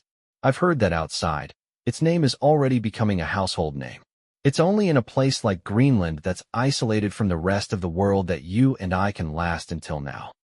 The person on crutches paused for a moment before continuing. I regret participating in that scientific research expedition every moment. I see that your situation isn't very good either. Although you've closed the clinic, you're still working part-time at the school. There are even foreign students at your school. Your life must be very difficult. It's all right. If I really can't do it, I'll stuff cotton balls into my ears. I've also stopped surfing the internet. Dr. Baker said. In fact, we should be glad that we didn't read any books about it before we met it, nor have we heard its name. Otherwise, we would have gone crazy at the first sight of it, and we would have completely lost our rationality as fanatics. The more you know, the closer you get to madness. The person who came up with this setting is really a fucking genius. The person on the crutches muttered. This way, sober people will never know the truth. Probably because they shared the same fate. After saying this, the two people in the hall fell into silence again. But soon, the person on crutches spoke again. Doctor, ask yourself, have I taken care of you enough these years? Those fanatics wanted to take you in, but I was the one who stopped them. You refused to hand over the old seal, so I went with you. Recently, you have been very close to our enemies, the shamans of the Inuit tribe, and I have been turning a blind eye to it. So why do you keep testing my bottom line? That's right. I can restrain those fanatics to a certain extent, but if they find out that you took away the old seal from me, both of us will be in big trouble. You and I have both seen the scene of those people going crazy. I don't want to become like that, so I can only let you down. The man with the cane said as he raised the shotgun in his hand. Wait. The doctor raised an arm in front of his face. I didn't mean to steal the old seal when the fanatics aren't here. Although I admit that I have such considerations, we have experienced such things before. Earthquakes, red aurora, and these abnormal weather disasters will also become more frequent. With our current state, we might not be able to survive. Moreover, this time is different from the last time. Just 3 days ago, I had a very scary dream. I dreamed that it ran out of the palace below. When that time comes, the entire world will be destroyed. We need to do something before everything becomes too late.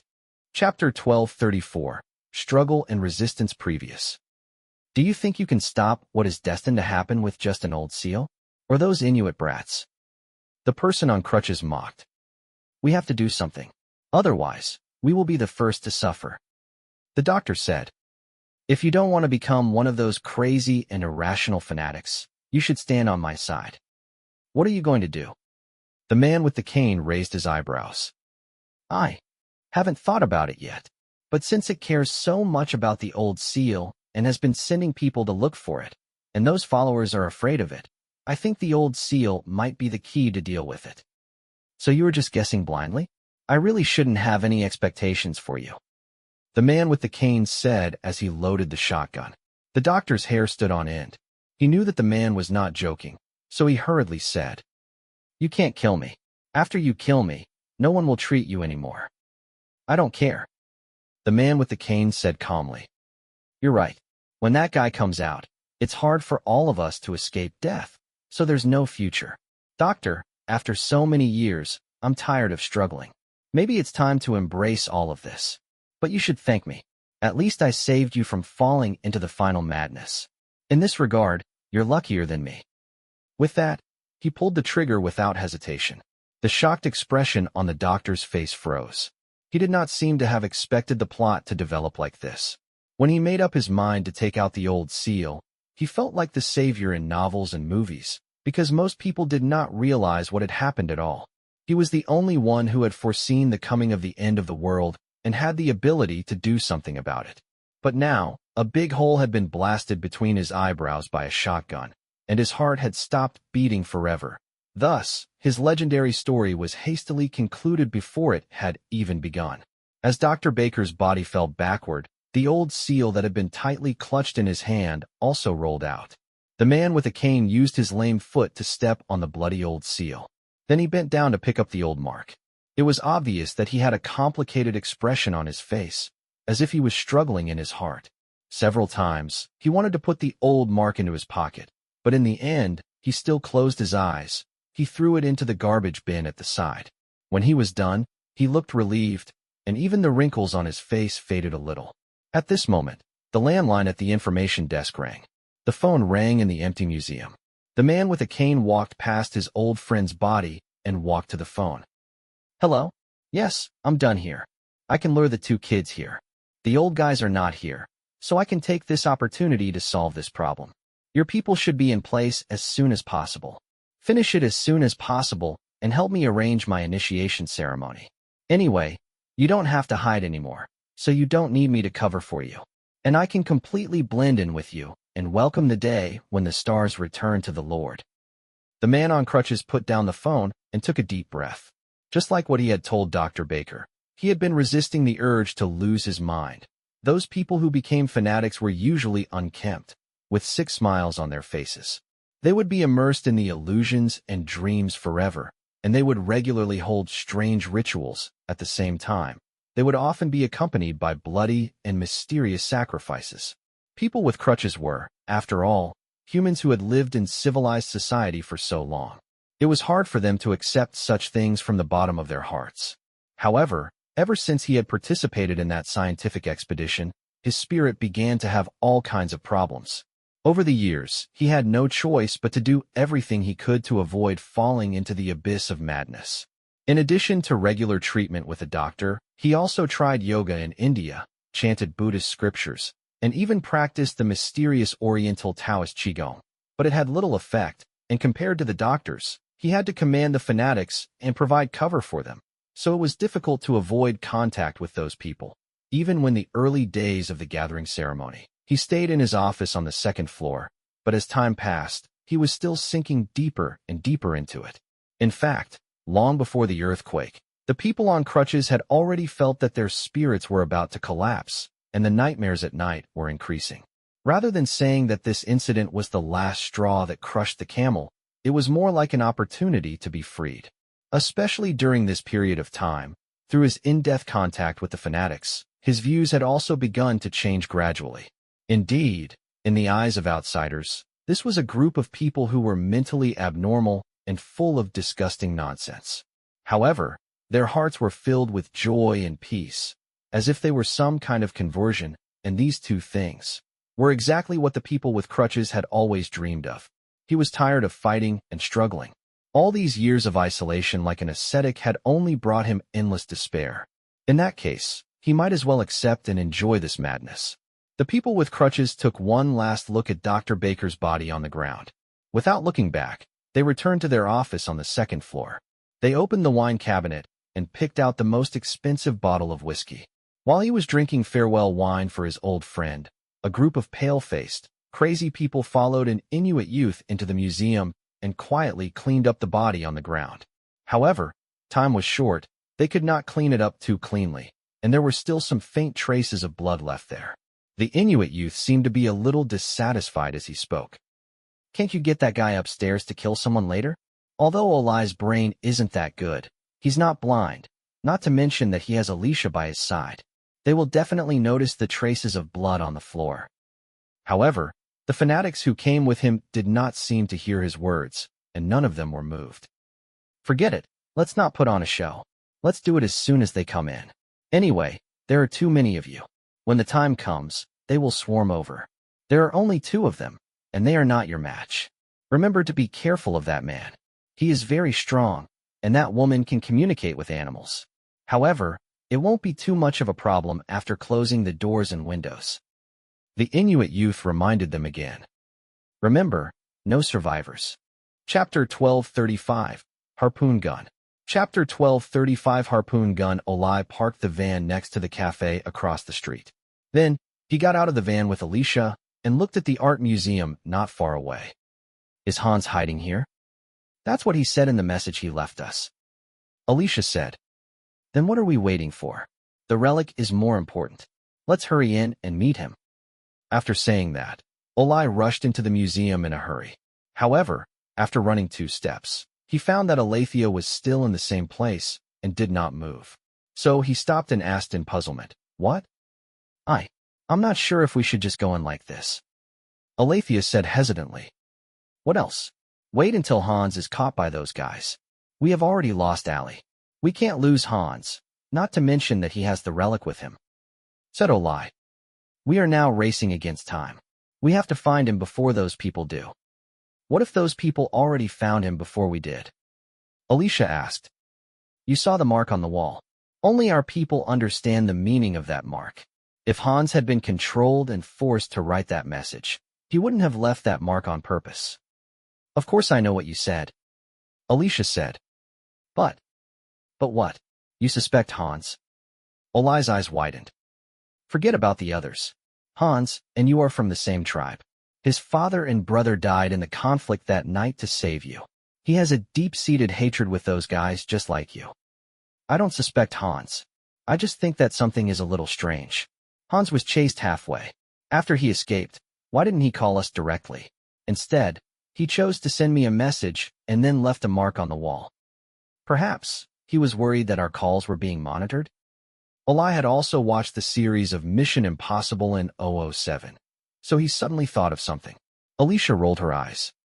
If those guys were that powerful, we would have died countless times already, okay? This time, Olai did not bicker with Alicia anymore. He looked into the girl's eyes and said seriously, If you're really worried, we might be able to contact that Chinese guy. You've fought with him before, and you know that he's very skilled. Even if we join hands, we can't beat him, if he's willing to help. Forget it. Alicia waved her hand. Didn't he and that girl named Songjia go to the doctor? Besides, thanks to you, we've already exposed all of our secrets. However, we still don't know his background, nor do we know whether he's a friend or a foe. At such a critical moment, it's best not to complicate things. Besides, haven't you always bragged about how strong you are? Now is the time to put it to use. What do you mean by boasting? My guardian spirit is a polar bear. In terms of strength alone, no one. Olai paused, feeling a little awkward, because he remembered that he had just been defeated by the Chinese not long ago, and in the end, the other party did not use any tricks. They only suppressed him in terms of strength. Therefore, Olai was a little embarrassed to say the second half of his sentence. It's a pity that I didn't see any animals around here. Alicia muttered. Her teacher regarded her as the most talented shaman among the Inuit. She had awakened her talent for communicating with animals at a young age, even though she had yet to learn the ability to predict. In fact, she already had a sense of the impending danger. This was also the reason why she was somewhat resistant to entering the art museum in front of her. However, Alicia knew the importance of the sacred relic. In the end, she chose to suppress her uneasiness and followed Olai into the museum. After all, what Olai said made sense. The mark left by Hans could only be understood by their own people. If Hans was able to leave this mark, it meant that at least at that time, he was not controlled by anyone. Therefore, She could only pray that she and Olai would be able to meet up with Hans before that group of people. The two of them walked to the front door that was ajar. Olai stretched out his hand and gently pushed it open, easily opening the door that was not locked. Olai stretched his head in to take a look, but he did not see any danger. Then, he called for Alicia to follow behind him. Then, the two of them carefully walked into the exhibition hall that was filled with all kinds of artworks. Olai was holding a baseball bat, which was the weapon he had taken from the car. He also had a small knife for peeling the skin, which he lent to Alicia for protection. Although the museum had been closed for a long time, the lights in the museum were still very bright. However, this light did not give the two of them much sense of security. On the contrary, the lights cast the shadows of the sculptures and artworks on the wall, looking indescribably gloomy. Especially those artworks that were already very mysterious. Their shadows became extremely strange after being elongated. Even Olai, who had always been bold, began to feel uneasy. He opened his mouth and tried to call out Hans's name. However, there was only his echo in the empty exhibition hall. Hans, could it be that he has already left this place? Olai also had the intention to retreat when he saw this. At this moment, Alicia tugged at his clothes and pointed at a place not far away that was covered by a canvas. What's that? I don't know. You know me. I've never been interested in these works of art. I've never been to this museum before. Although he said this, Olai still walked to the canvas and lifted it up. Then, he saw the bloodstains on the floor that had not been cleaned up. Olai sucked in a breath of cold air and could not help but take 2 steps back. Then, he and Alicia heard the sound of the door not far away closing and locking. Be careful. Olai turned his head and saw someone emerging from the second floor. At the same time, he held a harpoon gun in his hand and aimed at Alicia's back. However, when that person pulled the trigger, Alicia was also pounced on by Olai. The steel fork with sharp spikes flew past Olai's back and hit a plaster sculpture, shattering the latter into pieces. The two people who had narrowly escaped death were shocked and broke out in a cold sweat, especially Alethea. She knew that if Olai had not found the person who had ambushed her in time, she would have been pierced through by that steel fork. However, although the two of them had luckily avoided the first round of attacks, their troubles had just begun. After the harpoon gun missed, many people suddenly appeared from the second floor and the gate, surrounding the two of them. Next. Chapter 1236, Revelry and New Visitors. Chapter 1236, Revelry and New Visitors. Alethea recognized them as the fanatics they had been tracking all this time, because they were too easy to identify. Their pale faces, their flighty footsteps, and the fanatical and impatient excitement in their eyes. But the girl was not happy at all, because the number of the other party had completely exceeded her expectations. Alethea had been investigating this group for some time, and knew that many of them were difficult to be accepted by the secular world. Usually, they would choose to hide in the mountains or uninhabited areas. She did not expect that there would be so many hidden in Nuuk, Greenland's largest city, right under their noses. They usually used their identity as artists as a disguise, but in the dark, there were probably many secret gatherings and bloody sacrifices. Alicia noticed that many of them looked very young. Some of them were not even as old as her, and they had obviously just been recruited. This made Alicia shudder.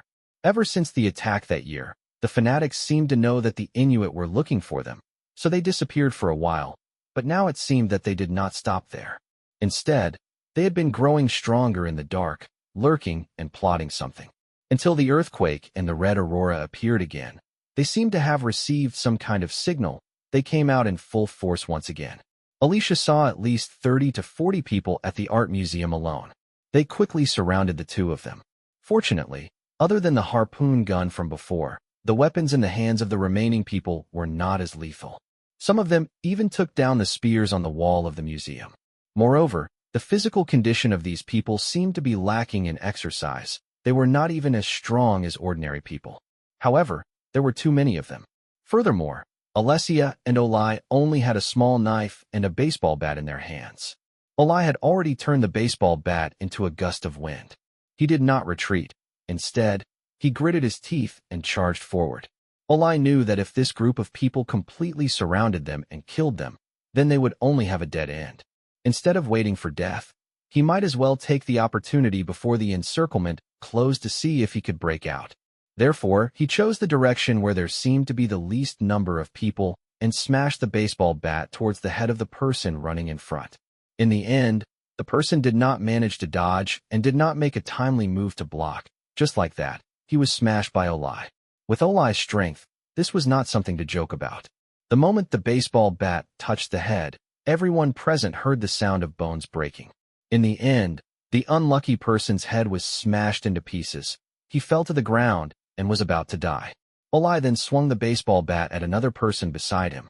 That person finally had the time to react. However, when he saw the baseball bat coming at him, he unexpectedly did not choose to defend against it. Instead, he continued to stab the electric drill in his hand at Olai's eyes. At the same time, his eyes flashed with madness. Ol was quite satisfied with his eyes. He did not want to lose them, especially since the other party's skills did not seem to be that good. Perhaps he would not be able to poke his eyes, and instead, he would be able to open a hole in the center of his brows. Therefore, he had no choice but to withdraw his baseball bat and dodge to the right first. However, this way, his momentum of charging out was interrupted. After delaying for half a second, the others also began to approach him.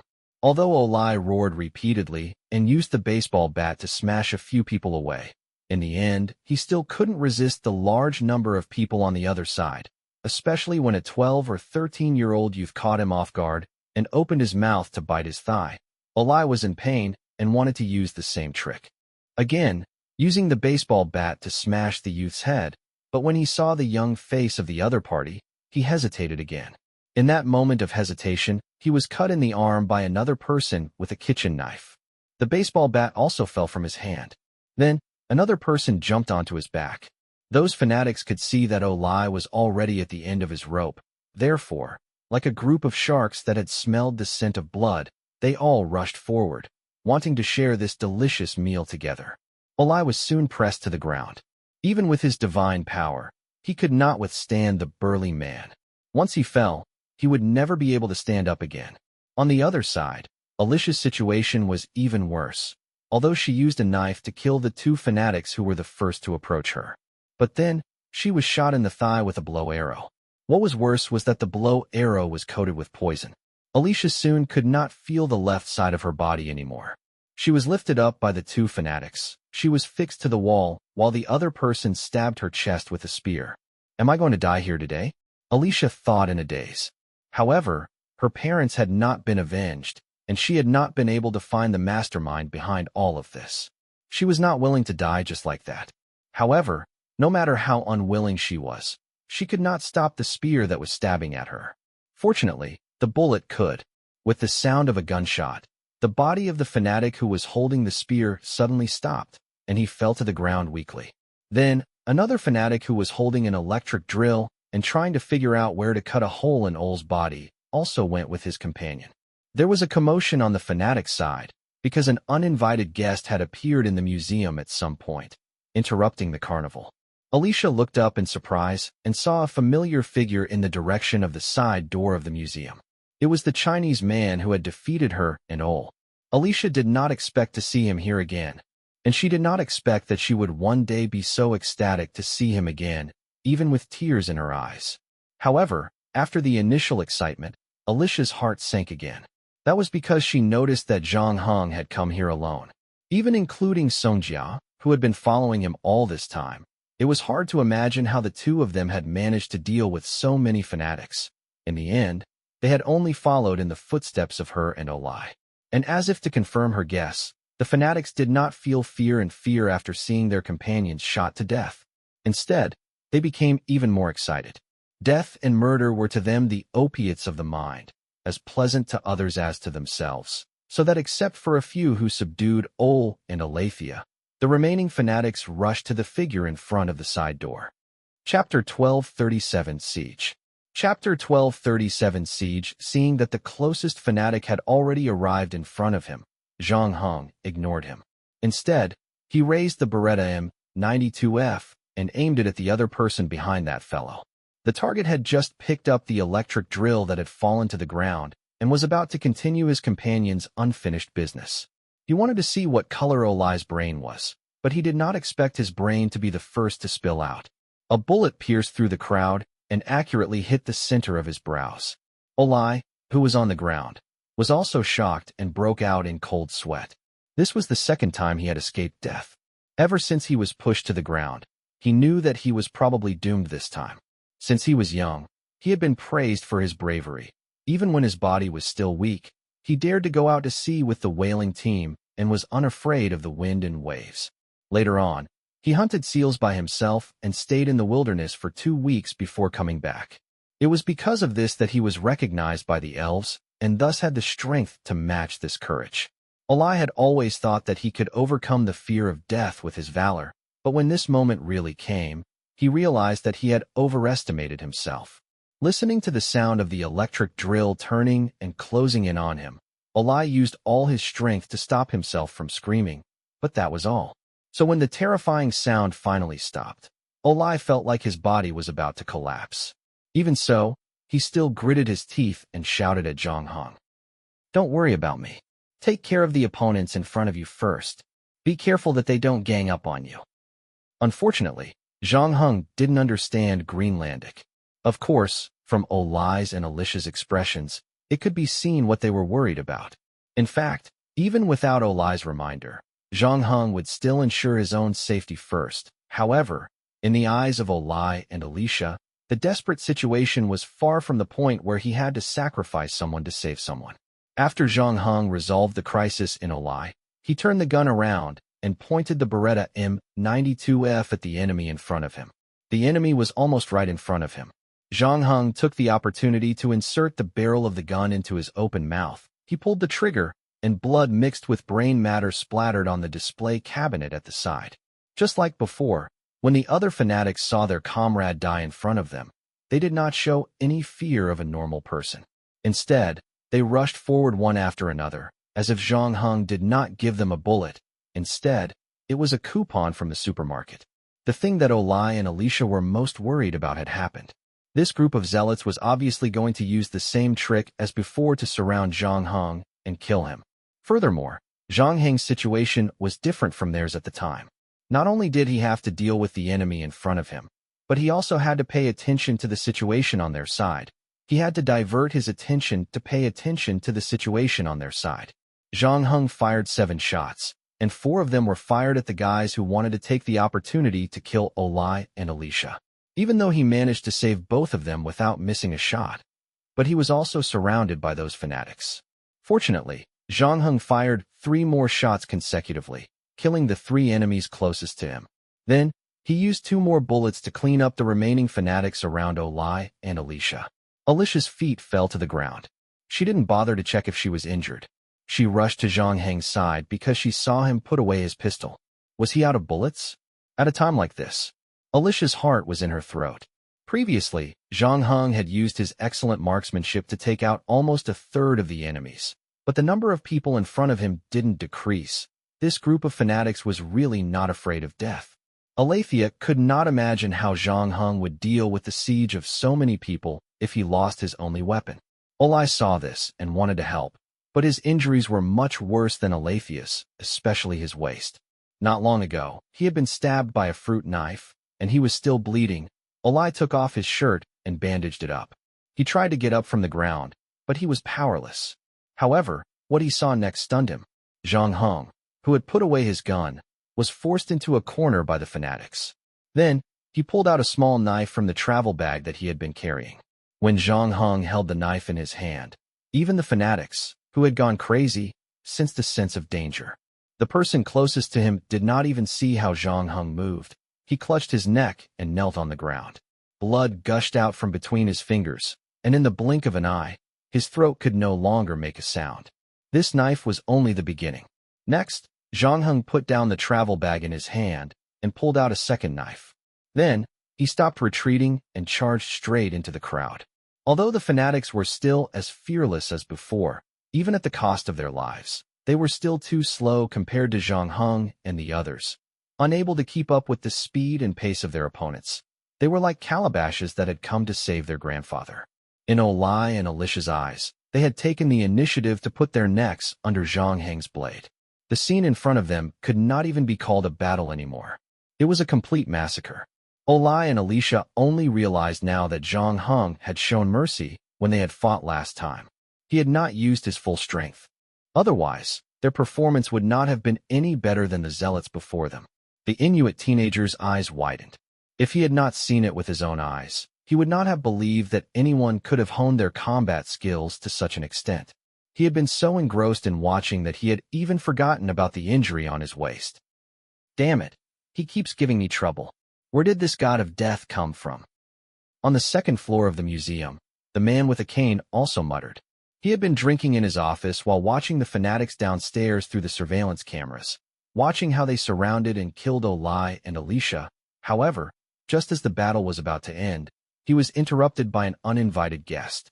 At the beginning, the man with a cane did not care much. In his eyes, it was just more people coming to deliver human heads. However, he did not expect the other party to be so powerful. How was this a human head? It was completely in his territory. Therefore, the person with the crutch didn't dare to watch the show anymore. He put down his wine glass, picked up the shotgun at the side, and quietly left the office. Chapter 1238. Have you been discovered? Chapter 1238. Have you been discovered? Unlike those fanatics who were completely unafraid of death, even though the man with the cane had already made up his mind to join them and become one of them, he was still a rational and ordinary person until the ceremony was completed. Of course, he didn't want to risk his life. Therefore, he didn't go downstairs. Instead, he took advantage of the intense battle below to grab his shotgun and sneak into the corridor. He picked a spot where Zhang Heng could be seen without being noticed and set up his gun. All these years, he had been plagued by nightmares. In order to prevent himself from falling into madness, he did not dare to interact with the outside world. He was afraid that if he learned more about that thing, he would not be able to watch TV or surf the internet. Therefore, hunting became his biggest pastime. In the end, his marksmanship had improved a lot, which was a form of consolation. However, after witnessing the battle between Zhang Heng and the zealots, he was still able to divert his attention to Olai and Alicia's situation even though they were surrounded. The man with the crutches knew that he was no match for Zhang Heng in terms of marksmanship. This was also the reason why he chose to launch a sneak attack. Furthermore, he was very patient. He waited until Zhang Heng's pistol was out of bullets and put it away before making his move. Even though this way, at least a dozen more fanatics would die, it would still further ensure his safety.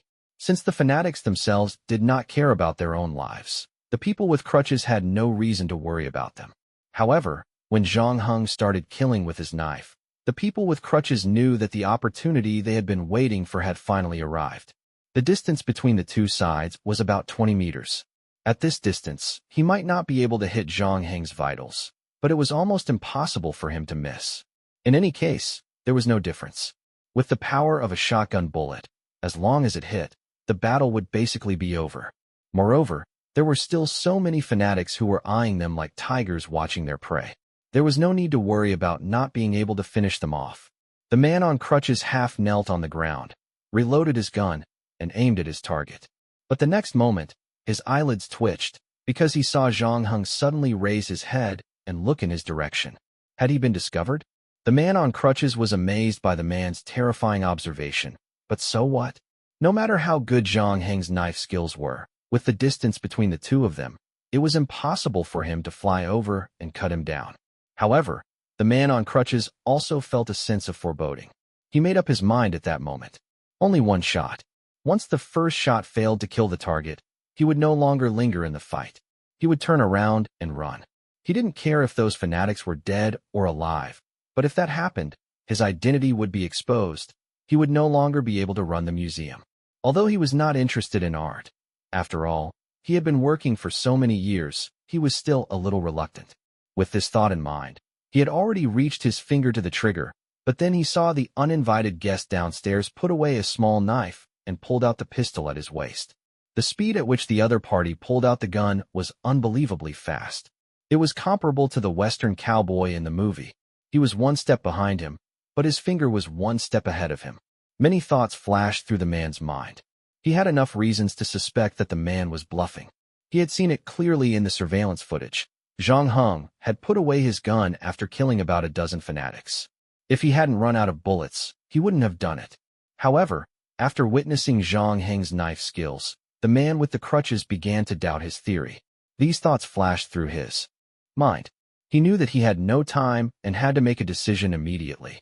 Therefore, at the next moment, the man on crutches gave up on shooting and fell back to the ground.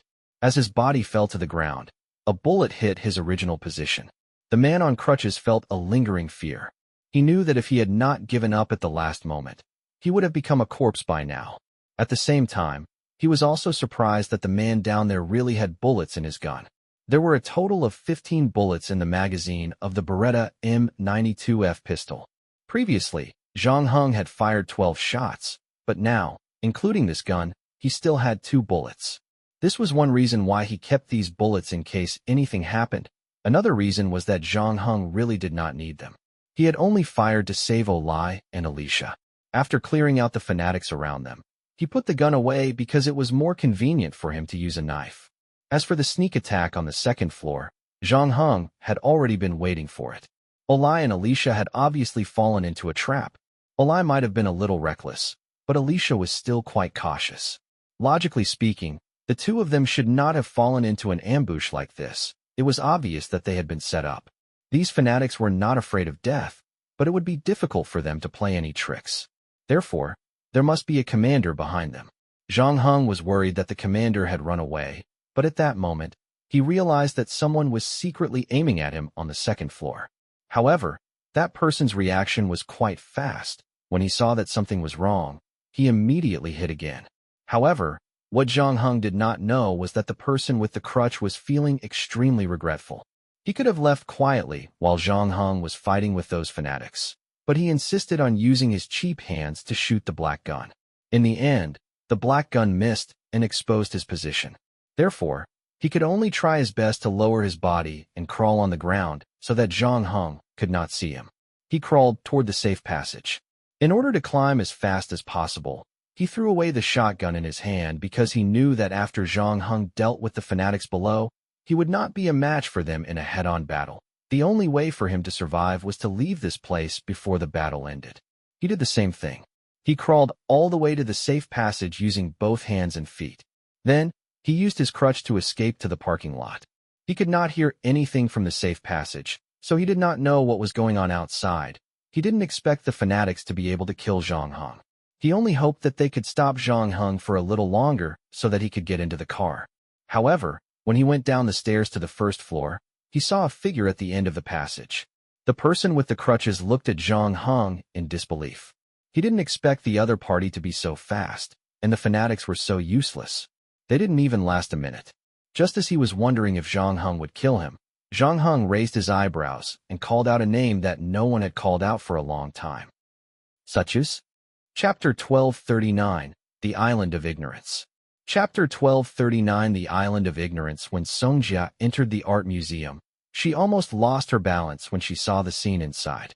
Although she didn't work in art, she had come here several times with her classmates when she was free. This art museum had a rich collection and a unique architectural style, so it had always been popular among visitors. She liked it, too. However, she didn't expect that when she entered the museum this time, it would turn into a bloody slaughterhouse. There were corpses all over the floor, and blood and brains splattered everywhere. Many of the artworks had been destroyed. The paintings that were worth more than $1 million fell to the ground, and the sculptures were shattered into pieces. The only people who could still stand in the exhibition hall on the first floor were Olai and Alicia. They supported each other and slowly moved toward the stairs. These people were killed by you guys? Song Jiao was shocked. She answered Zhang Heng's call and rushed in from the outside. At the moment, she didn't know what had happened inside. Seeing the scene before her, she thought that the people here had been killed by the two Inuit. After all, they looked like they had just fought a bloody battle. However, Alicia shook her head. No, they were all killed by your employer. Actually, we didn't help much. He saved us. He and the owner of this museum are on the second floor now. Let's go up together. Oh, okay. Song Jia carefully avoided the puddle of blood on the floor. Then, she followed Olai and Song Jia up the stairs to the director's office on the second floor. The door wasn't locked. Song Jia saw a lame man sitting on a sofa, while Zhang Heng sat behind the desk writing something on the parchment with his blood. When he saw Song Jia walk in, he nodded at her. "You're just in time. Help me with the translation. I need to have a good chat with Mr. Suchus." Zhang Heng pointed at the man on the sofa as he spoke. The latter probably knew that it was impossible for him to escape, so he calmed himself down. Seeing Song Jia looking at him, he even smiled at the girl. It had to be said that he had not been a museum owner for nothing these past 10 years. His smile looked gentle and gentle. However, Song Jia ignored him. Instead, she pulled Zhang Heng to the side and hurriedly said, "What's going on? Who are those people down there? Why did you kill them? Oh my God, how many people did you kill this time?" 37, but I was only defending myself and saving people," Zhang Heng said. "The police won't believe that you killed 37 people for the sake of defending yourself and saving people," Song Jia said anxiously. "Are you crazy? Do you know how much trouble this will cause you? Relax. As long as we keep our mouths shut, I don't think the police will care about this," Zhang Heng said calmly. "How is that possible? Even if we don't tell anyone, it's impossible for the police to not notice the disappearance of 37 people. That's true for ordinary people, but this group is different. They clearly belong to some mysterious sect. I'm afraid the police don't even know of their existence," Zhang Heng said. "How do you know?" "I'm just about to confirm it with their commander." "Where is he?" "He's on the sofa." After hearing that, Song Jia turned her gaze back to the limping man on the sofa. She took a deep breath and calmed herself down before turning to Zhang Heng. "I'll help you with the last translation. You don't know what you want to do, but it's too dangerous to be with you. We've only met for less than half a day, but there have already been 2 consecutive battles. Furthermore, I've seen more corpses than I've ever seen in my life. I don't know what else will happen if I follow you.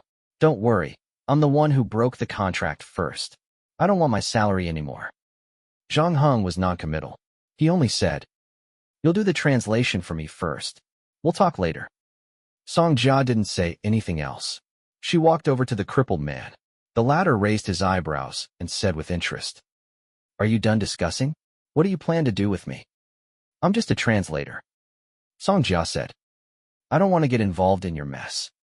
"I'm sorry." The lame man touched his chin. "I'm afraid you'll be involved whether you like it or not. In fact, everyone on the island can't escape. You don't have to threaten me. I'm not the one who decides your fate," Song Jia said. "First question, who are you people?" The lame man was about to answer, but he was interrupted by Song Jia. "Let me remind you, you'd better tell us the truth. If you're lying, we'll find out right away, and then you'll have to suffer unnecessarily. Is it because of this ring?" The crippled man raised his right hand. Zhang Heng had placed a copper ring there when he had entered the room, and he had even cut off his arm to take some blood. "You two aren't in cahoots with the 2 Inuit, are you? I know a thing or two about shamanism. As far as I know, they don't have the means to do so. Just answer the questions honestly. Don't ask questions," Song Jia warned again. "Interesting. I didn't expect such a lively day to come in such a remote place like Greenland," the crippled man muttered. He then leaned his back against the sofa. "Ask away. Since I'm already in your hands, of course I'll cooperate with you. But I advise you not to have high expectations of me. For some reason, I don't have much information. I've been avoiding further contact with those fanatics all these years." "Why?" "Because we are living on an island called Ignorance, surrounded by a vast black ocean. Some of us are brave enough to set sail and explore the mysteries of the world. The results they have achieved have promoted the development of human civilization. However, one day, when those isolated scientific knowledge is pieced together, it will reveal the most terrifying truth of this world." "What truth?" "We should never know, because it will bring endless fear and madness," the crippled man said solemnly. His expression did not look like he was joking, even though the words coming out of his mouth sounded ridiculous. After a pause, he added, "I'm different from those fanatics downstairs, but it's precisely because of this that I've been living especially hard all these years. I'm really trying to persuade you with good intentions. If you don't want to end up in my current situation, then you should leave this place while there's still time." Chapter 1240, Doctors and Guides. Chapter 12, 40 Doctors and Guides. You don't have to worry about us. Song Jia obviously didn't take the lame man's warning to heart. After a pause, he said, "You said that you're different from those people down there. Then let me ask you separately, who are you and those people down there?" "Those people who died downstairs are voodoo fanatics. Of course, they're not the voodoo religion that originated in West Africa and played with corpses as you know them. No, strictly speaking, they are indeed the voodoo religion that you know of. It's just that they've been taken over by someone else." The lame man was indeed very cooperative. He answered all questions. "A dove taking over a magpie's nest?" "Yes, their original god has declined, or rather, it has never been that powerful. In short, it has been replaced by an even more powerful existence. So some of the believers have also been transformed. As far as I know, other than the old nest in Africa, many other places of voodoo are different from the original. In fact, even a small part of Africa has changed." "Why did those fanatics attack Olay and Alicia? And where did Dr. Baker go? I saw his car in the parking lot outside. He should have been here not too long ago." "They attacked the two Inuit because the Inuit have been trying to track them down, and they've been very close lately. As for the doctor, he did come here to retrieve something, but he left after he got it. I have no idea where he went." The limping man had just finished his sentence when he saw Zhang Heng take out the knife again. Song Jia hadn't even finished translating yet, so he had no choice but to change his words. "All right, I lied earlier. Dr. Baker was indeed here, but he's already dead." Zhang Heng frowned. Saving Olay and Alicia was a matter of convenience. The main purpose of his visit to the Museum of Art was to find the doctor and learn about the expedition team from the latter. In the end, he didn't expect the doctor to be dead. However, fortunately, he caught Suchus here. Suchus used to be the guide of the expedition team, but for some reason, he became the curator of the museum. He even changed his name and appearance. If not for Zhang Heng's observational skills, it would have been difficult to recognize him. No wonder there was no news about him online. "Who killed him?" Song Jia was shocked. "Me." Since he couldn't lie, the crippled man could only tell the truth. "But believe me, I had no choice. After all, Baker and I have been friends for almost 20 years. I actually didn't want to kill him, but if those fanatics find out what he did, neither of us will have a good ending." "He's telling the truth." Zhang Heng said to Song Jia. "You're still his friend? So you killed an old friend that you've been friends with for 20 years. Song Jia was confused. "Just because he took something from you, and you're afraid of being implicated by those fanatics, aren't you their leader?" "Yes, I'm their leader, but they only listen to me when there's action. Normally, I can't control them. They only worship one person and listen to that person. Furthermore, you've never interacted with those people before, so you don't understand their way of doing things. They won't reason with you. To you, it's a small matter, but to them, it's enough to kill. In fact, that group of people enjoys killing, and when they can't even find a suitable sacrifice, they will attack their own people." The crippled man's words sent a chill down Song Jia's spine. From the looks of it, it wasn't a bad thing for Zhang Heng to capture them all at once. However, with so many people dead, Song Jia didn't know how Zhang Heng would end up. Just like what she had said before, the police might not be willing to believe such a story, and even if they were willing to believe it, Zhang Heng was only a tourist. He didn't have the authority to enforce the law in Greenland, let alone start a massacre. As if seeing through his worries, the crippled man said, "I can help you deal with the bodies downstairs. As long as you're willing to spare my life. Most of these people are actually not from Greenland. A small number of them have lost contact with their relatives and friends after joining voodoo. They've long been treated as dead by their families. So even if they go missing, as long as they're dealt with properly, it won't attract the police's attention." "But you also killed Dr. Baker." Song Jia said. "I said I'm sorry, but Dr. Baker is not a local. His clinic has been closed for a while, and he rarely interacts with people. I can find someone at school to help him apply for a long leave. Just say that he went back to China to recuperate. He can always cover it up." "What disease did Dr. Baker get that made him become like this?" "How should I explain it?" The crippled man thought for a moment. "On a physiological level, there's actually nothing wrong with him. At most, he has some anxiety and insomnia. But on the other hand, He and I have been suffering for a long time. Really, if you're not us, it's probably hard for you to understand this pain. Especially recently, we've hardly slept well. Why? Because that guy will come to us when we are asleep. The lame man said. We can't get rid of it. It's like a ghost that has been haunting us for so many years. Dr. Baker and I are looking for a way out of this nightmare, but unfortunately, neither he nor I have succeeded, so you don't have to feel too sorry for him. Death is actually a relief for us. Then why are you still so afraid of death? Songjia asked. Do you think I haven't thought about killing myself? The lame man sighed. If you have tried to commit suicide, you will know how strong the survival instinct of humans is. No matter what happens tomorrow, it is always good to have one more day to live. So you have become like this because of that scientific expedition more than 10 years ago. The crippled man had been answering Zhang Heng's questions fluently, but when he heard the question, his expression changed drastically. Who are you people? How do you know about the scientific expedition? Looks like we can finally get to the main point. Zhang Heng said. Let him talk about the scientific expedition that year. Tell him everything he saw and heard. It's best not to miss a single detail. Songjia translated Zhang Heng's words to the crippled man. We know that you were the guide of the expedition team that year. You led them deep into the no-man's land. Where exactly did you see them? Chapter 1241, The Expedition from 18 Years Ago. Chapter 1241, The Expedition from 18 Years Ago. Sachus was not in a hurry to answer the question. Instead, he looked deeply at Songjia. Then, he pointed at the wine bottle on the table and said, Can I have another drink? Help yourself.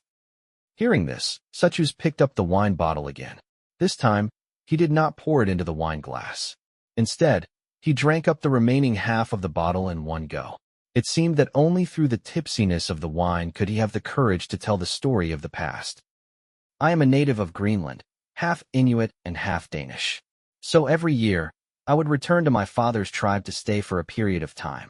I also hunted fish with them.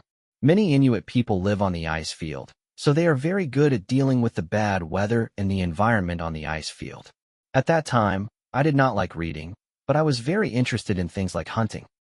Although my marksmanship wasn't very good when I was young, I learned a lot of survival skills on the ice field from the old hunters in the tribe.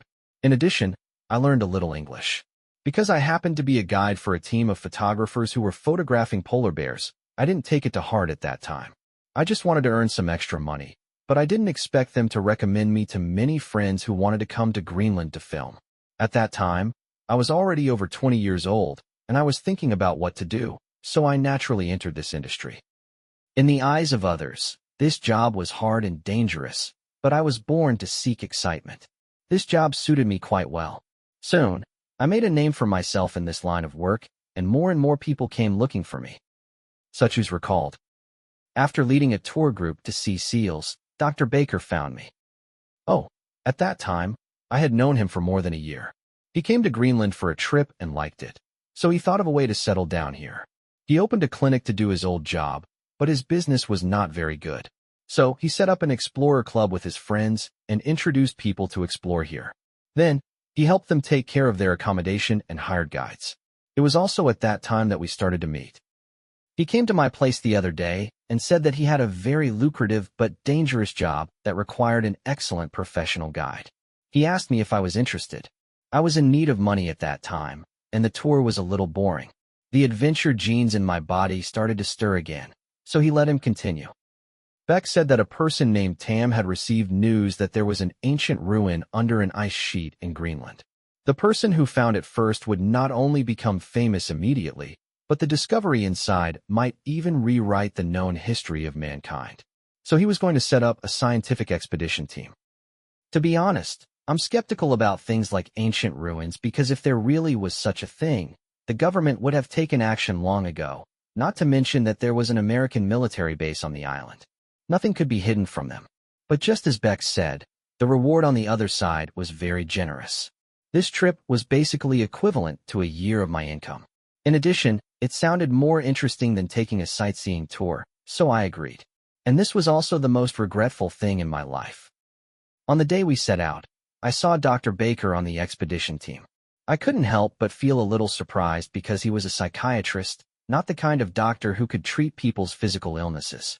Although he said that he had learned some first aid and bandaging knowledge. But, if you really want to take a doctor on an expedition, there are many better options than him. So, out of professional ethics, I went to Mr. Tam and told him about my doubts. He's a very good person. He looks very easygoing and always seems to be in high spirits. The only problem is that he likes to eat sweets. During the exploration, he brought several bags of sweets with him. 1 bag a day. His mouth hardly takes any rest. Mr. Tam told me that he knows what Baker does. Bringing a psychiatrist is mainly because there are many scientists in the team. This is the first time many people have ventured into such a dangerous place, and he's worried that some of the team members will have psychological problems, and then Baker will have to deal with them. To be honest, that's a bit of a stretch, but he's the one paying for it. I need to explain the situation to the employer, but the final decision is still up to the employer. He says bring Dr. Baker, and we'll bring Dr. Baker. In short, after we're ready, we set off. There are 22 people in the expedition team, including a geologist and his assistant, an archaeologist, a biologist, a meteorologist, and 2 theologians. They're a couple from China. Suchu said, pausing. He looked at Zhang Heng with some confusion. Are you also Chinese? What does that have to do with the Chinese couple? However, Zhang Heng did not answer his question. Instead, he gestured for him to continue. I have quite a deep impression of the Chinese couple because both of them are very polite, but the other people, other than the few people I mentioned above, the rest of them don't seem like good people. Even though they've been trying to hide it all along the way, I can tell that many of them have served in the military before and have hidden weapons with them. At one point, they made me want to give up. We're going to a no-man's land, so it's very likely that we won't meet many people along the way. Even if we're worried about some wild beasts along the way, there's no need to bring so many people to protect our safety. But Mr. Tam said that these men were hired by him to help the scientists with chores like finding the way and carrying the equipment, and that the reason he brought in the veterans was because they had better survival skills in the wild. What can I say? The expedition was already on its way, and it wouldn't be appropriate for me to ask to leave now. So next we took a boat to the landing site on the east coast, which was about 1/3 of the way from the mainland. We have enough food for everyone on the ship for 2 months, as well as some scientific research and drilling equipment, cameras, satellite phones, warm clothing, tents, and gas canisters. As for the water source, we don't have to worry about it, because we can boil the snow water directly. In addition, we also brought dogs and sleds to transport supplies. The captain of that ship is also an old friend of mine. He sent us to the agreed place and left. He also promised that as long as we called them on the satellite phone, they would immediately rush to the designated location to pick us up. So far, everything is going smoothly. The weather that day was also pretty good. It was sunny, and there was almost no wind. We even took a photo together. Chapter 1242, Fossils and Dogs. Chapter 1242, Fossils and Dogs. The Greenland ice sheet is the largest ice sheet in the northern hemisphere. It is 2,530 kilometers deep in the north and 2,530 kilometers deep in the south. The widest part is 1,094 kilometers. Moreover, the thickness of the ice sheet is astonishing.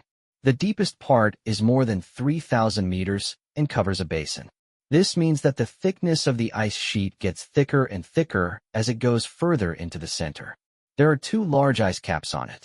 The place we are going to this time is near one of the ice caps. In the past few days, the expedition team continued the good luck of the first day. The weather and the journey were very smooth. Because the expedition time was in summer, the edge of the ice sheet had begun to melt. The thickness of the ice sheet in many places had become very thin. There were ice cubes that fell into the sea from time to time near the seaside. One had to be extra careful when walking on the ice sheet, but the deeper one went, the more stable the ice sheet became. We also dug up some slate and fossils. The geologists and biologists in the team seemed very happy. If they didn't want to continue moving forward, they would probably be unable to resist studying on the spot. I was a little worried at first because I felt that the configuration of this expedition team was a little strange, but as time passed, those retired soldiers really did as Mr. Tam said, and just did what they were supposed to do. Therefore, I gradually relaxed and began to enjoy the expedition. After all, The reward is part of the reason, but what really attracted me to this operation was the love of the ice field, especially the exploration of its hidden secrets, as if unveiling its mystery bit by bit. The most wonderful thing is that every time I feel that I know enough about it, but in the blink of an eye it will reveal a new side to me, as if it is a lover who will never tire of you. Therefore, I thought that this expedition was really suitable for me.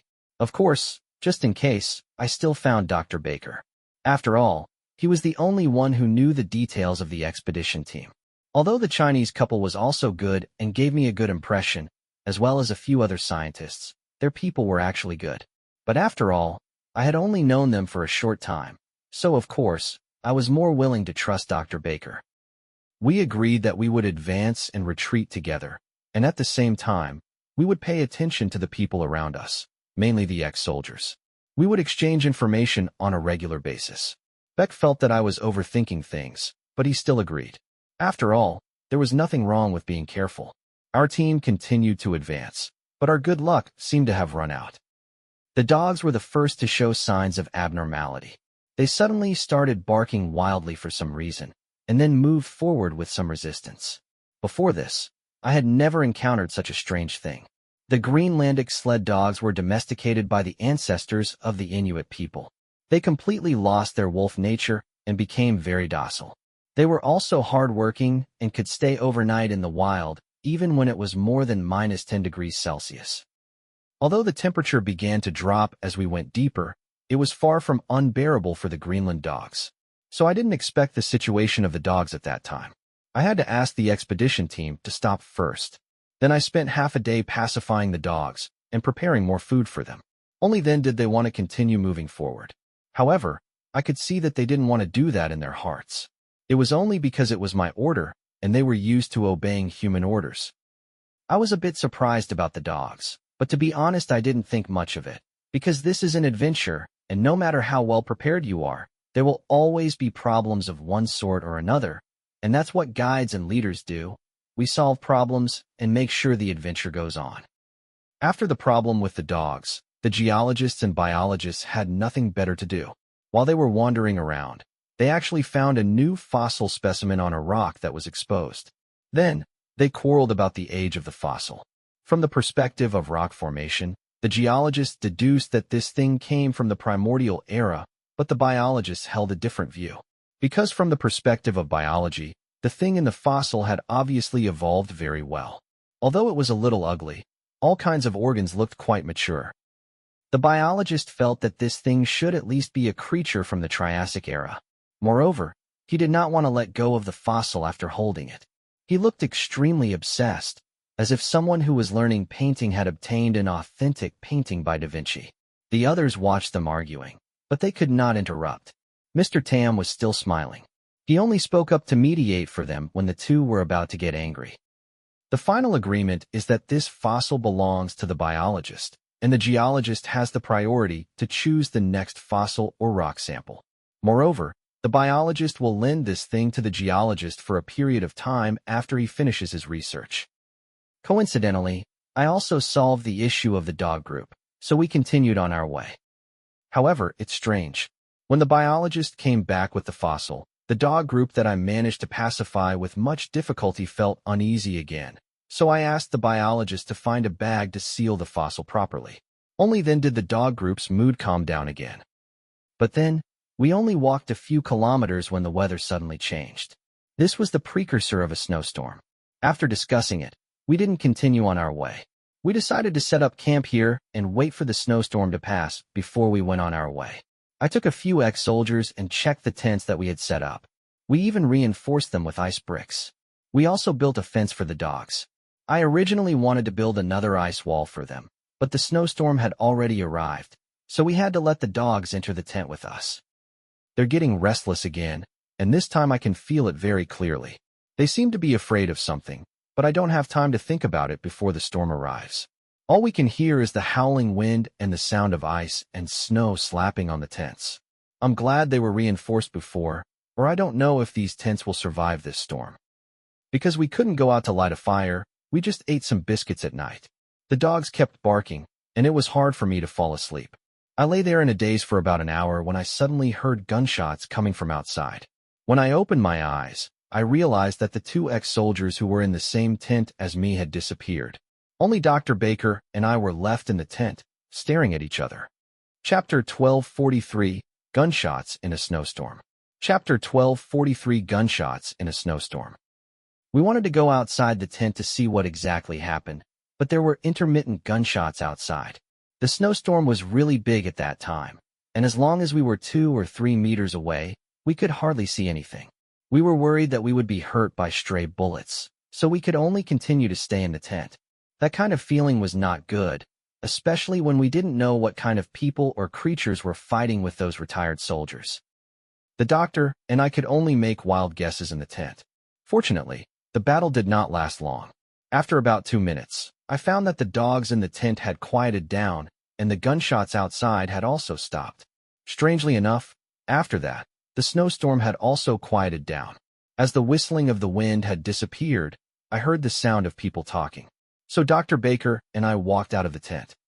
We found out that the people who were talking were the two ex-soldiers who lived in the same tent as us. When they saw us, they shut their mouths and went back to their expressionless faces. We tried to talk to them, but they wouldn't say anything, so we had to find other people. During the snowstorm, we set up 6 tents. 5 of them were intact, but one of the tents was missing. I was quite surprised at that time, because as a guide, I was definitely responsible for what happened, but the problem was that after the tents were set up, I personally checked them one by one. I felt that they were not reliable, so I set them up again and reinforced them with ice bricks. Logically, this should not have happened. The tent that was lost belonged to a biologist. He used to live with the geologist, but because of what happened before, they decided to separate for a day. So he stayed with 3 ex-soldiers tonight. In addition to the tent, his luggage and some experimental equipment were blown away, and he looked very frightened. His body was shaking all the time, and he kept shouting, saying that we shouldn't come here. That Chinese couple is comforting him. Baker and I also wanted to go over, but we didn't expect Mr. Tam to find us first. Or to be more precise, he came to find Dr. Baker. He was still smiling. He patted Dr. Baker on the shoulder and said, "It's your turn to work." Baker was stunned and then asked, "What happened?" Mr. Tam said it was no big deal, just that the wind had blown the biologist's tent away, and that there might have been a few hungry polar bears after that, but our people had fought them off. So what Dr. Baker was going to do next was to try to calm the biologist down, to get the poor man back to his senses, because he was so scared that he was hallucinating and talking nonsense. The doctor and I were a little skeptical, not only because Mr. Tam said it was too easy, but also because we didn't see the footprints and bodies of the polar bears around us. But the doctor still started working after that. Mr. Tam saw that I was still standing in the same place and suggested that I make a few cups of hot coffee for everyone to drink. I agreed, but after making the coffee, I found that the expedition team was missing 2 people. The 3 ex-soldiers who used to live in the same tent with the doctor are now alone. I asked Mr. Tam where the 2 of them went. He said they had something to do and went back on the way. But when I asked if I should call a boat to pick them up, Mr. Tam told me that it was not necessary. They have their own boat. However, when I was making coffee, I saw a small group of ex-soldiers burying something. I saw something that looked like a human arm there. I wanted to get closer to take a closer look, but I was chased away by the ex-soldiers. I had a bad feeling in my heart, and when the doctor came back 2 hours later, he looked terrible.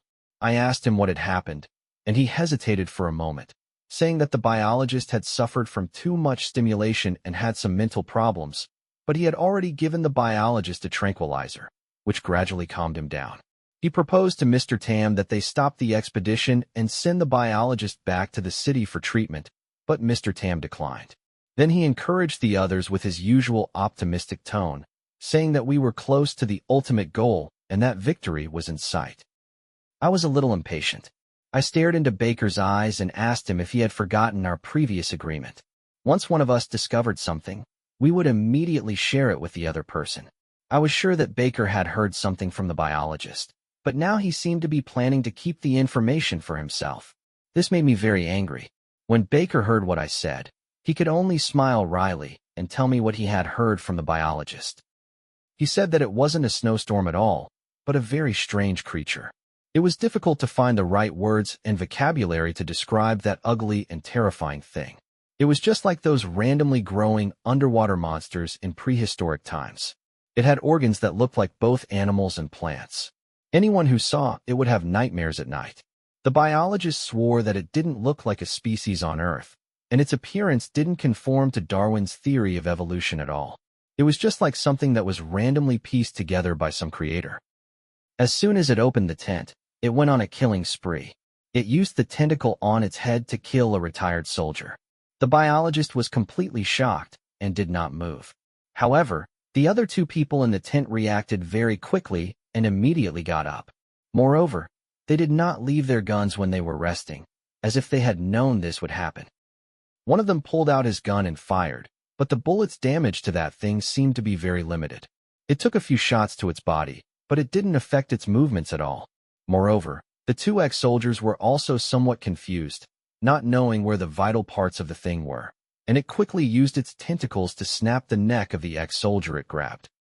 Then, it extended its tentacle to another person, but was dodged by the ex-soldier who was already prepared. However, that unlucky fellow did not expect that after reaching its limit, that thing could actually split out another 5 small tentacles. In the end, it was also caught. It seemed that it was too slow to break the neck, and this time, that thing directly used another tentacle to pierce through the body of the ex-soldier. However, at this time, other people who heard the gunshots also rushed over, and some of them even carried rocket launchers. The thing didn't seem to want to fight, so it reached out its tentacle to the biologist. The biologist thought he was dead for sure, but the tentacle went around him and rolled over his backpack with the new fossils. Then it disappeared in the snowstorm despite the rain of bullets before the encirclement formed. Chapter 1244, Attrition. Chapter 1244, Attrition. At that time, I only felt that the story Baker told was too ridiculous. He didn't want to tell me what exactly happened, so he used such a ridiculous story to brush me off. I felt that he must have been bribed by Mr. Tam, which made me a little nervous because I couldn't find anyone to trust in the entire team. I wanted to turn around and directly bid farewell to Mr. Tam. Perhaps I shouldn't have accepted this job from the start, but I hadn't completely lost my mind because those ex-soldiers all had guns in their hands. I didn't want to have a conflict with them, especially now that we were in the wilderness and there was no one around. Therefore, before I found an opportunity, I could only continue to be an honest guide. After what happened that night, the mood of the scientists was a little low, but I don't know if it was my imagination. But the expedition team clearly lost 2 members, but Mr. Tam became even more excited. What surprised me the most was the retired soldiers. They clearly lost 2 companions, but they weren't worried at all. Moreover, there wasn't any sadness on their faces. They were so calm that it was a little scary. In addition, because I had been paying attention to them these days, I even discovered their little secret. That is, this group of retired soldiers will also perform a small ritual before the meal, similar to the pre-meal prayer, but not the Christian kind. Moreover, they are very secretive and try to hide it from others. In other words, they might be from a secret sect, which makes me feel a little uncomfortable.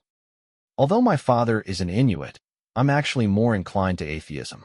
However, I'm usually not very resistant to these mysterious things. On the contrary, I would feel curious from time to time. But not now, not in this uninhabited ice field, with a group of sneaky heretics. It sounds like something bad is going to happen. Although I didn't believe the story the doctor told me, I had to admit that it haunted me for the next few days. I couldn't even sleep well. I went to see Mr. Tam again, hoping that he would take the weapon for self-defense, but he comforted me that I didn't have to worry. There were ex-soldiers protecting us in the team. I had no choice but to bring an ice pick with me. It was better than nothing. We arrived near our destination on the 7th day. Although I didn't see anything except the undulating glacier mountain range, Mr. Tam told us in an unusually firm tone that this was the place.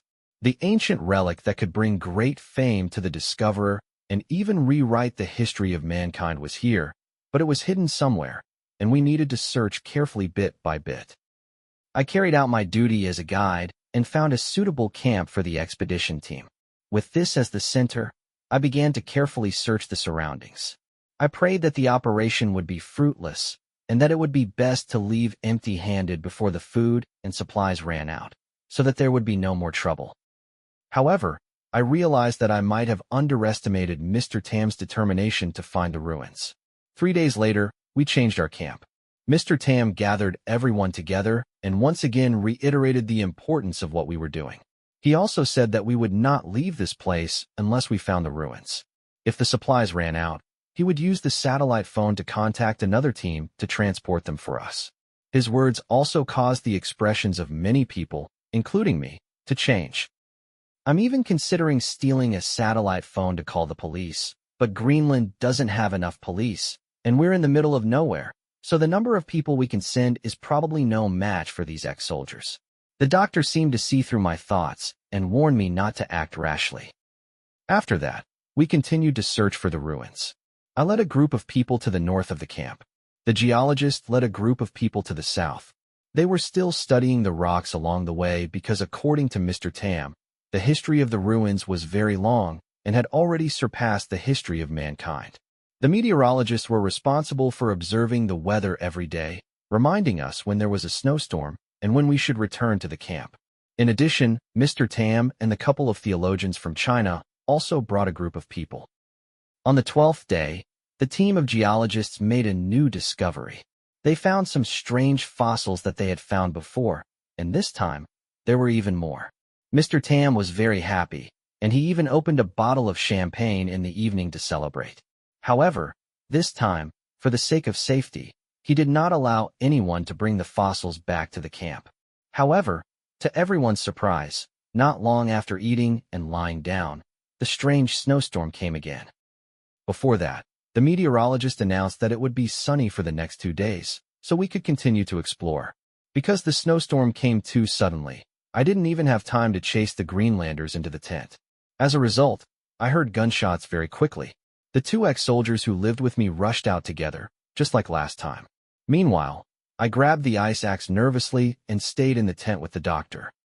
We turned on the camping lights, hoping that the light would give us a sense of security, but then I felt all the blood in my body rush to my head, because when we turned on the lights, we saw a shadow on one of the tents, and that shadow was exactly the same as the story that the doctor had made up. It looked indescribably twisted and weird. The doctor and I were scared out of our wits, thinking that the thing would rush into the tent and kill us in the next second. What was worse was that the ex-soldiers had already run out to join the battle, which meant that there was no one in the tent to protect us. That was definitely the scariest half a minute of my life. However, that thing didn't rush in after that. Even though it had its face pressed against the tent, if that part could be called a face, the barking of the dogs seemed to have attracted its attention. It walked towards that direction. When the snowstorm subsided, I stuck my head out of the door and discovered that there wasn't a single Greenlander dog left in the kennel. All of them had been killed. Other than that, there were 3 retired soldiers who had died in battle. One of them was seriously injured. I saw the remaining people carry their corpses to the side and start digging a hole. It was the same scene as the last time I saw it. But I didn't expect Mr. Tam to be so shameless. He still insisted on blaming it all on the hungry polar bears, and had no intention of canceling the expedition, even though there were only half of the combat veterans left. Chapter 1245, Stones, Necklaces, and Rings. Chapter 1245, Stones, Necklaces, and Rings. Ever since we saw the shadow on the tent, Beck and I became nervous. We didn't know what kind of monster that thing was, where it came from, or what it would do to us. Previously, I had been hunting with the Inuit, so I had an illusion that I knew enough about this ice field. However, the shaman of the Inuit always said that one should be in awe of nature because you don't know how many secrets are hidden in this world. In the past, I always disagreed with this sentence, but after that night, I realized how shallow my previous knowledge was. If it wasn't for this expedition, I would never have known that such a terrifying creature existed in this world. Most importantly, I don't know how to deal with it. Its tentacles move quickly, and once it gets entangled, it's a dead end. However, long-range bullets don't seem to be able to cause much damage to it. There's also a snowstorm as a cover. It simply doesn't seem to have any weaknesses. Every time it comes, we can only gamble on luck, but luck can't always favor us. We don't even know who will be the victim the next time it comes. It's not just us. I can feel that the scientists are also panicking. Geologists and meteorologists have gone to find Mr. Tam one after another, hoping to immediately end this expedition and return to Nuuk. However, just like me, their request was also rejected. On the contrary, the theologian couple seemed the calmest. No, using the word calm to describe them might not be accurate. I don't know if it's my imagination, but the woman's expression was actually a little excited. She and her man had been chatting about something, but they were speaking in Chinese. Other than the two of them, no one in the expedition team knew what they were talking about. I don't know what they're talking about, but my gut tells me that they're probably one of the few people on this expedition who really knows what's going on, especially considering who they are. What's happening right in front of us is clearly beyond the realm of scientific explanation. My English is only good enough for some simple communication. I haven't reached the level where I can communicate with people fluently, so I asked Dr. Baker to contact them, hoping to get some information from them. I don't expect to find a way to deal with the monster from them, at least until I die. But what I didn't expect was that the doctor actually gave me a surprise when he came back at night. That is an ordinary-looking oval-shaped pebble with a pentagram carved on it. In the middle of the pentagram is a mysterious eye. The doctor said that this thing is called an old seal, and it has a mysterious power on it. It might be able to protect us from that monster. To be honest, I was a little skeptical at first because I didn't know how an ordinary pebble could fight against that terrifying monster. However, considering our situation at that time, we were like people who were about to drown. We needed to hold on to everything we could. It was also strange. I don't know if it was my imagination, but when I grabbed the pebble and fell asleep at night, I actually didn't have nightmares anymore. Although I was woken up in the middle of the night by the doctor next to me, he told me the next morning that he had another terrible dream about a huge city filled with huge stone pillars, walls full of hieroglyphics and green, everywhere, sticky material. After he woke up, the doctor seemed a little distracted. Mr. Tam saw that he was not in a good state of mind, so he specially came to comfort him and let him rest in the camp for a day. However, the others still went out to search as usual. Other than the soldiers who did not show any change in expression and only knew how to carry out orders, the rest of the people were a little anxious. Only the Chinese theologians and their wife were still in high spirits. I asked to be on their team because of the rocks, which made me feel safer, but Mr. Tam turned me down, saying that I was the team's guide, and that the person who knew the ice best should have more responsibility. So I had to continue with 2 ex-soldiers. And then we restricted the search area to the area where the fossils were found, and we broke through the ice with drills and explosives. However, we didn't gain anything in the following week. I told the doctor that the stone could prevent nightmares, and then we took turns to use it. This way, we could ensure that we could have a good night's sleep for 2 days, and our spirits improved a little. It wasn't until a week later that we lost a small team. That was a team led by a geologist. Other than him, there were 3 other retired soldiers, but in the end, only one person managed to escape from the terrifying snowstorm. Everyone was silent during dinner, because many people realized that if this continued, it wouldn't be long before the entire expedition team was wiped out. I didn't expect that when everyone was feeling down, the monster appeared again. This time, it didn't summon a snowstorm to protect itself and charge towards us. This was also the first time I saw its appearance. I was completely shocked. Although I had heard the doctor describe its appearance and saw its shadow on the tent, when I saw its true form, I still felt that there was no creature in this world that was more terrifying than this. Even the demons from hell described in the Bible are not as ugly and disgusting as this. I was so scared that I stood there, unable to move a single finger, especially when I found out that its target was me. I was so scared that I was dumbfounded. Fortunately, the doctor beside me reacted quickly and took out the pebble from his pocket. Today, it was his turn to carry it. He placed the pebble in front of me, and the next moment, a miracle happened. The ugly monster stopped in its tracks and charged towards the Chinese couple. In the end, the 2 of them calmly took out a necklace and a ring. One of them had the same pattern as the one on the stone, and the other was carved with a string of twigs. When the monster saw it, it turned around again and rushed towards a retired soldier beside it. The latter fired at it, but just like before, the bullets were not of much use to it. The monster grabbed him and mercilessly pierced his heart with its tentacles. Then the monster began to look for a new target. It looked at Mr. Tam. At that moment, I think it saw that Mr. Tam is our leader, so it also adjusted the strategy, decided to kill Mr. Tam first. Chapter 1246, The City. Chapter 1246, The City. Mr. Tam stood still and did not move. However, when the monster appeared, a retired soldier ran into his tent and took out the large rectangular box that he had been carrying. The box was more than 2 meters long and had been placed with a set of drilling equipment. No one knew what was inside. It was not until this night that Mr. Tam opened the box and revealed the answer to the riddle. In the box was a sickle with an exaggerated shape and an extremely long hilt. It looked very funny when paired with Mr. Tam's slightly plump figure. After he took out the sickle, he muttered, "I'll just make do with it. After all, this thing only belongs to me in the modern era." After he finished speaking, I did not see how he swung the sickle. I saw the ugly monster's body suddenly split into two and split open from the middle, just like a piece of butter that had been cut by a hot knife.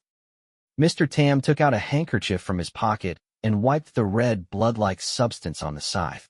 Then he raised his eyebrows and said, "Since you're here, don't hide and watch the show."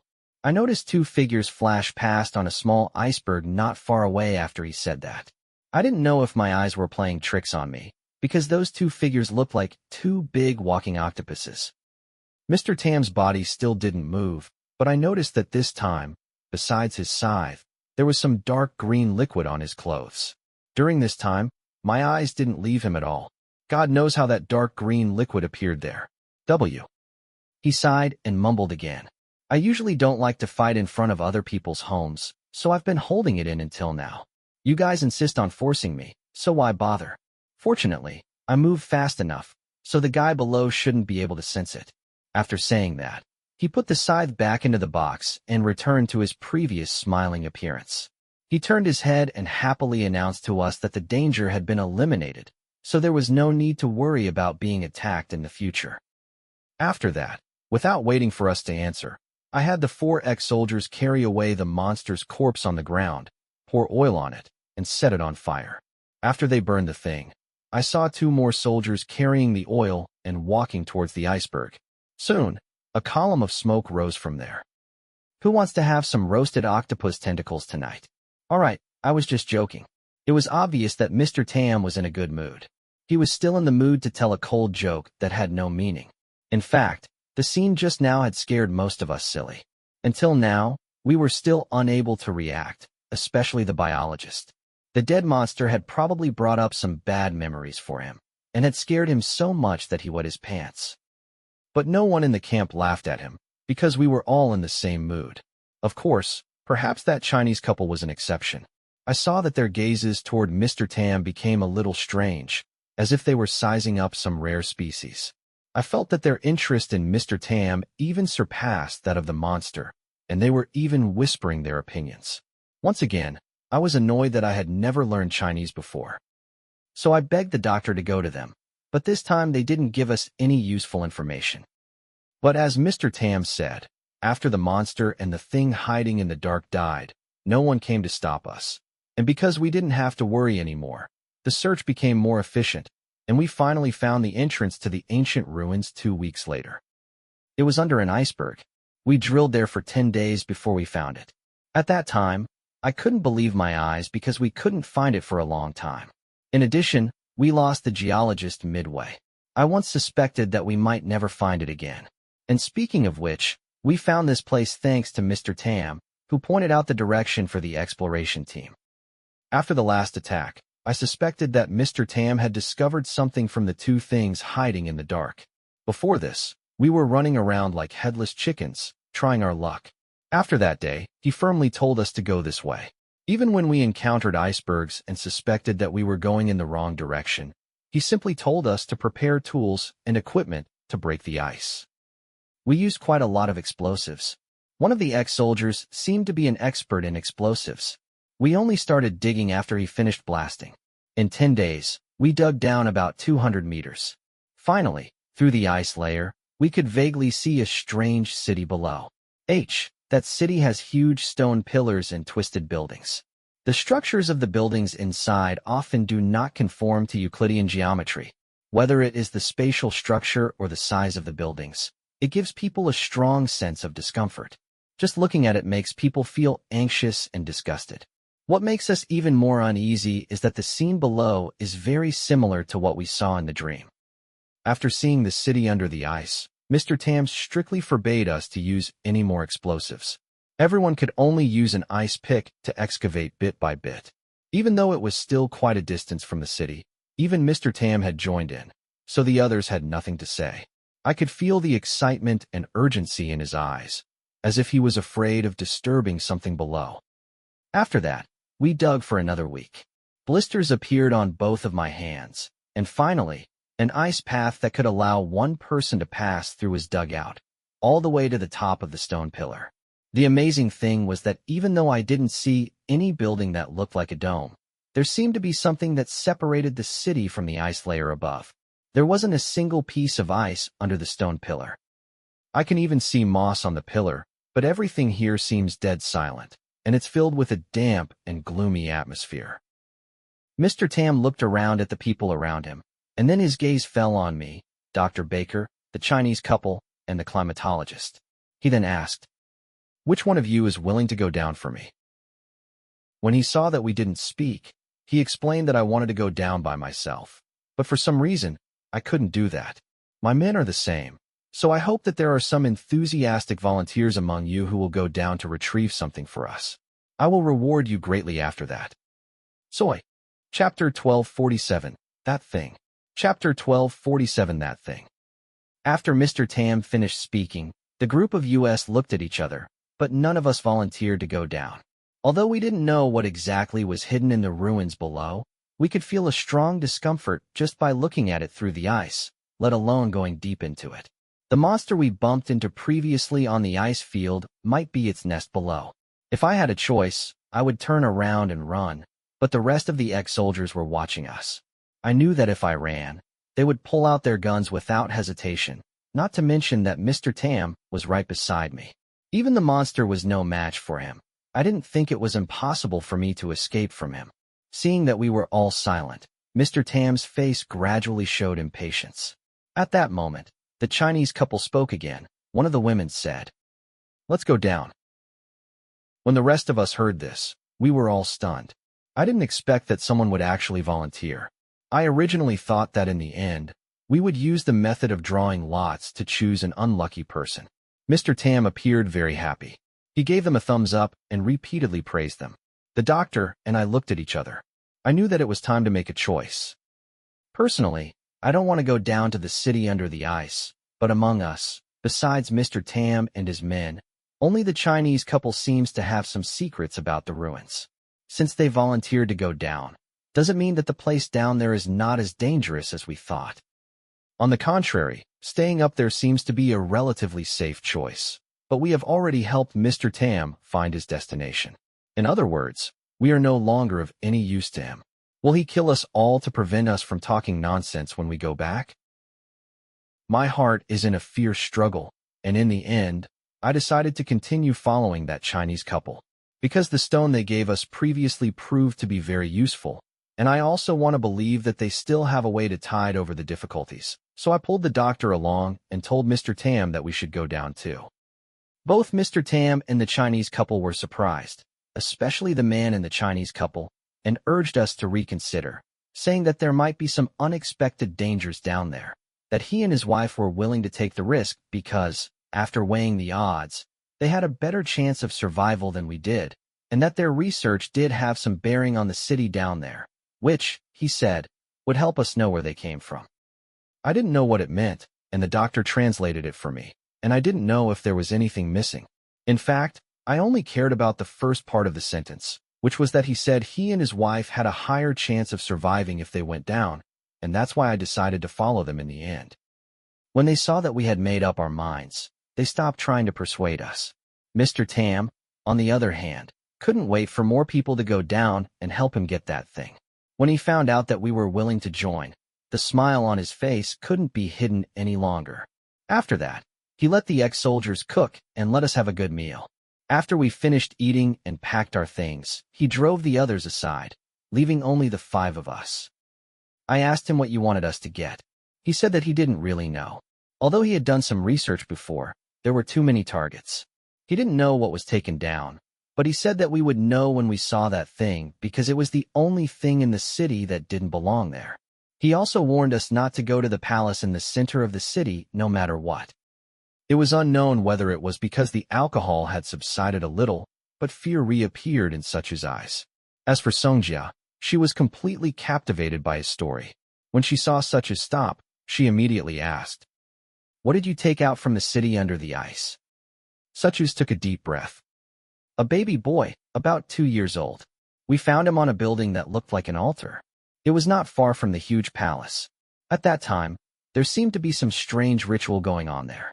Fortunately, no one else was there, but I will never forget that strange scene. The baby was connected to a huge tentacle through the umbilical cord, as if it was absorbing nutrients from it. The owner of the tentacle had a body that was as huge as a mountain, but it was lying quietly in the huge palace in the center of the city, which was where Mr. Tam warned us not to go. We couldn't see what it looked like. We could only see a pitch-black outline. The doctor and I looked away after taking a look, but we still felt extreme fear. We just wanted to crawl on the ground. One of its tentacles reached out of the palace and hugged the baby boy tightly. It was as if they were born as one.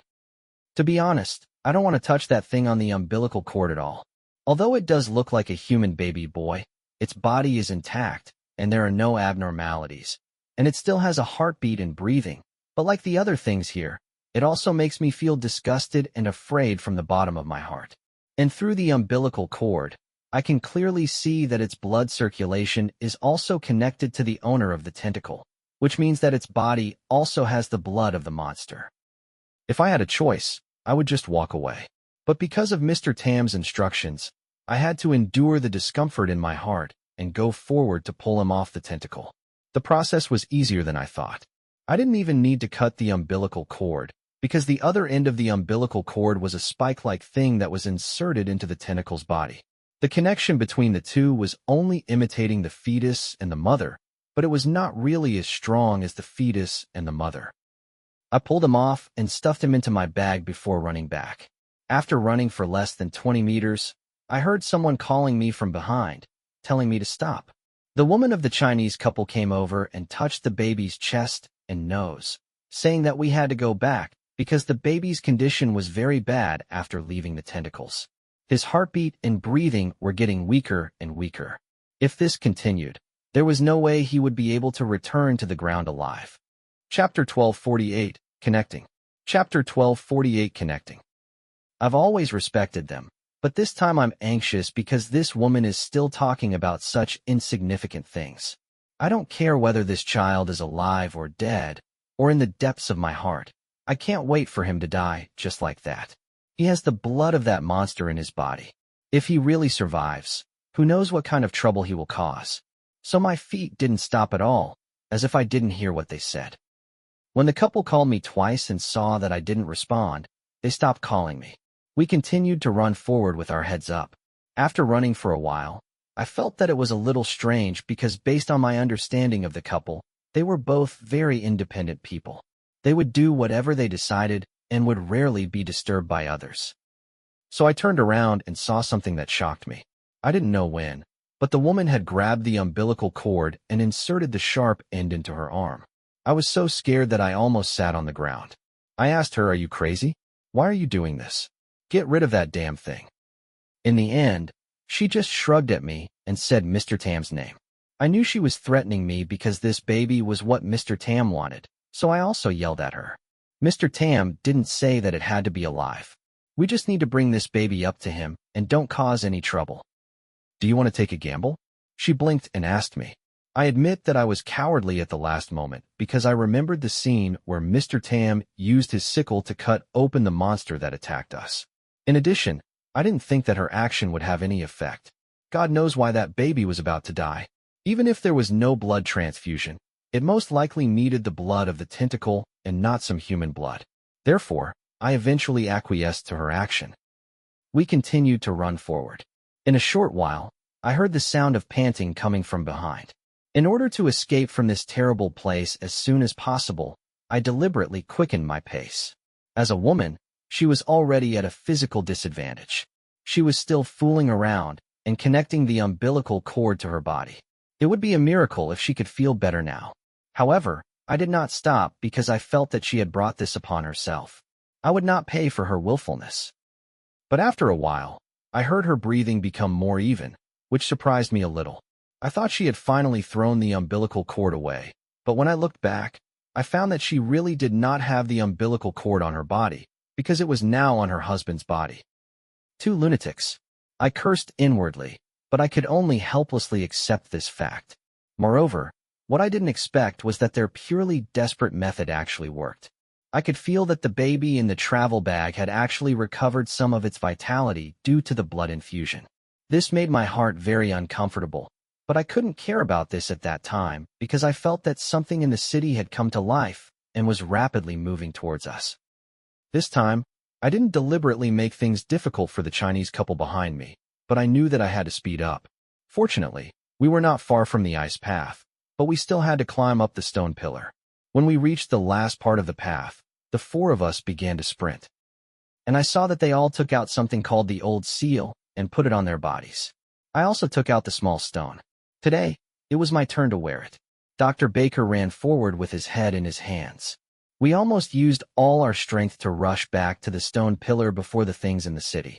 There was the rope we left behind. After that, we grabbed the rope and started to climb up. I saw a scene that made my head go numb. I saw many things that looked like octopus swarming towards us from all directions. I suddenly remembered that on the night of the last attack, I seemed to have seen their figures on the iceberg beside us. At that time, I thought that my eyes were playing tricks on me. These extremely ugly and terrifying things should be the natives of this city. We only climbed about 20 meters before the first monster came in front of the stone pillar. I heard the Chinese couple shouting, "Cut the rope." My brain paused for a moment. I didn't understand what they meant. Didn't we fall down just by cutting the rope? But then I realized that they wanted us to cut the rope under us to prevent the monsters from climbing up. I did as they said, but we seemed to have underestimated the climbing ability of these aquatic creatures. They didn't need any rope at all.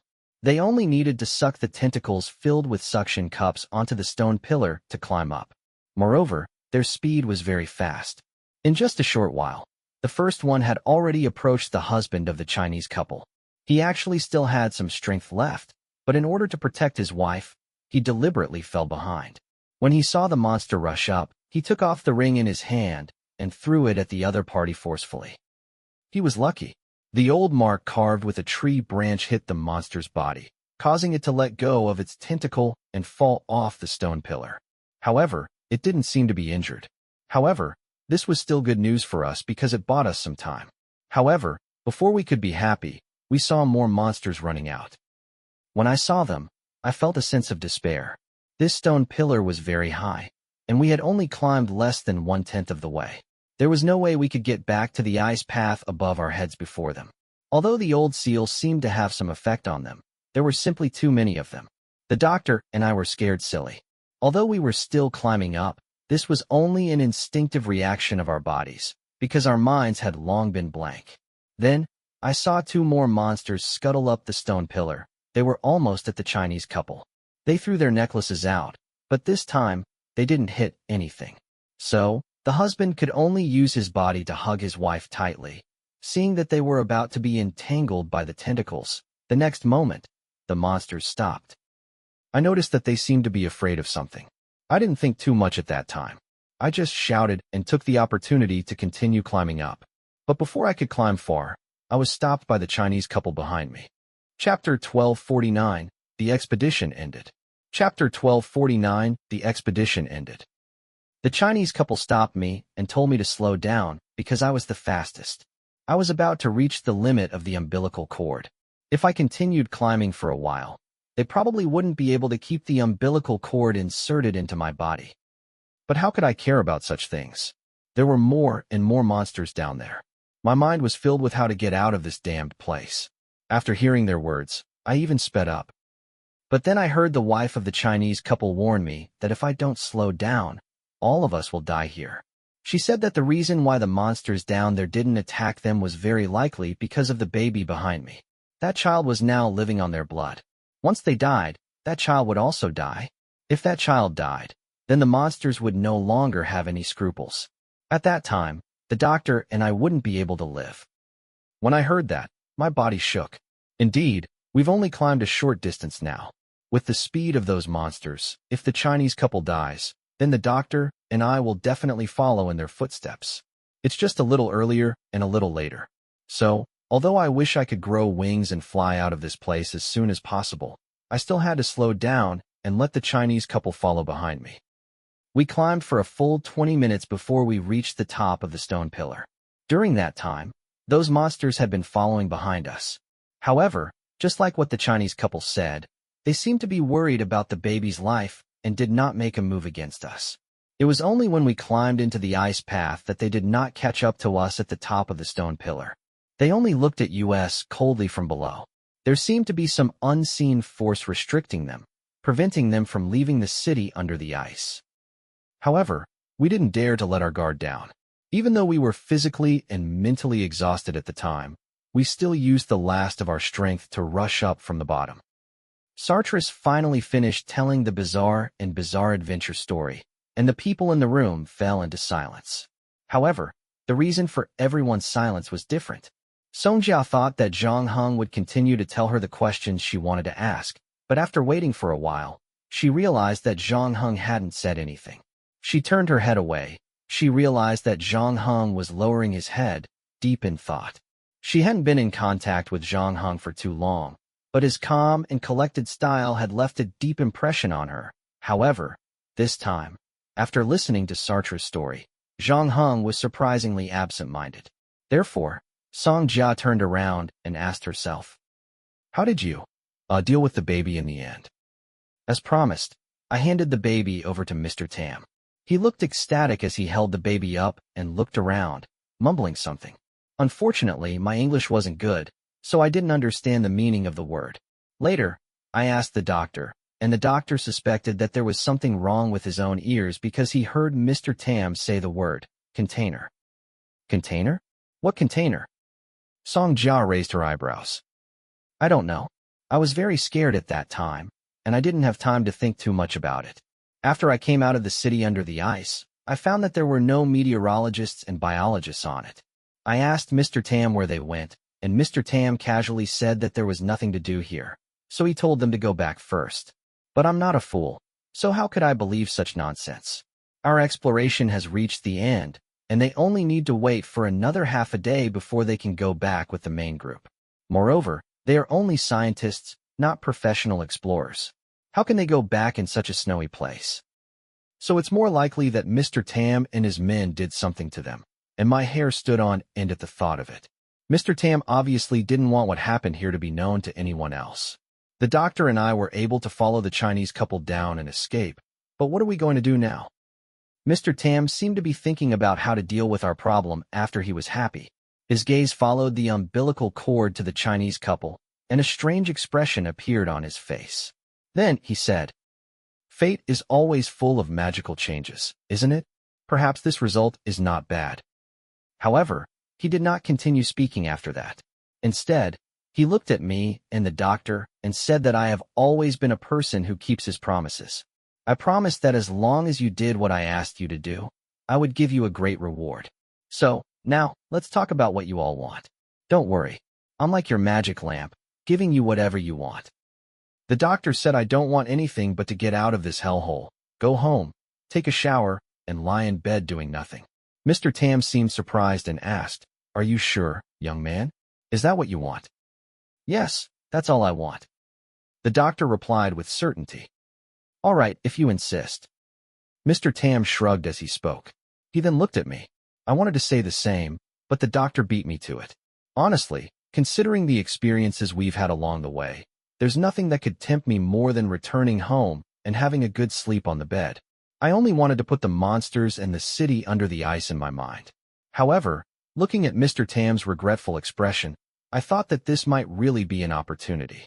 Hence, I probed and asked if I could ask for 2 billion kroner. You sure have a big appetite. Mr. Tam said with a smile. Then he said, I can give you 2 billion kroner, but you haven't paid that much yet. I wasn't too disappointed after I heard that. I was just making up this figure, so it was normal to be rejected. But then I heard Mr. Tam continue. 50 million. 50 million kroner is a fair price.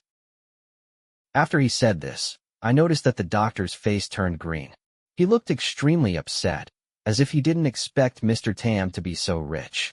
He wanted to change his previous request, but Mr. Tam rejected it. He only had one chance. When Mr. Tam said this, I always felt that he was secretly happy, because he really liked the feeling of fooling others.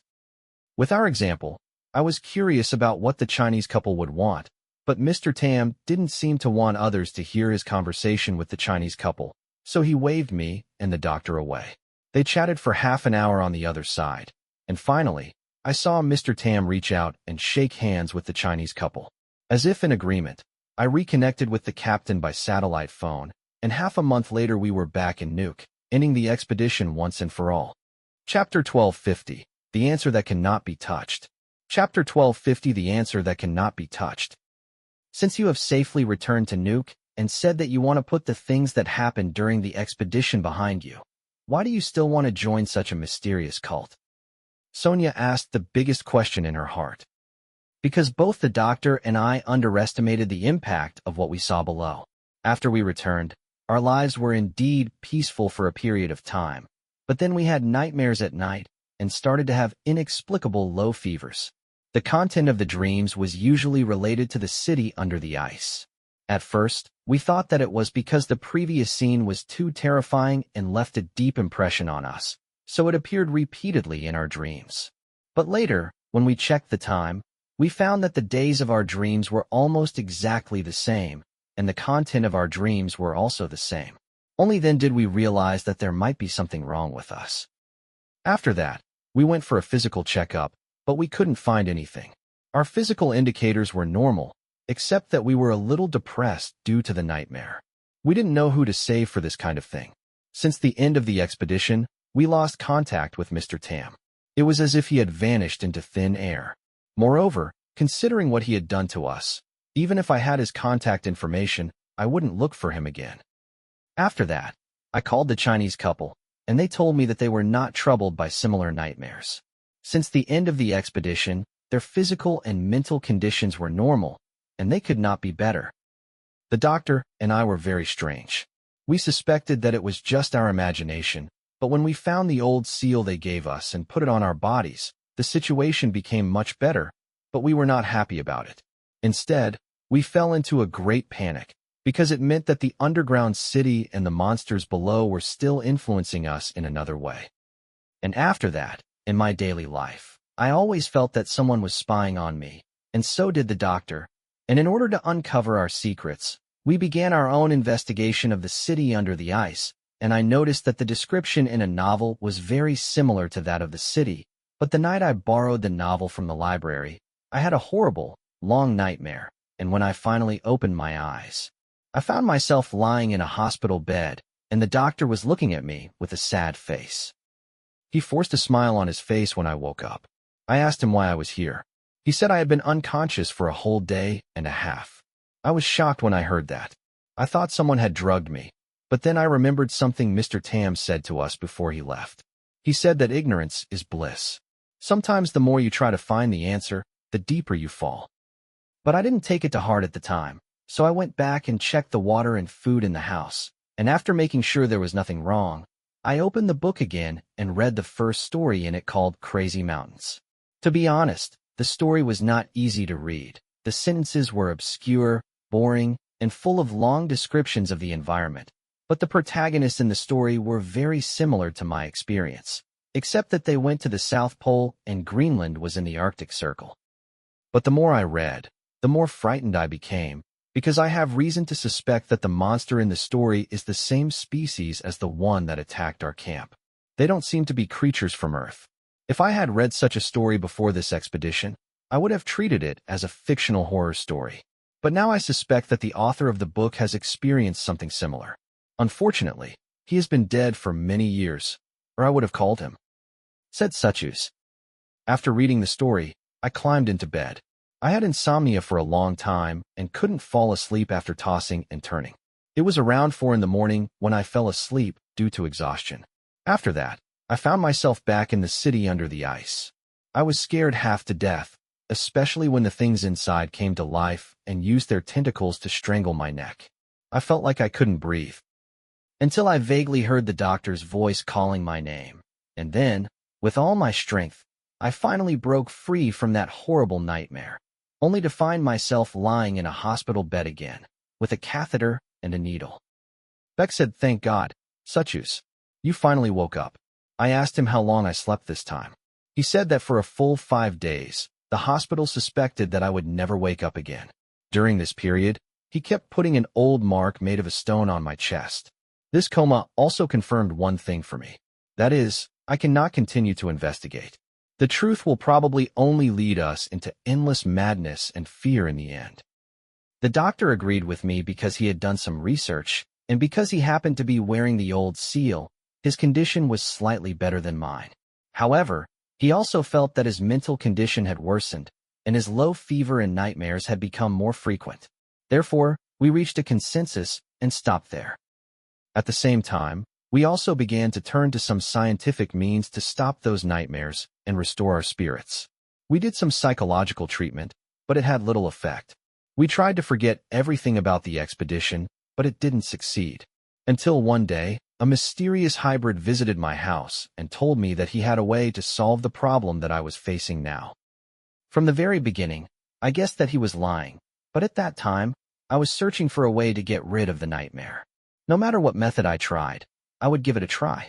So, I followed him to their church. At that time, they were carrying out a daily ritual. When I arrived at their base, I felt that something was wrong because the style of decoration there was very similar to that terrifying city under the ice. However, it was too late for me to leave. They forced me to watch their bloody and crazy ritual.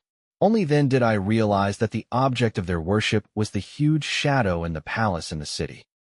After the ceremony ended, they had completely fallen out with me and gave me 2 choices. One was to start working for them from today onwards and join them at the right time to become one of them. They said that I was also chosen and that this was my final destination. The other was to become the sacrificial offering for the next sacrifice. To be honest, I didn't want to choose either of these 2 choices, but in comparison, the first choice was still slightly better than the second.